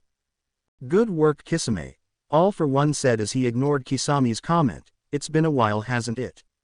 What, here to kill me? Kisame asked as he took out his sword from his back before he prepared his sword in front of him. Now why would I do that? When you already caught my master's attention, All for One said as Kisame looked at him in confusion. I can trust you because of who you are. Kisame, you have done my dirty work for me in the past and followed through your traitorous assignments. You have done well, but it's time for you to lend your assistance towards my master, All for One said as Kisame looked at him in confusion once again. Master? Kisame asked in confusion and disbelief as someone stepped out of the shadow, revealing to be a man wearing an orange swirling mask with one eye hole and a black cloak with red clouds on them. Hello Kisame, it's truly a pleasure to finally meeting you, Madara said as he stepped into the light as Kisame looked at him suspiciously. As I said, my master has caught your attention, All for One said as Kisame's eyes widened in realization. So you managed to take control of the symbol of evil and the king of the criminal underworld, Kisame said in shock before his face broke into a grin. Very impressive. Taking control of someone as powerful as All for One is no easy feat, so you must be really powerful then, and may I ask who are you supposed to be? Kisame asked as he immediately got on guard upon seeing the swirling masked man. And aside from that, mind also telling me what do you want with me? Kisame asked as he looked at the masked man in front of him. All for One's power is merely a speck of dust compared to what I can do, and as for who I am, Madara said as he looked at the shark man in front of him. My name is Madara Uchiha and I have came here to recruit to join my cause, Madara said as Kisame simply scoffed at him. Yeah, no thanks, I'm good, Kisame said as he gave the swirling masked man a toothy grin, not interested in joining your little boy band. Don't you ever get sick of it? Madara asked as Kisame looked at him confused. This society, this world, I know the reason of your upbringing. Kisame, my slave had told me everything I need to know about you, Madara said as Kisame stiffened at the mention of his past. I know that mutation quirks user are the most common villains in our society due to people shaming them for their appearance. I know that you were once discriminated against due to your appearance and that once you thought of being a hero but was denied the chance due to this society. This world is full of lies and deceit, Kisame. Heroes masquerading as villains and villains simply doing what they need to simply get by and were immediately called villains simply for a father stealing food for his sick son. And of course we have those who had weak, villainous or quirkless that are looked down upon by the strong simply for having a villain, weak or no quirk at all, Madara said as Kisame listened on intently. This society is corrupt to the very core, Kisame, Madara said as suddenly Madara closed his eyes before he opened them once again, showing his Sharingan as he puts Kisame in a genjutsu. Kisame looked around in awe at the sight as in front of him were children playing around peacefully without a care in the world, people chatting with each other, no villains or heroes in sight. Kisame felt something he thought he could never feel in this cursed world. It was peace, absolute peace. There was no villains to cause chaos and thus no heroes to stop them. It was simply a quiet, peaceful world. But we can change, Kisame, Madara said as he gestured to the genjutsu world in front of them. We can change this cursed world, where there are no heroes or villains, where children don't have to grow up being denied by their dreams. I know how you are feeling, Kisame, cause I too was once weak and feeble until I gained the power, changed this world for the better, Madara said as he removed the genjutsu, bringing them back to the real world. We can burn this society from the ground and from its ashes a new world will be born, Madara said as Kisame began to understand his cause and goals. We can build a better tomorrow for our future, a new beginning where there is no heroes or villains, only us humanity in peaceful coexistence. You and I have the same goal in mind, Kisame, so what do you say? Madara asked as he extended his hand towards him as Kisame looked down in thought. I want to change this world. No more lies, no more deceit, Kisame said as he looked at his hands before he gripped them in anger. I want this false existence to end. I want to change this world so no other person will be denied by their dreams, so no children will have to grow up ashamed of their looks like I used to, so no other children will have to grow up like me, Kisame said as he narrowed his white round eyes at Madara. I want a world free of lies, this world of deceits. I want to be free from this falsehood, so tell me, Madara. Kisame asked as he gave the masked man another toothy grin. Where do we begin? He asked with a toothy grin, a Madara smirk under his mask at the new member of his organization. ... Welcome back from the finals everyone, sorry for the long wait. The insane amount of ice from the third match was finally been cleared, so it's time to welcome our new competitors. Present Mike said as two people walked towards the arena. Now let's get the fourth round started, shall we? Present Mike announced as the crowd all roared in excitement. In this corner we have knockoff Titan, the Mud Man of Class 1B, Juzo Honenuki from the Hero course. Present Mike said as Honenuki walked towards the arena. And in the other corner we have the gentle beast of Class 1B. The X-Men rip off Jirota Shishida of the hero course. Present Mike said as before Shishida walked towards the arena. The screen changed showing the images of Hononuki and Shishida. Are the two of you ready? Midnight asked as they both nodded in agreement. Well then begin. Midnight said as she cracked her whip in the air. And with that Shishida immediately rushed towards his opponent in all fours with surprising speeds as he quickly approached his opponent only for Hononuki to use his quirk on the ground. I most apologize in advance Sir Hononuki, Shishida said before he jumped backwards avoiding the ground that Hononuki had softened. Sorry Shishida but I ain't losing either, Hononuki said as he softened the ground beneath Shishida causing him to slowly sink down as he was caught off guard. Well then I'm not losing either, Shishida said, fang over fang. Shishida said as he suddenly began to spin around like a tornado escaping Hononuki's trap. Whoa, what's this? Looks like Class 1A isn't the only one with tricks up their sleeves. Present Mike said as Momo gained an arrogant smirk and was about to say something towards 1A only to be neck-chopped by Kendo. I can smell you Sir Hononuki, Shinszo said as he used his enhanced senses to find where Hononuki is before the tornado approached Hononuki only for him to dodge at the nick of time. The Inuzuka clan's jutsu looks like I was right, there are more of them out there, Clone Izuku thought as he hummed in thought as he watched the match go on. The spinning tornado tried to hit Hononuki once again only for him to dodge causing the tornado to crash to the ground before it quickly dug itself out and heading towards Hononuki once again. Suddenly the spinning tornado went towards Hononuki who managed to dodge the attack again in time before heading to a stop before heading towards Hononuki again. I'm sorry about this Sir Hononuki, Shishida said from inside of the tornado before he managed to successfully hit Hononuki directly in the chest sending him flying up before hitting him over and over again so fast that it created an illusion making it look like there's two of them at the same time. Shishida landed on the ground before Hononuki's body fell towards the ground unconscious. Midnight quickly approached the passed out Hononuki checking if he was still able to continue before seeing that he was already passed out. Hononuki is unconscious. Shishida advances to the next round. Midnight announced as the crowd cheered before the medical bots arrived and carried the unconscious Hononuki towards Recovery Girl. Wow, what a show. WHO knew your students would be so powerful Con. Present Mike said as Vlad King smirked at that in the teacher's stands. Now let's have a short break before we go to the next round. Well looks like I'm up next wish me luck you guys, Kaminari said to his two closest friends as Momo gave him a smile. Good luck Kaminari, Momo said causing Kaminari to smile gratefully at her before his gaze went towards Jiro expectantly. Well, aren't you gonna wish me good luck too?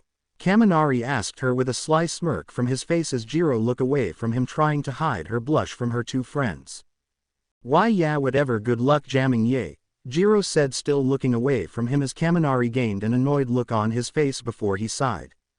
Well that's as good as I'm gonna get so I'm gonna take it, well I'm off, he said as he gave Jiro a thumbs up and a wave towards Momo before walking away towards the arena. How who's ready for the fifth match to begin? Present Mike said as the crowd roared in excitement, now let's meet our two competitors. Denki Kaminari vs Abara Shiozaki. Present Mike said as the screen changed showing the image of Abara and Kaminari. We have the girl even more beautiful than a flower. The angel of Class 1B. The thorny assassin from Class 1B Abara Shiozaki. Present Mike said as Abara walked towards the arena. vs the boy with the electric personality. ANOTHE hero in the making. The Thunder Boy of Class 1A Denki Kaminari. Present Mike said as Kaminari walked towards the arena as the crowd cheered in excitement behind them. Are you readddyy? Now I wanna see a super awesome battle like the last match, Present Mike said as he was interrupted by Abara calling his attention. Excuse me, Abara called out Present Mike from the arena catching his attention. Pardon the interruption but I'm not sure why you called me an assassin, Abara said in a confused tone. I've come to the festival in search of victory not to take my opponent's life that wouldn't be in line with the values of a hero at all sir, she said as she chastised him while Present Mike gained a sweat dropped on his forehead. Right I'm sorry, Present Mike said in an apologetic tone only for Abara to ignore his apology. Gentlemen, I didn't come to Ua for wicked and selfish reasons. I came here to deliver salvation to others. It is my humble quest to spread good across the world, she said with a beam of light directed at her, but was cut by Present Mike, who apologized once again. Listen, I'm sorry, okay. That was my bad. Present Mike frantically apologized again with a sweat dropped at the girl's actions as Aizawa only shook his head at his friend's loudmouth. I thank you for your kind understanding, Abara said as she bowed towards the commentary room. Man, I thought everyone from 1B was a jerk. She must be strong, Kaminari thought before looking at Abara with a tint of blush on his face. Man, she's kinda cute, he thought before his mind flashed to a certain purple-haired girl before gaining a mischievous smile on his face. Let's have a little fun with this, shall we? Kaminari thought in amusement at the thought of making Jiro jealous. So anyway, begin, Present Mike said as Abara and Kaminari stared at each other. Hey, you're cute. What do you say you and me go out after this? I'd be happy to treat you to a bit and comfort you after your loss, Kaminari flirted as someone glared at him angrily from the stands. In the student stands, Momo smirked in amusement in the stands as she heard Jiro mumbled about idiotic flirting, jamming yays, and calling him an idiot multiple times before proceeding to glare heavily at the lightning quirk user from below. In the arena, because this will all be over quickly, honey, Kaminari said as lighting began to spark and emit from his body. Indiscriminate shock, 1.3 million volts, Kaminari shouted as light NG emitted from him and heading towards Abara only for her to turn around and block it with her quirk. The vines quickly grabbed Kaminari as smoke engulfed the area. In the stands, looks like he was right, it was over quickly, Monoma said with an arrogant smirk as he looked at Class 1A. Oh, I wouldn't count Kaminari out yet, Momo said as she gave him another smirk in return, irritating him. Back in the arena, whoa, that was quick. Is this the end of Kaminari, or will he have a sudden comeback? Present Mike asked as Abara still had Kaminari on her vines. I believe this match is over, Abara said as she looked at Midnight. Very well, Kaminari is OU, she was cut off by a voice calling out towards her as they turned their attention towards the void. Hey, don't count me out yet, Kaminari said as he struggled to get out of the vines. I have to prove him wrong, that I'm not useless. I will become strong for my friends and I will become a hero, Kaminari thought as he recalled Toba's taunts to him in the USJ. The idiot who couldn't even control his own quirk without frying his brains out and leaving himself vulnerable for an attack. And society expects you to be heroes. How can you expect to save people when you can't even save yourselves? How pathetic, Toby said as he taunted him. I will become stronger, Kaminari thought angrily as lightning began to cut the vines, freeing him from its grip before he landed on the ground. Whoa, Kaminari didn't succumed to his quirk's weakness. How are your students getting strong so fast, Shota? Present Mike asked Aizawa as he just smiled proudly at his student. Pure determination and willpower, Aizawa replied bluntly with a proud smile on his face, like how a father would when he finds out that his son got all A's on his test. In the arena, don't underestimate me, beautiful. I have been training my ass off for this festival, Kaminari said with a smirk as he wiped the blood from his cheek as he felt the surge of power coming from his body. What's this power? I feel so energized, Kaminari thought as he looked at his lightning-covered hands as his body was covered in yellow lightning, similar to an old technique that the Raikage used, the lightning armor. Whatever, I'll deal with it later, Kaminari thought as he clenched his fist before he prepared himself. It's time for you to lose, Kaminari said as he dashed towards Abara at surprising speeds. Whoa, what's up with this sudden power boost? Seriously, Shota, what the hell did you feed your students? Present Mike asked as Aizawa just gave him his signature shit-eating grin. In the stands, you were saying, Momo asked Monoma, who just grumbled in annoyance at her as he kept mumbling about cheating 1A assholes. Whoa, since when is Kaminari this powerful?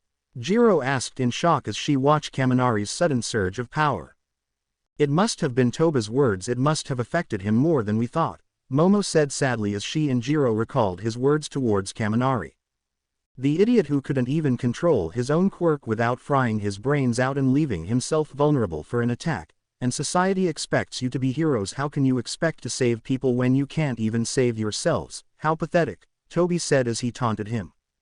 Denki, Jiro thought in worry as she looked at her secret crush in awe and sadness as she recalled Toba's hurtful words and how it may have affected him more than she thought. In the arena, Abara looked around in awe and disbelief as the only thing she was seeing was a bolt of lighting before she was hit in the side, making flinched in pain as she tried to find where he is. "Sorry, you're cute, but I already have an eye for someone else," Kaminari said as he suddenly appeared in front of her in a blink of an eye with the lightning armor still covering his body before he punched her right in the gut before disappearing in a yellow flash. "Now let's try this again. Shall we?" Abara's eyes widened in shock before she turned her head around as Kaminari suddenly appeared behind her, indiscriminate shock. 1.3 million volts. Kaminari said as lighting shot of him and towards Abara, hitting her directly in her back, causing her to scream in pain as she fell towards the ground unconscious. Midnight quickly went on to check on Abara before finding out she was out cold. Shiozaki is knockout cold. Kaminari advances to the finals. Midnight said as Kaminari smiled when he heard the news as the lightning armor quickly disappeared. What was that sudden power boost right now? Kaminari thought as he looked at his hands, trying to feel or use that power again, but to no avail before shrugging it off and walking towards the stands where his friends was. Hey guys, Kaminari said to his friends as they all congratulated him on his victory and advancing towards the next round. That was manly, Kami bro, Hiroshima said as he gave him a thumbs up. Seriously man, I didn't know you could do that, the now warm and cozy Zero said in awe as his friend and classmate. You were so cool, Kaminari, Mina said excitedly. Yeah, I didn't expect that sudden power boost, Kiro, Suyu said as she was a little impressed at the sudden power up. Yeah, seriously Kaminari, you kicked that girl's butt, Toru said cheerfully as she pumped her fist in the air and causing Iida to scold her for her poor choice of words, much to their amusement. That was very impressive, Kaminari. It looks like I wasn't the only one who was hiding a trick up our sleeves, Iida said with his hands on a chopping motion. Thanks guys, but to tell you the truth, I really don't know where that sudden boost came from either, Kaminari said, rubbing the back of his head sheepishly before walking towards Jiro and Momo. Congratulations Kaminari, Momo said as she smiled at him, causing him to smile back before Kaminari looked at Jiro. Why yeah, good work I guess, Jiro said as she looked away from him, causing Kaminari to have a soft smile on his face before he felt something in his ear before he heard a deafening noise, causing him to scream in pain as Jiro used her quirk on him. Oh, Kaminari said as he rubbed his ears to ease the pain. What was that for? He screamed at her as she just looked away smiling. Jiro just HMPHED, as she looked away with a smirk hidden on her face. That's what you get for flirting with someone, you idiot, Jiro thought with a small hint of blush on her face as she watched Kaminari rub his ear to ease the pain. Momo smiled at their little interaction before she gained a mischievous smirk and a sly glint on her eyes as she decided to just tease them even further for her own amusement. So, Kaminari, you have already an eye for someone else, huh? Momo asked with a sly smirk directed to the both of them, causing them to both blush red. And may I ask who this person is? Kaminari stuttered for a response as he didn't know that she and Jiro had heard him say that, as he was desperately trying not to look directly at Jiro, who was also blushing while lightly glaring at Momo in annoyance. Oh, look at that, Kirishima's calling me, Kaminari said as he quickly made an excuse before he ran forward, avoiding the question altogether. Momo just gave Jiro a wink, causing the said girl to glare at her friend with a huge amount of blush on her face. Let's get the first round going, Present Mike said as the crowd grew into excitement once again. Now let's start the sixth match and meet our two competitors. It's gonna be a battle of two martial artists from the hero courses. We have Masharao Ojiro versus Itsuka Kendo, Present Mike said as the screen changed, showing the images of Kendo and Ojiro.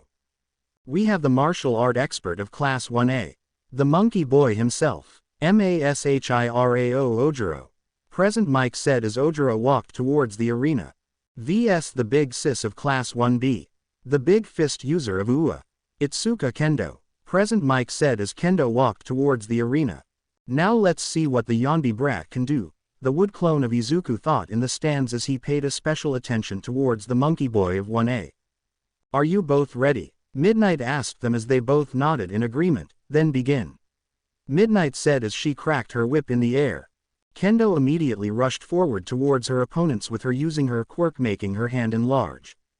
Kendo turned to smack Ojiro right in the face but was blocked by his tail as they both struggled for dominance before Ojiro backed away to gain some distance.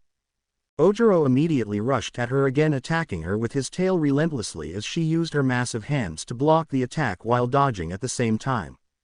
Kendo immediately did a counter-attack using her massive fist to punch Ojiro in the gut, sending him flying towards the air. Ojiro quickly recovered from the gut punch before he spun around in the air, descending towards his opponent before he aimed his tail towards Kendo only for her to caught it with her massive fist. Kendo immediately slammed Ojiro toward the ground with the and cracking the ground beneath him due to his weight and to the force and impact as Ojiro screams in pain as he spits saliva from his mouth. Kendo then brought the still in pain Ojiro up towards the air before she kicked his gut, sending him crashing towards the ground. Oh, that's gotta hurt. It's this the end of Ojiro? Or will he recover from this attack and use some kind of secret technique like Kamari did? Present Mike said as his classmates, especially a certain invisible girl, got worried about their martial arts monkey friend. Ojiro weakly began to stand up, trying to ignore the voice in his head that was currently mocking him right now.